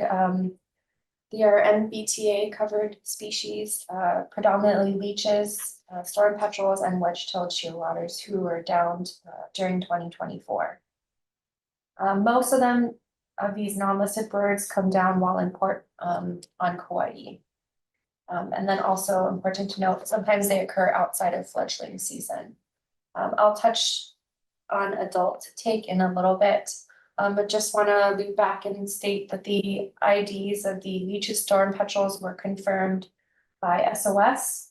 They do have an internal protocol they use to distinguish these birds from band-rumped storm petrels. It was developed between Hawaii Wildlife Center, SOS, and Dr. Andre Rain. And they do photographs for each of the species in questions, so that there's documentation of, the determination that was made between leeches and band-rumped. So they are over their rolling average for both lethal and non-lethal take of Oahu. And they also do have a history of unpermitted adult take. So they had take of adult a'o in 2022. One was non-lethal, but one was lethal, so associated indirect take of 1 chick or egg, and then 1 adult ʻakēʻakē and 1 adult ua'u in 2023. So, slide. Can I just clarify that take is not reflected in this chart? Correct. Yes. Yeah. So recommendations for NCL, before I jump to that, I'll talk a little bit about what changes NCL implemented during 2024. So they did do additional lighting minimization. They will also be utilizing decoys during the 2025 season to reinforce and practice their searcher training. They have extended an invitation to the agencies and KSHCP for a site visit in early June. This is to help, assess the lighting on the ship, and that's mainly where the adaptive management measures will have to be taken because there's no predator control. So going to our recommendations for NCL, again, identifying and implementing additional adaptive management, and for NCL specifically, it's namely lighting minimization, as again, there's no predators aboard. And pursuing a major amendment to cover that take of a'o and wa'u and ʻakēʻakē. And the licensees has communicated to the agencies that they do intend to pursue this major amendment. And we also made the recommendation to NCL to implement Seabird lighting protocols during the entire Seabird season, not just the fledgling Seabird season, because of the take of adults that has occurred. So the entire Seabird season would be March 1st through December 15th, instead of September through December. And then, of course, another recommendation was to increase outreach to guests to minimize light attraction from guest balconies. So looking at the down Seabird data for NCL, most of them will either come down on deck 6, which is the deck that has the lifeboats and is quite a bit illuminated for safety reasons. And I believe like maritime law, I forget what the technical name for is, but basically the lighting on deck 6 has to remain. And then the other place where most or many birds come down are on guest balconies. So that's why specifically increasing outreach to guests to minimize light attraction from their balconies, close their balcony lights, close their curtains, etc. That's why the recommendation was made regarding that. Okay, I think that's all I had for NCL. And then I will hand it over again to Adrian for their presentation.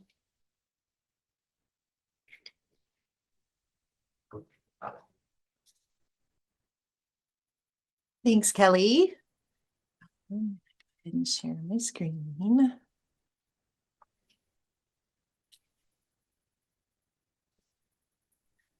Hey, again, I'm Adrienne Gall. I'm a wildlife biologist contracted by Norwegian Cruise Lines to help them in their compliance activities with the KSHCP.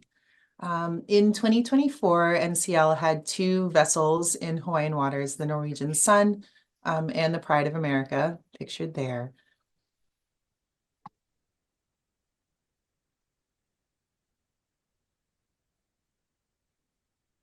We went through a lighting review with the Norwegian Sun to come up with a lighting protocol for them to implement in 2024. I reviewed the vessels. I reviewed the vessel in May of 24, and we came up with a protocol that they put in place.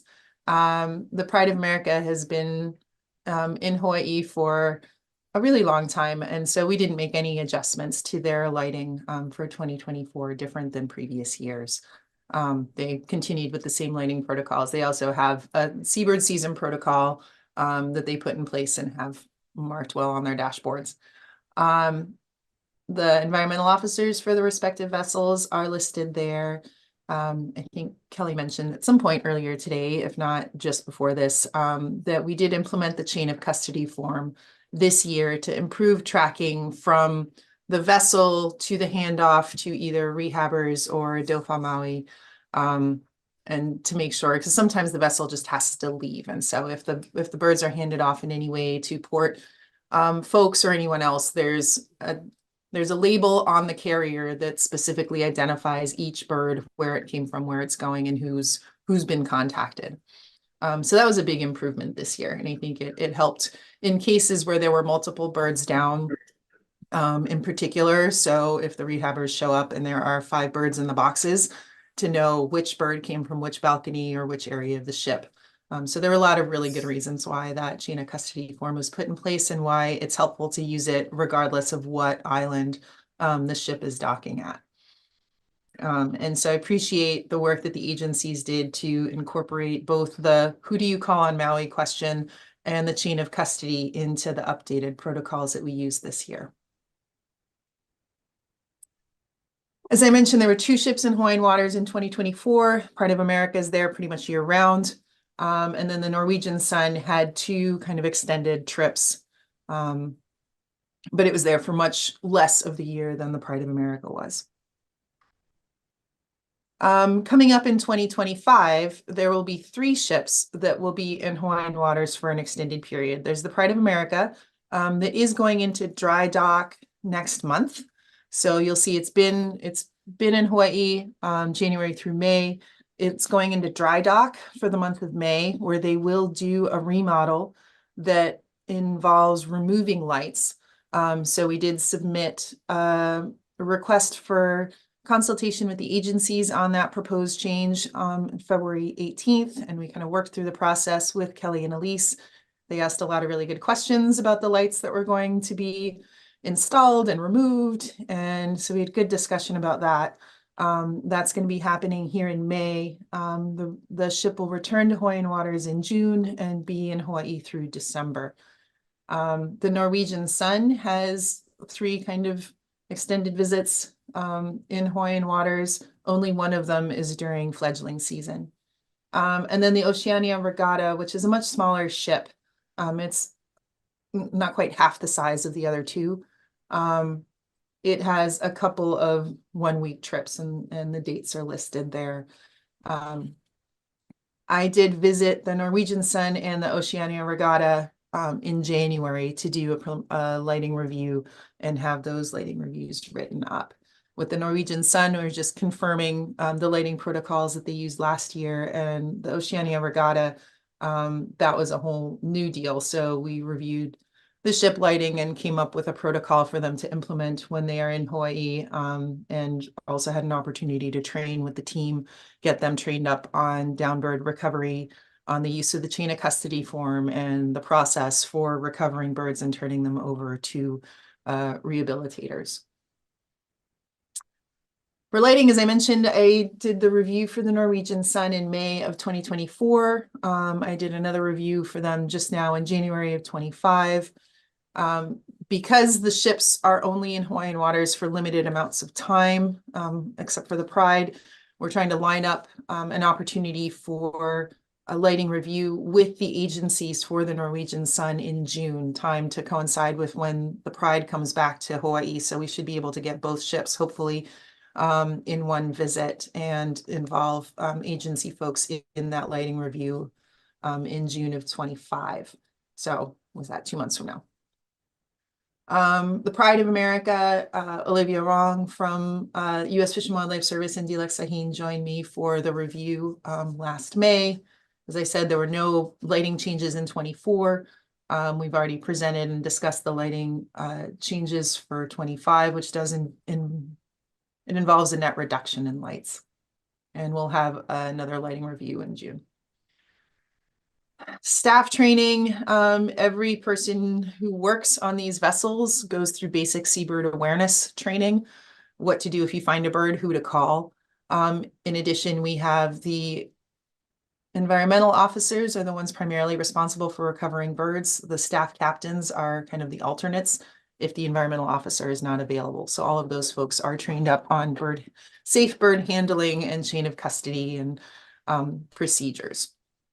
And whenever I meet with the ships, I have an opportunity to meet with the environmental officers and review all the training process for recovering down birds. For public outreach, the outreach is provided to the passengers in their daily newsletter. And the passengers are requested to keep their drapes closed, and they're instructed on who to contact should they find a bird. And they are also very much told, don't touch it. Please call reception and someone will come and take care of the bird for you. The ships are searched basically 24/7. It's a closed system. There are no predators on board. There are about 600 ship staff that are all over that place. And so the ships are sort of constant vigilance. Housekeeping has to enter every cabin every 24 hours, and they have to check the balconies. So the balconies get reviewed at least every 24 hours. And we were documenting all of the downbirds found using the EBR Downbird app. As Kelly mentioned, there was take of one ua'u this year. It was found on November 27th, transferred to SOS, and unfortunately died. It was found on the lifeboat deck, deck 6. So that photograph at the bottom there shows the bird where it was found and the lighting in the area that it was found. The lighting on these decks is amber lighting. It has been reduced as much as we can given the safety of life at sea and Coast Guard requirements for illumination on lifeboat decks. And then the maps on the right show you where the ship was when the bird was found. So it was while the ship was en route from Kona back to Newell. This is a calculated take for 2024, pretty simple. No oa'u, no a'o, one ua'u, no ʻakēʻakē. Because it's a closed system, it's assumed that 100% of the birds are found. So there's no decoy trials. There are no alternate searcher efficiency numbers to present here. This figure is similar to ones I presented earlier today, where we have the year across the x-axis. We have the total take of birds on the y. And then we have the permitted take, or the dashed lines. So the blue dashed line at the bottom there represents the 5-year rolling average for ʻaʻo. And then the pink and green lines that coincide at the top at 12, that is the total authorized take for Hawaiian petrels and band-rumped storm petrels over the 30-year life of the project. And then the bars that you see there are the birds that have been recovered from the ships over the past 5 years.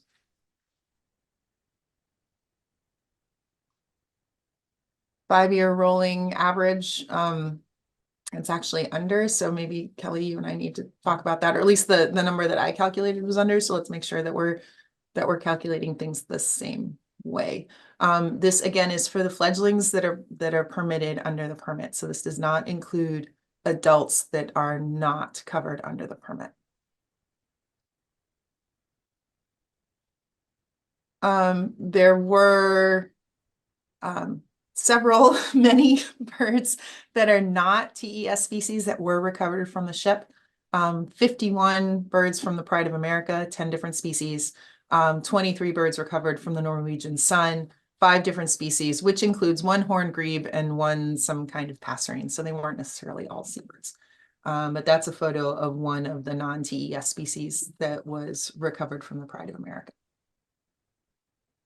So for adaptive management, there were lighting kind of changes, more lighting protocol developed for the Norwegian sun prior to the 2024 season. So like I said, we identified what lights we could turn off, turn down, or change. We went through a similar exercise with the Oceania Regatta in advance for this coming seabird season. And then we're going to continue use of the chain of custody form for this coming year. We're going to increase public outreach. So we're looking at a couple of different options right now. I think one of the easiest ones to implement is going to be including more seabird information on the screens that are available on board. In the interior of the ship, there's a lot of informational screens. There are also informational screens, or well, TVs in all of the cabins. So that gives us an opportunity to possibly display information without printing cards, but actually personalized information for each cabin that has a balcony, encouraging people to pull their blinds. For the renovation that is being done on the Pride of America while it's in dry dock this year, they're converting general space to cabin space. So they will be adding, it's a total of 12 cabins, 6 on each side. Or is it? We had 6 balconies, I forget.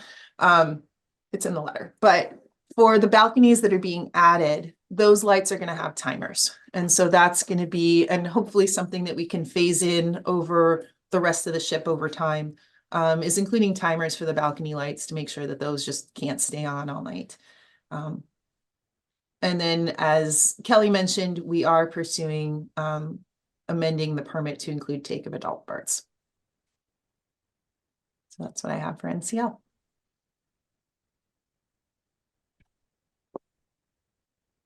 Thank you. I have questions. Yes. I'm having a hard time understanding how a bird gets on the ship. So I'm used to fallout. So when we were first talking about these, I assumed that the fallout was happening when the ship was docked, which is on Kaua'i, which is why I was confused why it was DOFAW and Maui was involved. So now I'm learning that it's apparently happening in transit, but to me, a bird falls out and lands on a moving ship, that's kind of miraculous. So then I'm thinking, well, maybe that's not falling out. Maybe they're flying into things and then falling down, and maybe that's why this one died. So can you help me understand what's happening? It's exactly what you described. Some of them do land or are discovered when the ship is in port. So a lot of them are discovered when the ship is in port. It can be hard to know exactly when the bird comes aboard. But remember that when the ships are in port, they are not the only lights in the area. There are a lot of lights in the port areas. So it kind of makes sense that a lot of birds would come aboard the ship when it's in port, because there's light attraction all over the place. The ship has to have certain lights on when it's in port for safety. And then the port itself has loads of lights. You've been to Newell, I'm assuming, and you've seen the storage facility that's there and the lights that are on the land side, and kind of all the lights around Newell in general, compared to being out on the ocean. So birds can land anywhere. I mean, they can land in the forest, they can land on a ship. And so a lot of the birds will come and land on the balconies. They will come and land like this little guy did. The sides of the ships are open. The sides of deck 6 are completely open. They can just come in and land like they would come in anywhere else under forest cover. So I've watched them come in and land. I've seen it happen. Birds can come in and land anywhere. Okay, yeah, I guess my knowledge is about fallout, so I didn't know they land too. So why did this one die? Did it hit its head or? No, it wasn't in great body condition. So remember that a lot of fledglings are going to come out of their burrows, possibly not in great body condition to begin with. This one was not in good body condition. It had a really sharp keel, according to the information that we got from SOS. So if they're a little weak to begin with, it doesn't help if they land on the ship, but they may not have been destined to make it anyway. That's not the case with all of them. Some of them do have trauma from landing on the ship and hitting hard things. A lot of them are recovered and released successfully. So a lot of the birds that were recovered, in fact, most of the birds that were recovered were released successfully by SOS. Okay, yeah, that's helpful. Thank you. So just to clarify, if there's a fallout or a landing while it's docked on Kaua'i, it doesn't then get on a boat and get taken to Maui. It gets dealt with on Kaua'i, right? The moment a bird gets recovered, we immediately call SOS or the nearest rehabilitator. So if the ship is in Kaua'i, that bird will get to SOS as quickly as we can get it. If the ship has already left port, so down here on the bottom right, you can see kind of the course that it takes. So say the ship is going from Newell to Honolulu, then we'll call ahead and let Hawaii Wildlife Center, they work with Birds and Feathers, I forget the name of the group on Honolulu. So as soon as the boat gets to port in Honolulu, we'll offload the bird. So we just try and get it to a rehabber as quickly as possible. Okay, thank you. That answers my questions. FYI, I have to switch to my phone again, but I'll be on. So whoever's on staffing, just look for me to let me back in. Thank you. I have a question. I was curious about, you reported a bunch of non-listed take. I assumed that the majority of those would be covered under the MBA. And I think usually when we've seen annual reports, we typically at least see the listing of what those species are, and kind of how many of each species fell out. I assume that's in the report to the agency. I don't know if it was in the report that we have access to, but it'd be really nice to see that in the presentations, just so we kind of get a feel for what kind of fallout is taking place on the ships. I expect that in future years, we may be seeing some sort of HCPs related to, yeah, this is great, thank you.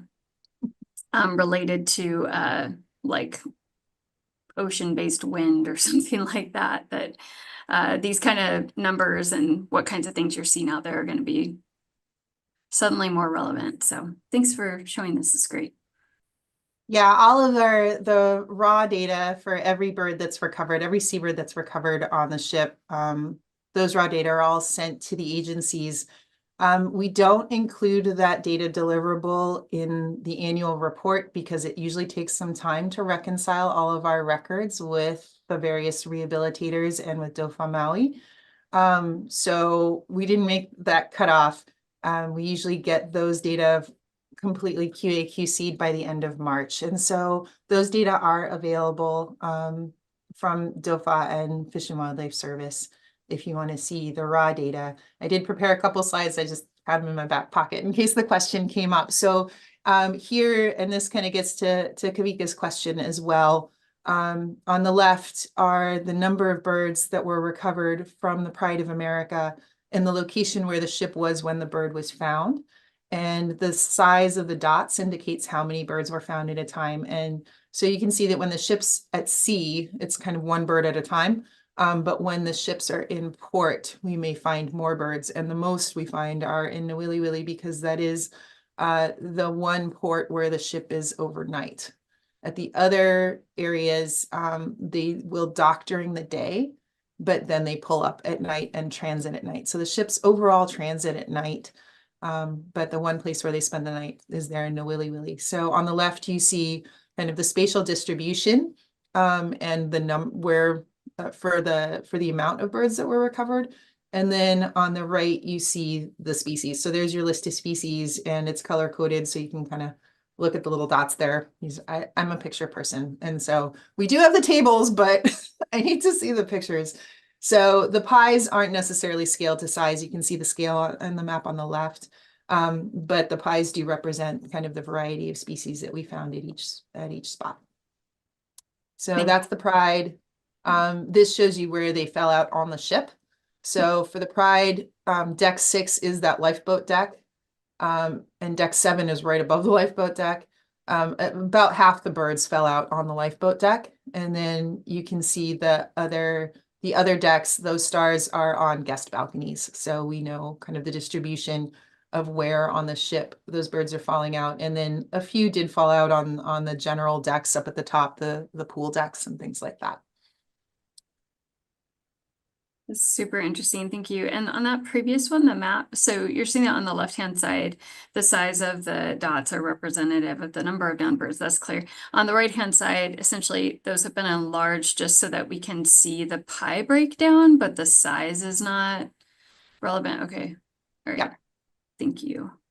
Yep. So that's the Pride. And remember, the Pride's the ship that's in Hawaiian waters all year long.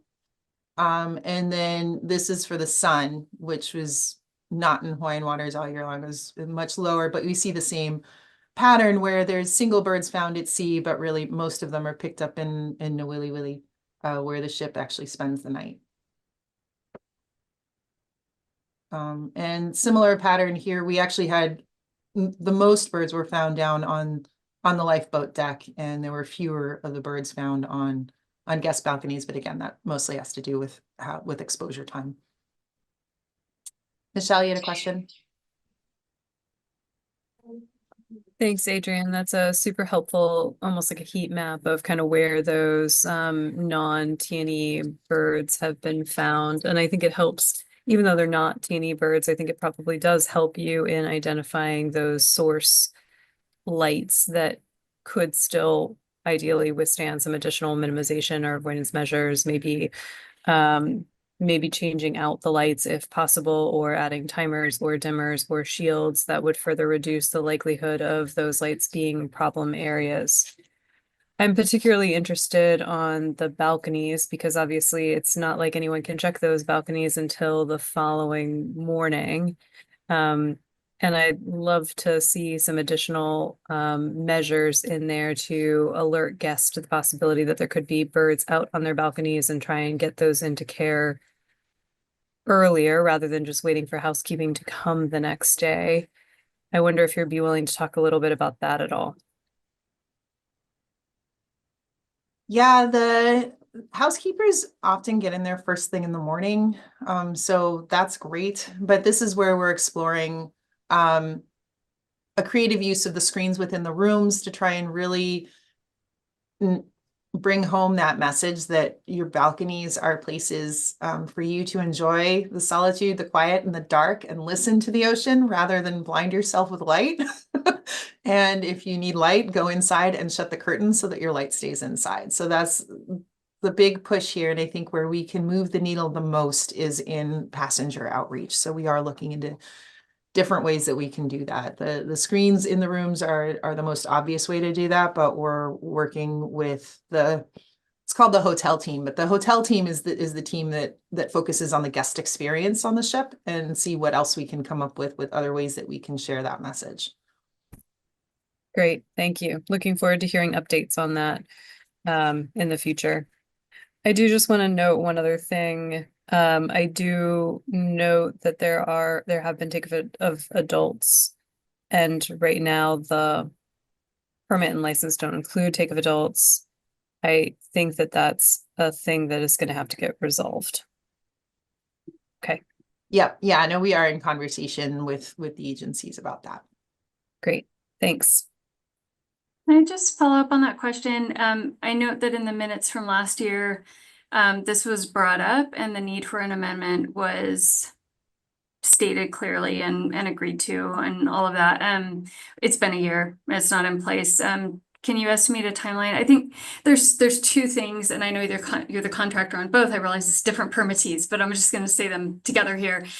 When we approved this HCP, there was hesitation on a number of things, but because it had been so long in coming, I think the feeling was it's better to have a permit in place than to not have a permit in place, and we'll deal with things and amendments as needed.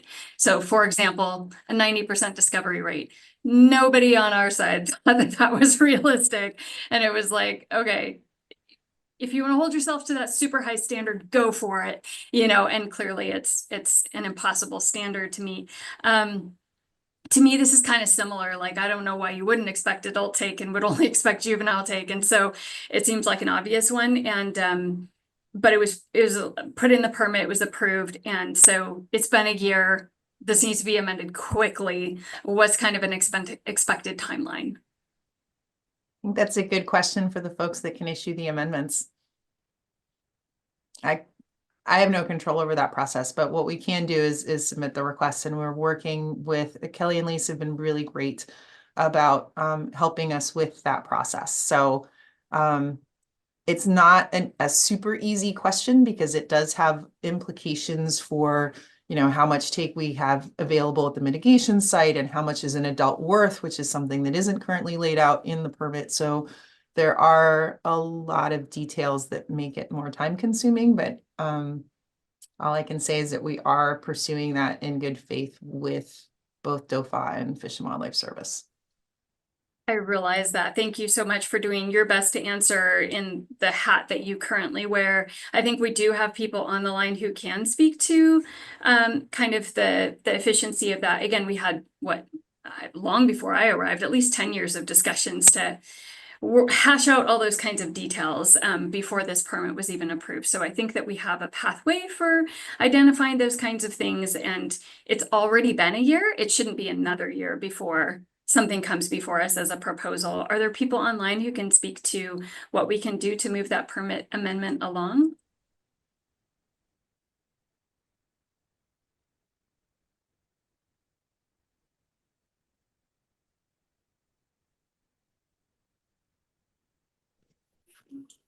Hi, Melissa. Yeah, I'm sorry, that's really hard to say. It's really tough to get a timeline for those amendments. They really do take a while, especially for the major amendments. It's basically a rewriting of the entire KSHCP. Or well, it would be, so technically if they would amend just for their individual PIP, it essentially ties into the entire KSHCP, so the whole document kind of comes up again. So, you know, it would be a major amendment to the entire KSHCP essentially, even though we're just amending a section of the individual PIP. Yeah, so that is quite an involved process for all of the, I'm sure you've been through KSHCP, or I'm sorry, HCP approval processes. So it does take all those like meetings and, getting through the whole ESRC approvals and then the board. So yeah, it can be quite a little bit of a extended process. Minor amendments, on the other hand, are like usually internal documents or something really quick. But the major amendments take a bit of time. Thank you. Yes, that was consistent with my memory of things. So, and a major amendment because we're adding in additional age groups, or? Yeah, so adding in the adults and increasing the take requests would be a major amendment for the KSHCP, for the individual participant, but again, essentially the entire KSHCP. Michelle. I don't want to speak to DOFA's process or timeline here, and neither for Fish and Wildlife Service either, but the first step would be the formal identification that an amendment is being sought, and the development of a project proposal by the permittee, right? That's the first big step. Correct, yes, thanks, Michelle. Yeah, we do. So this isn't something that DOFA or Fish can, do on behalf of the licensee. It has to come officially from the licensee, and essentially it's their process if they're pursuing the amendment. So all those things kind of, though we shepherd through the process, those all originate from the licensees themselves. Okay, so while the timeline to completion can't be spoken to, what I'm hearing is that initiation by the permittee has not taken place in the last year since we requested it. Is that accurate? That's accurate. Okay, so again, I would give a strong nudge that we need to see movement on this since this was brought up a year ago. If the permittee has not initiated those steps and it's on them to initiate it, we would expect to see action on that quickly. Yes, thank you, Melissa. We did also, I should have mentioned also, we did reinforce that a couple of times. So the licensee, we do fall implementation letters, and that was raised. So that was probably like October, November 2024. And then again, during our annual implementation meetings right prior to the ESRC meetings this year. And yes, we do reinforce to them that basically because they don't have permitted take of adults, it was basically a legal take of endangered species. Okay, would it be appropriate to put something in the records for next year, like if they have not initiated by next year and taken those first steps, that we would be, I don't know, what would the next steps be if they haven't initiated after another year goes by? That I wouldn't be too sure. I don't know if that would be a legal question, like, what next steps we could take or ESRC or agencies could take if they didn't actively pursue or apply for that major amendment. Yeah, that might be a deputy AG question. Yeah, I can take that one. This is Danica. So, most of the time, the department and U.S. Fish and Wildlife do not pursue violations under the ESA for take if someone has a permit or is working towards amending their permit for that take. But if the ESRC were to recommend something such as if the permittee fails to take significant steps towards amendment by next year's annual review, that the ESRC recommends DOFA submit something to the Board of Land and Natural Resources for possible unauthorized take penalties. So that's something you could do. You can make a recommendation that an enforcement action be initiated for any unpermitted take to the board if they don't, do it again. Thank you, Danica. Because was I understanding from this that not only is the permitted take getting close to being in excess of the permitted amount, plus there's all this uncovered adult take. Am I understanding that correctly, or am I misremembering? I believe for NCL, I think in my original calculations, they were above the 5-year rolling average for Oahu, but I think with corrected numbers, they may not be. So they may not be over, their, higher rate of take for Oahu and A'o. A'o, they are not, but Oahu, I don't think so. And that's counting just juveniles and not the adult take. Correct, yes. Okay, and with the adult take, it's considerably more concerning.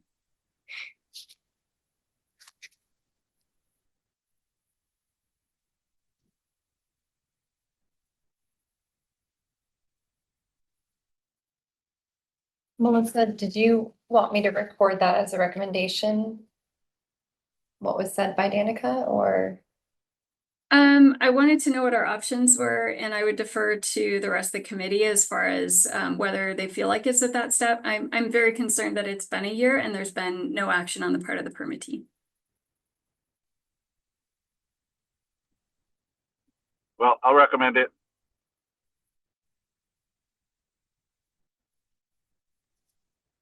Quick note, y'all.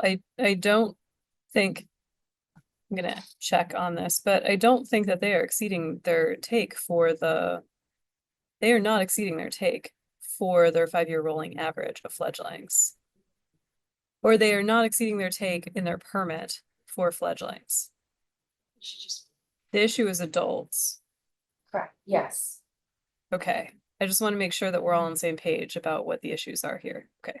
Yeah, thank you for the clarification. The take of adults is currently not permitted, so it's not covered under the current permit. They were not included in the original permit. They were not included in the original permit, correct? So because there has been take of adults, they need a permit amendment to cover that.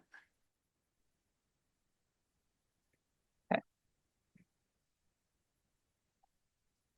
I will just say, I am hesitant to make the recommendation as it's currently worded. I definitely would like to see NCL take steps to formally identify that they are seeking an amendment, but I am not going to, I cannot support a recommendation of action, It would be particularly law enforcement action, right? Particularly not a penalty recommendation to the board. Yeah. Okay.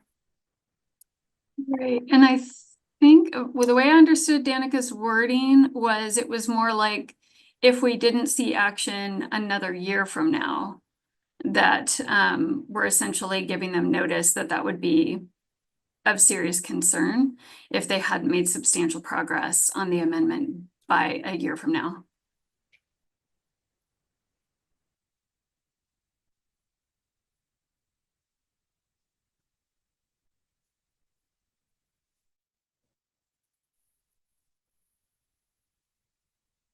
Okay, well, let's just see if we got a fair amount of comments from the group. Let's just see if we have any testimony from Zoom and the email, and then we'll go back to working on the recommendation slide. Can we just check that now? Do we have any comments on Zoom? No comments on Zoom. None, and But someone can testify, you can invite. or testimony. And did we have any testimony in our email? No? Okay. So let's work on the recommendation document.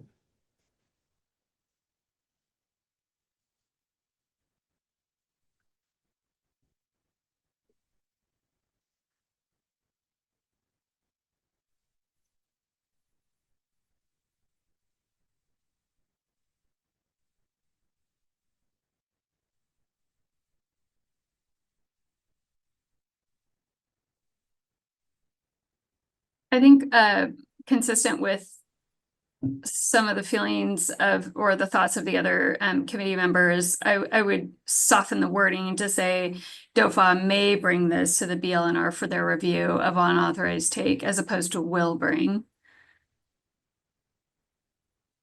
In other words, notification of what our options are, right?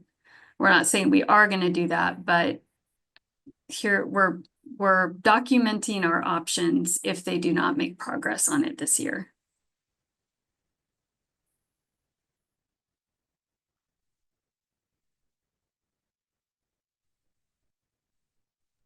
Just double checking, has there been adult take of all 3 listed seabirds? Yes. Okay. Kinsley, or Kelly, I would just add, hold on.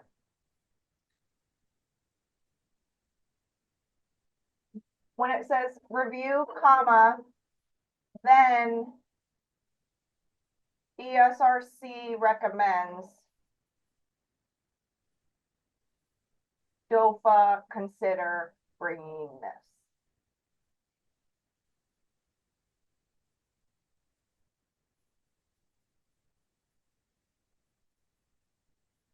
Thank you. Thank you, Danica.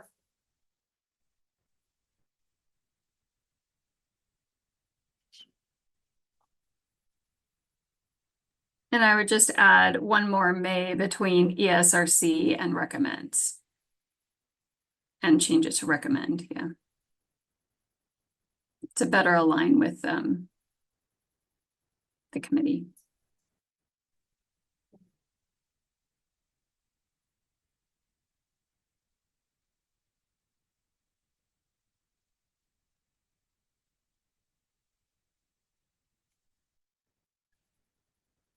Was there, Michelle, did I hear you asking about essentially like they've got great maps of where fallout is occurring? Is there some sort of a plan for evaluation and maybe they already outlined this, but is there some sort of a plan for evaluating the distribution of that fallout, where detections are taking place and what kind of modifications could take place to reduce that? Sorry, Adrian, if you already kind of outlined that. I know you had mentioned a lot of progress that they've made. And so if you already said that, I just want to give you space to speak to it. Well, that's basically our annual process, is to take a look at those maps of fallout, and particularly, I mean, all species together, since there's actually very little TES fallout, then it's more instructive to look at the other species to show us kind of where the hot spots of lighting that we could address. So that's the process we're going through now. And that we, you know, by submitting these maps to the agencies and trying to get these lighting reviews set up, that hopefully they can take those maps under advisement and help us with that and provide recommendations themselves when they join us for the lighting reviews in June. That's great. Thank you. So ESRC, is there anything that we would want reflected in here on that? Or since they're already doing that, is there no need to put it on here?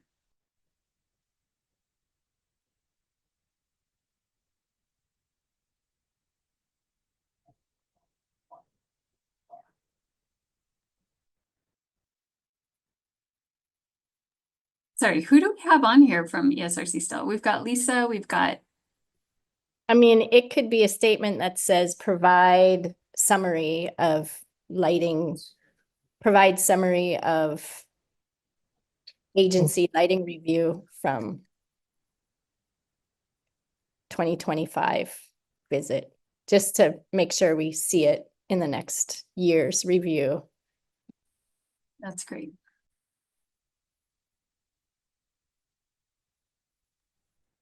And the lighting reviews, or at least the ones that I've conducted, are included in our annual report. And I'm not sure if I don't know that the email recommendations we've gotten from the agencies are necessarily included as appendices in the report. So maybe Kelly knows more about that, if that gets included with the big annual report or not, or if it's just something that the agencies have on their side. That's what I was about to say, Adrian.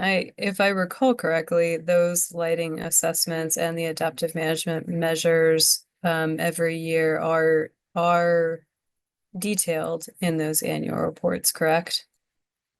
And we as ESRC members have access to those and can review those. I'm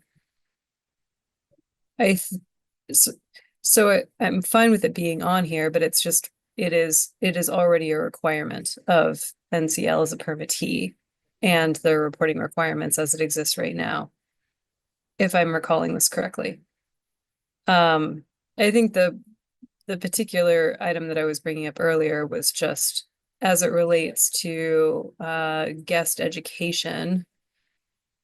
That seems like an area that you are already focusing on, and it might be helpful to hear a little bit about what those efforts look like next year, specifically beyond just that which is already part of your regular reporting schedule.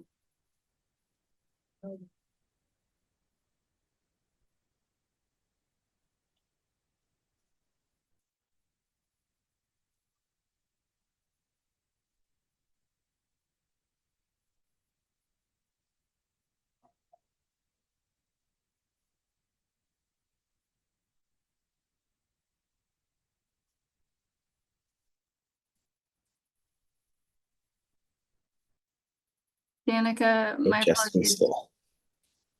for a call a friend here. One more question for you. This last statement here of if the licensee does not make progress toward an amendment, do we need something like that also for the one where they currently have a 90% discovery rate? Do we need to, they've said they're going to be working on the amendment. Do we also need a statement like that here? Or we could also, whether or not we've stated that this year, we could still make the recommendation next year, right?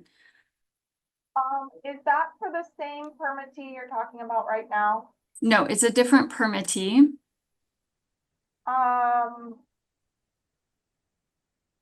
Is that permittee still on the call? Yes. Oh, okay, hi. Then yes, you'll have to reopen public comments and, allow the permittee to make further comment to discuss it if you want to add a similar provision. Or, that recommendation is just kind of to put the permittee on notice, that we can recommend, or the ESRC can recommend DOFA to go to the board for enforcement action. So if you think this also deserves that level of gravity, you could make a similar recommendation, because the permittee is still here. We're still in the same meeting, but you will have to reopen public comment and discussion. Okay. I'm happy to wait until our current discussion is done, but I think we all were in agreement that 90% needs to be changed soon. And I don't know whether that's a minor or a major, but it does need to be changed. I would recommend. Forgive me, but it's under my impression that they have already committed to proceeding with an amendment. Okay, perfect. Thank you.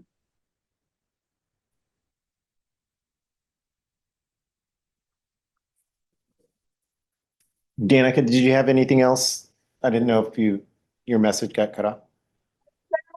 Finishing this agenda item before going back to the other one, but that might not be necessary based on Michelle's comment. But either way, that's still my recommendation, is finishing this one before going back. Okay. Thank you. Okay, so if we're okay with NCL recommendation, can you put recommendations next to NCL at the top, just so we all know this is the end? I do have to admit, I'm still a little hedgy on the last wording of the final bullet. I think my suggestion might be ESRC may recommend to DOFA consider bringing this to the BLNR for their review period. The reason why I'm a little bit hedgy about the wording of unauthorized take is because I don't want to project that there will be take of adults in future years. We have take of adults in past years, and I want to be careful about our wording here. And I think it's cleaner to just say that this could be an action that ESRC takes to send to the board to review, but not to dive into the details as to what is authorized or unauthorized. That's an AG question, and we're not at that point. At the end of the day, though, if ESRC would prefer to keep the current wording, that's fine, and I may abstain from the vote.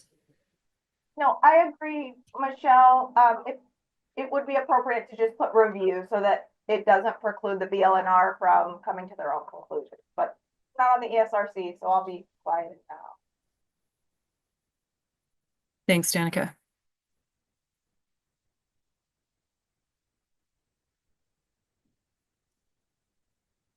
Okay, Wait, Marie, Melissa. we have, Melissa, did you have something? Okay. No, I don't think so. All right, we'll go ahead and, for those that want to approve, just raise your hand and we'll save this file and move forward. Thank you. Thank you. Thank you. All right. NCL recommendations complete. We're going to go back to 1 hotel, Hanalei Bay, to look and see if we need to make any adjustments to the recommendations for that. Is Michelle correct that they have already agreed to move forward with an amendment and they've initiated that process? We've agreed to move forward and we're in conversations about what needs to happen next. Yes. Okay. Have we submitted anything formally? No, but do we intend to? Yes. Sorry, was DLNR about to say something? Oh, no, thank you, Adrian. She answered.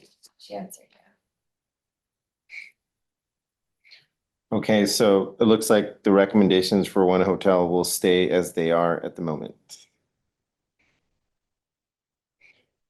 Do I get Yes. approval? Sorry, I think I would appreciate hearing from Danica, and sorry, I don't have a law degree. I'm not sure how this works, but I guess I'm a little bit confused, like if they're out of compliance with the permit,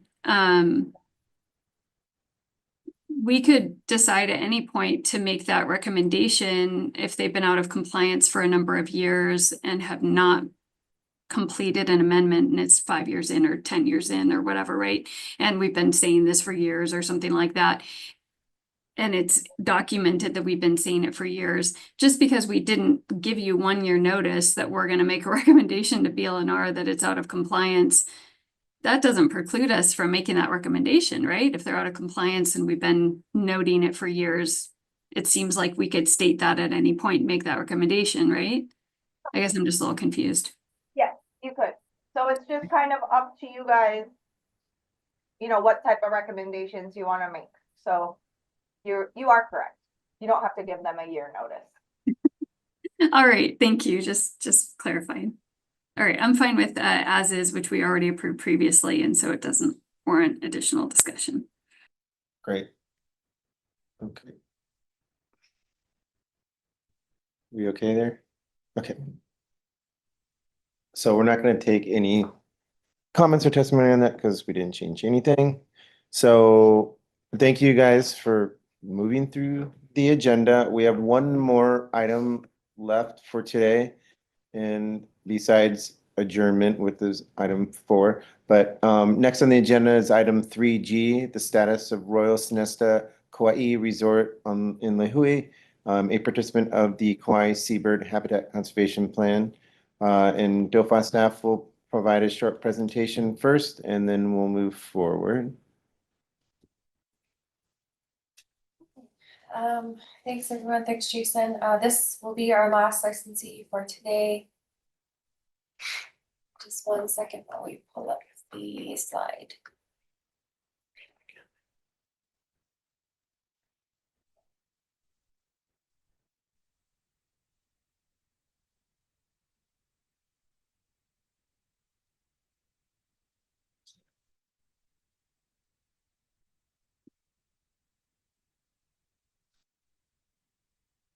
Let's start from the beginning. That's what I'm wondering.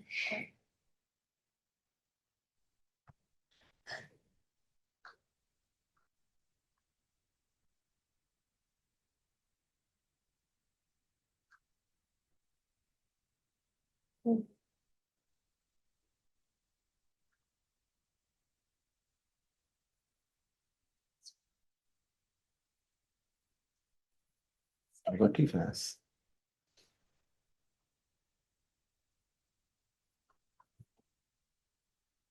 Perfect. Okay, thank you. Okay, so this is for Royal Sonesta Kaua'i Resort. Currently, we are pending a ITL transfer just to change the name to the Association of Apartment Owners of Kauaʻi Beach Club, who essentially Royal Sonesta carries out the obligations of the KSHCP for. This project is a beachfront resort on 41 acres in Newell. The status of the ITL in 2024, they had the direct non-lethal take of 1 ʻaʻo. Again, pending corrective numbers for the calculated take of the species. Their approved discovery rate is 50%. In 2024, they did undergo a KSHCP efficacy trial. In 2022, it was 17%. In 2023, 40%. And in 2024, 30%. So a little bit of drop between 2023 and 2024 and below the approved discovery rate. The licensees did share that there were some turnover in their searcher team, so that made it difficult this year, but yeah. They are currently over the 5-year rolling average for lethal and non-lethal take of ʻaʻo.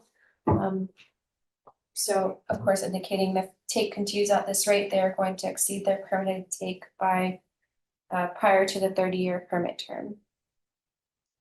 Okay, I think that was it for that. And recommendations for Royal Sonesta Kaua'i. Oh, sorry, before I jump there, I just want to briefly touch on the changes that were made during the 2024, including further reducing property lighting. They trained some dedicated Seabird searchers to perform these searches. But of course, I think that's the team that experienced some turnover. They do plan to utilize decoys for 2025's fledgling season to reinforce and practice searcher trainings. And they do plan to increase guest outreach and education. They plan to increase signage in common areas and considering including this information for seabirds on their rotating TV info screens. Just a general recommendation for Royal Sonesta, of course, given their rate of ʻaʻo take, is to continue to work towards staff management measures, including reducing property lighting, increasing searcher efficacy, considering the use of trained canine searchers, and increasing predator control on the property. And then we'll have Adrian once again for Royal Sonesta.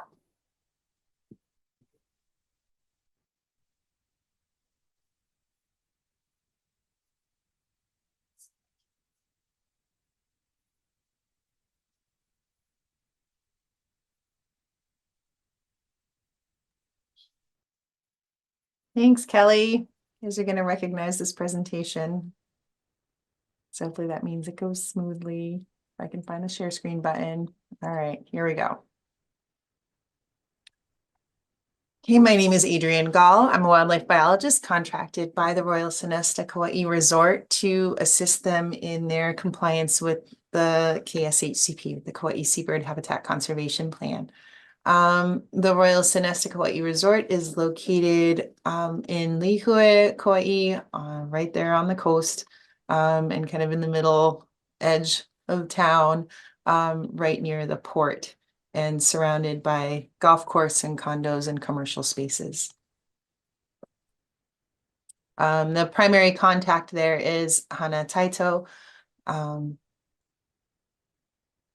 And as Kelly mentioned, there was a lot of turnover on the property this year. So this recaps what Kelly mentioned, that we're in the process of transferring the license to the current owner of the property through some name changes. Hannah is now the primary contact. Formerly it was Dayton Yamashita. He no longer works at the Royal, at the Sonesta. And Clinton Makanani is the director of security, and he leads the security and search teams. A few of the big lighting changes that we made, I know, again, sorry, cell phone pictures are not the bestest. But we noticed that there was a fair amount of fallout around the Haupu Tower. And so there were two issues. There's two issues with this side of the Haupu Tower. One is these, they're basically where the elevators are. They're little lobbies on every floor where the elevators are located, and they're brightly lit. And so they create this big column of light. And then there were also uplights that were under like this covered walkway, but they were still shining up onto the sides of the building quite a lot. So there was a lot of reflective light. So the big change, one of the big changes that we made this year was to turn off those uplights. So if you compare the picture on the left with the picture on the right, you can see the reduction in that light coming off the side of the building. And then you have to squint a little bit to notice, but in the photo on the right, there's 3 columns of elevator light. The 2 columns on the left, we've now added shades to those. So they're actually dimmer than the one furthest right that they hadn't had the curtains applied yet when I took this picture. So you can kind of compare the 2 on the left with curtains to the one on the right that you see a bit more glare coming out of that one. So that's how we're trying to keep the necessary amount of light in the elevator lobby areas while still reducing the amount that is escaping out of the building. So that's one example of the lighting adjustments that were made. There's a really extensive appendix to Sonesta's annual report that lays out exactly what light by light change was made on the property in 2024. So there's kind of a verbal summary of the lighting changes that we made. So I reviewed the lighting on the property in June with the lighting engineers. We came up with the list. When I returned in September, we went over the list and I walked around taking our before after pictures. I took some pictures when I was there in June and then more in September to try and make these comparisons. And again, we'll be back to do another lighting review in June of 25. And we're trying to time all these lighting reviews together. So the lighting reviews for Sheraton, for the ships, for Sonesta, and for one hotel to try and make it efficient for everybody and to give the properties enough time to make adjustments in the months leading up to fledgling season. For staff training, the employees, we have employee rosters from employees of different departments within the hotel. They were all given the basic Seabird awareness training, encouraging them to keep lights down in their workstations, to keep an eye out for birds, look under and in and around corners, particularly during fledgling season, and to call the security team should they find anything. And that internal Seabird awareness training is provided by Sonesta staff. When I was on property in June and September, I met with the security staff that does the Seabird searching. And so we went through a couple of training sessions with folks there. Unfortunately, they did have the turnover between the June and September visits and then subsequent to the September visits. And so Daniel Asaki, who's been on the property for a long time, and Clinton Makanani, who's newer to the property, they were there to continue working with the teams on site. And there in the picture, you can see the SOS recovery box that's on the property. There are signs posted during fledgling season in various spots throughout the property. This is a bit of a blurry photo of one of the signs that's in the reception lobby, just as folks step up to check in at those counters back there, along with a photo of the card that's placed in every room. requesting that guests close their drapes and turn off their lights when they're not in their room. There's additional outreach information posted for employees in the break room and email notices sent around to the employees reminding them of the importance of not feeding cats and reporting any cat feeding on the property. Nightly searches are conducted as prescribed in the KSHCP, and the team was documenting their searches internally. They did not have permission to use small personal mobile devices for to use an app to record their searches, so they were recording them I think on paper and then transferring them to an electronic log. As Kelly mentioned, KSRP did run a searcher efficiency trial on the property, and the efficiency rate was 30% this year.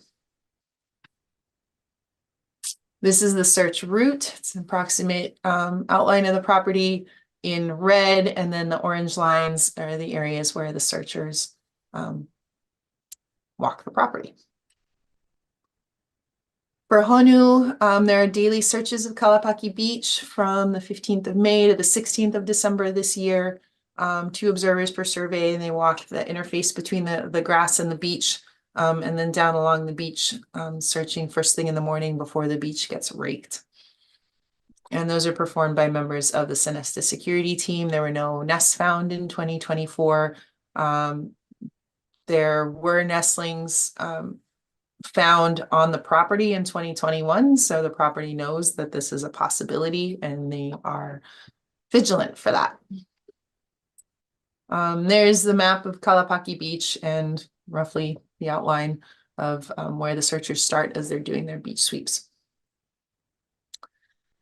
There's 1 fledgling owl found on the property in October. 9 wedge-tailed shearwaters found on the property, and most of them survived. There was 1 that had to be euthanized by SOS.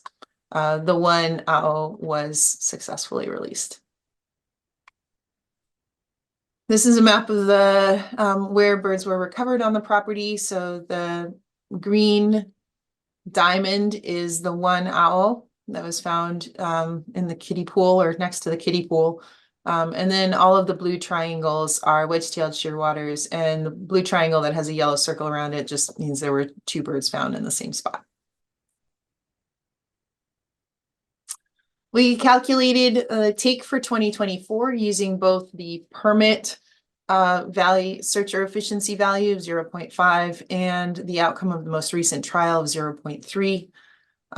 So by changing the searcher efficiency, it does increase the lethal take for 2024 above what it would be if we use the permitted amount.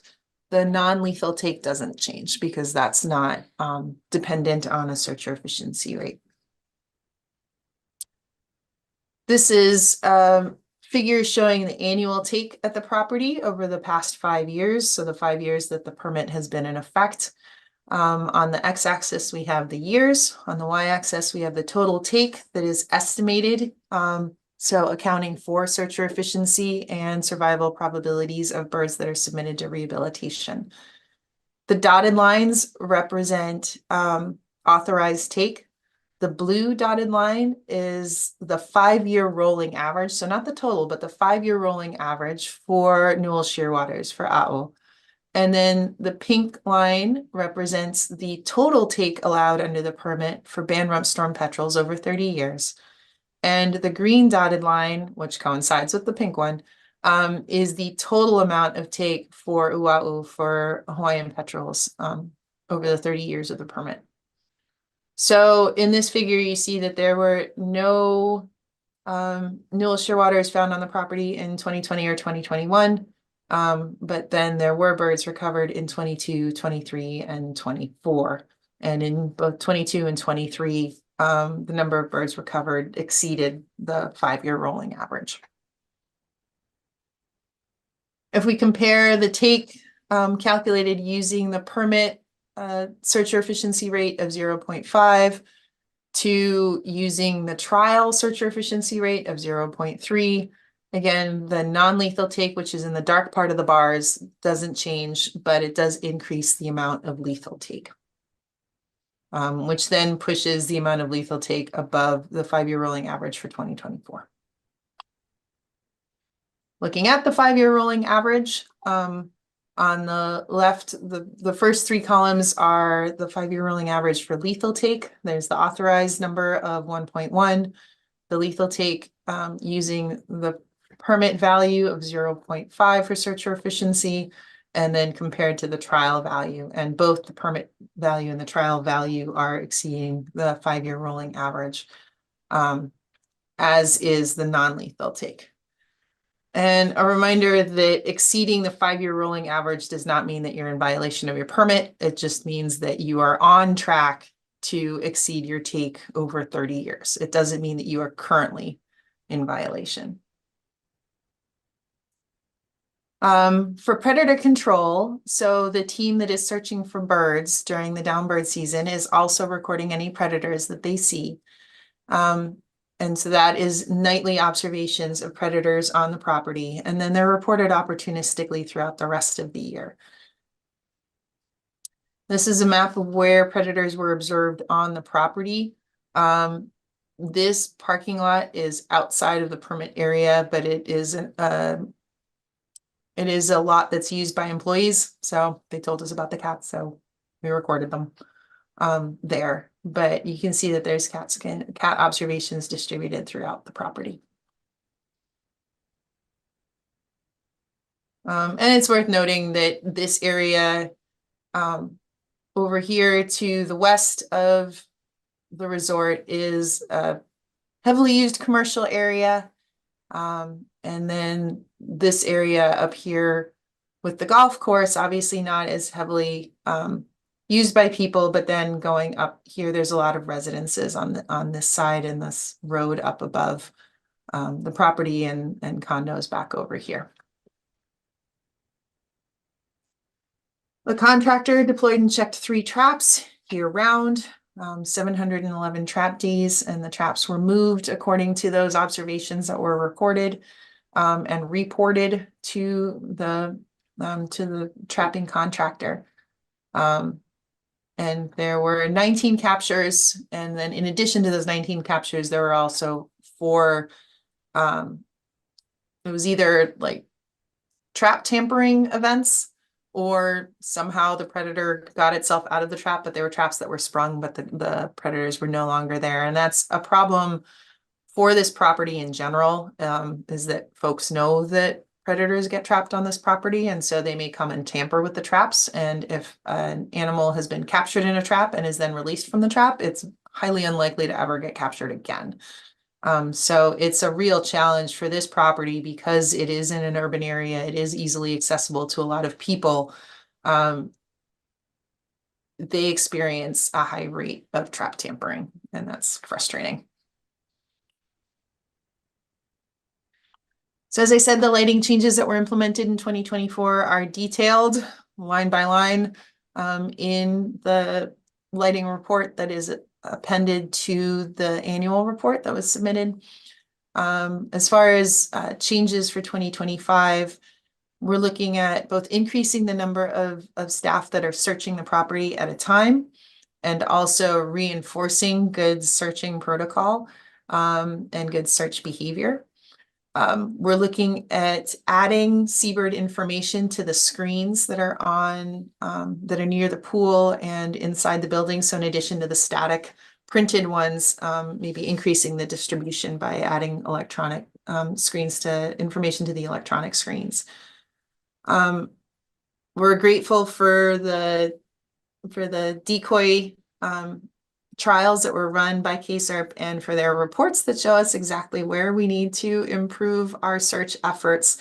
And that's definitely going into the training information for this year, particularly the area around Hau'upu Tower and the area kind of away from the guest rooms, more around the restaurant areas and the conference areas that don't get as much people traffic and maybe as much people attention in the middle of the night, but certainly need searcher attention. So those are areas that we're going to emphasize this coming year, as well as possibly asking DLAC or KSRP to come in throughout the season if we have similar staff turnover, so that we actually have in-person training for folks rather than just the remote training.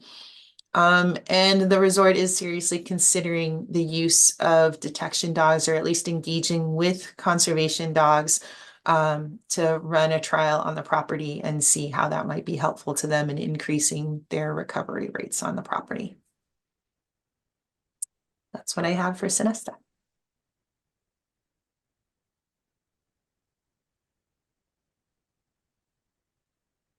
Lindsay, would you mind speaking to the trapping effort? Just based on what you said earlier, as far as number of traps and area, and whether you think that this is adequate at the site? I think Lindsay said she had a hard stop at 2 p.m. Darn it. Okay. She had said 3 was inadequate, but I don't know for the area if she would say it on this, so I didn't want to put words in her mouth. She said a certain number per acre. Could you speak to that? Melissa, this is Jason. She mentioned something about a certain number per acre. I think it was 10 acres, 1 trap per 10 acres. Yeah, she said 5 to 10, so. Okay. And sorry, Adrian, can you remind me of the size of the site and whether this meets that bar or not? 41 acres, 3 traps. The math does not work out according to Lindsay's recommendations. Okay. All right. So if you want to add to the notes of recommendations that we would recommend increasing trapping effort at the site. Because again, it's the challenge, and just for the record, I'll be a broken record and say this again, the challenge is if carcasses are being dragged off before they can be detected, then we are underestimating the actual take at the site. And so when predator control is inadequate, discovery rates can't be trusted.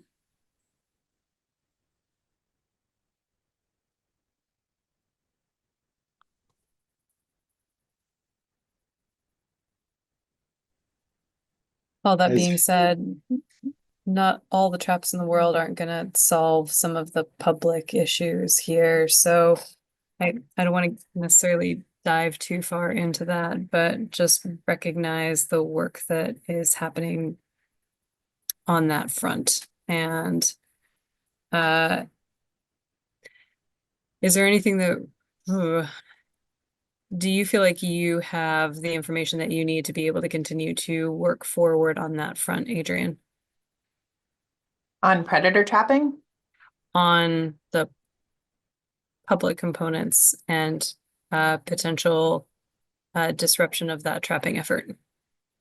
That's hard, and I really have to get with our contractor on what ideas they might have, because like I said, this property in particular is really susceptible to people who want to save cats, and an increase in the number of traps may simply increase the things that get tampered with. So I'm not saying it's a no. I'm saying I'm not really sure what the solution is there, other than community dedication to the cause, and kind of it's a broader community problem within Lihue, which it's not, it's not particular to Kaua'i, the cat people.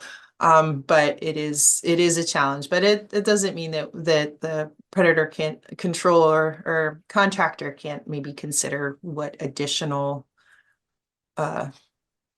trapping effort they could deploy in hopes that it can remain undetected by people who are specifically looking to detect them. This is Jason DOFAW. I was just having a thought, like having some sort of little plaque that says "Smile, you're on camera," just kind of maybe to deter someone from, setting the trap off. Just a thought. Yeah, the liberating of cats is really frustrating, so makes it hard.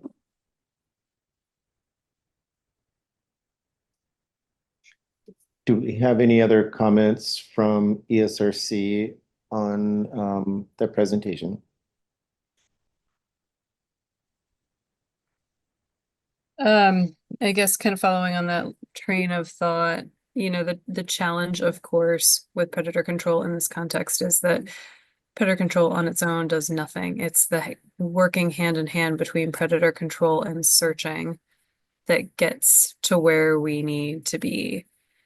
So if you're struggling with predator control, the other trigger you can pull is increase that searching effort, right? It sounds like there was a shift in staff this year. I would really encourage you to think about if there's going to be, maybe make it a trigger for adaptive management or additional training in the midst of a season. If you foresee changes in staffing, immediately go back in and do new training, have that be an automatic trigger within the plan for the year so that you're not dealing with losses in your searching effort as a result of staff turnover, because staff turnover is going to happen, right? For all of these, for all the KSHCP licensees, staff turnover is always going to be a thing. But trying to anticipate that and set yourselves up for success ahead of time is always going to be in the best interest of the licensee. And I know you've been thinking about that already, Adrian, but if there's a way to memorialize it somewhere, that might be helpful. That is helpful. It is helpful to get it in writing, so thank you. And there's no incentives on this property for, or is there? Like, Not at the moment, no, and so that's that might be another recommendation is even staff incentives. The staff searcher incentive and the visitor incentive to help. Because that seems to have played out well for the Sheraton.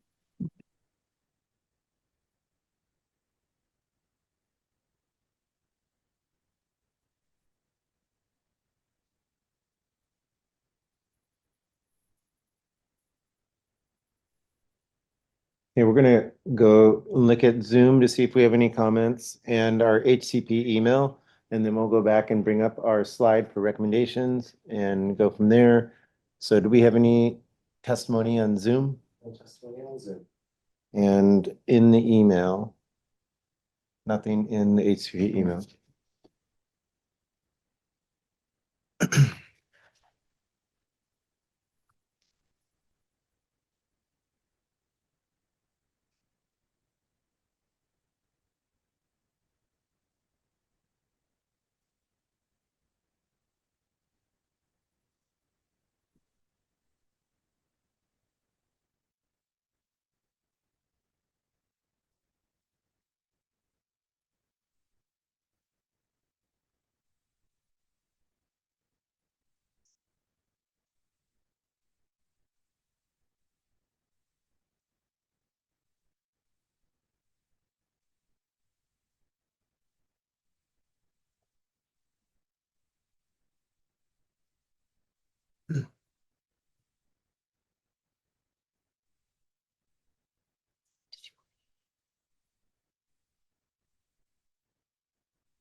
Does the committee have any other recommendations that we'd like to add to this list or update what we have?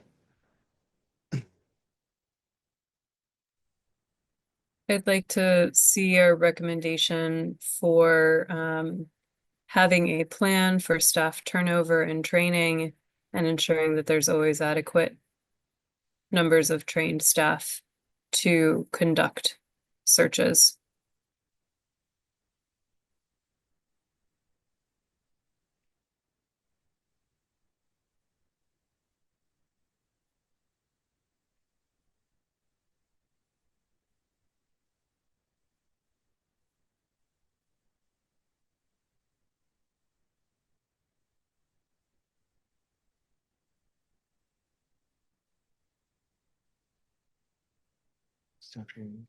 And I think we can acknowledge, Adrian already talked about the fact that this property is already looking into the idea of using detector dogs to aid in search efforts.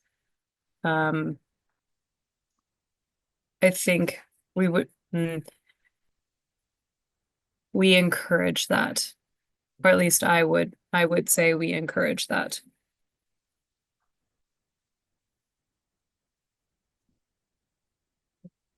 And particularly for a property of this size and complexity. Sorry, in the topic, Michelle, Adrian, you mentioned there's a contractor that was helping search at Hotel One, correct? So it turned out into doubling the effort. So maybe along with making sure staff members are trained and encouraging dog searches, also like recommending that perhaps there's a contractor out there that might be able to help in these staff transition periods as well to create stability in their searcher effort.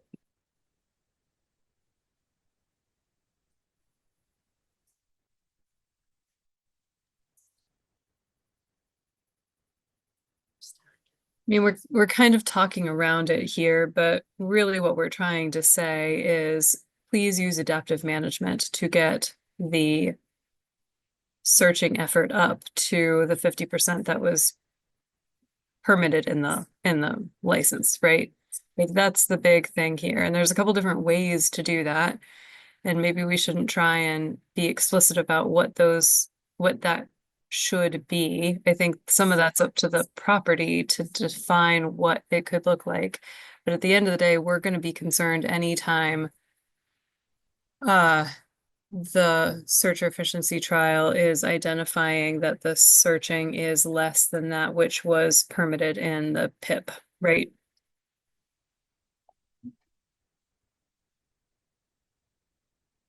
What other things can be done?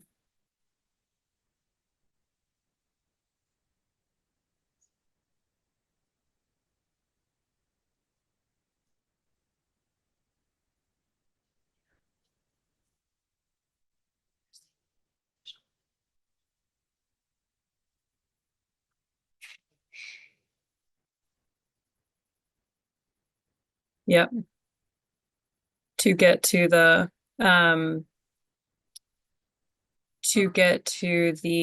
I don't know what it is, but the assigned discovery rate of 50%.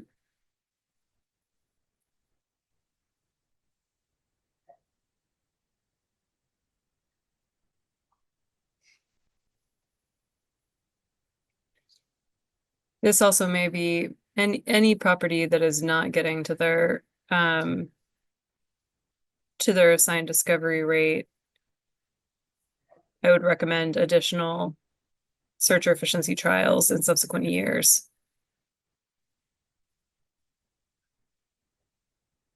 to see where we're at.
You're doing awesome, Kingsley. Yeah.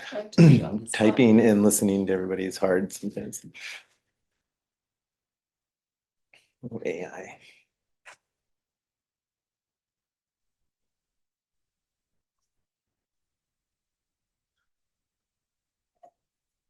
Okay, folks, Royal Sonesta recommendations.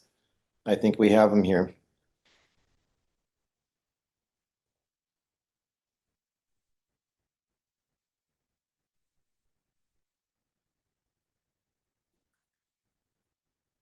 Call for a show of hands from the committee. Yep.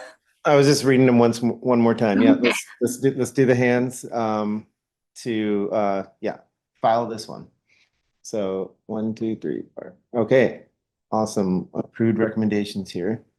Royal Sonesta. Were there any additional ones? What's that? Were there any additional general recommendations or were we good? No, I think we're good. I think for the predator control stuff, the contractors may come up with some other ideas for them. we did our public comments on Zoom. We did our HCP email. So this brings us to item 4. Oh, do we have any additional general recommendations just across the board that we want to capture today before we adjourn? I just wanted to say mahalo to Adrian for the consistency of the presentations that made it extremely comparable across the different sites. So I'm very grateful for that. That was a really helpful piece. So thank you. I agree. Oh, Thank you're you. welcome, but I also owe a big thank you to Kelly for setting up a template and making it really easy. So it's been a real pleasure over the past year to work with Elise and Kelly and compliance issues for this permit. They are really going above and beyond, in my opinion, to be extremely helpful. They are reviewing all of our materials with care. They are providing thoughtful feedback, and they are real partners in doing what this HCP is meant to do, which is, you know, have people work together to save more seabirds. And they are really making that happen. So I am deeply grateful to them. Thank you, Adrian. I appreciate it. Thanks to you folks as well. It's actually a good opportunity to just say thank you for everybody. All the licensees who've been here, Adrian, for your hard work, all of the teams involved and each of the participants. Yeah, it really, like you mentioned, it's very collaborative and takes a significant collective effort. So we appreciate it. And thank you to the ESRC team to be here today to help us get through a lot of these plans and providing your recommendations and stuff. We need this to get through these projects. So really appreciate your support. I guess at this point we can move to item 4, which is adjournment. And so I'd like to make a motion to adjourn the meeting if I can have a second. Okay. So we'll take a vote.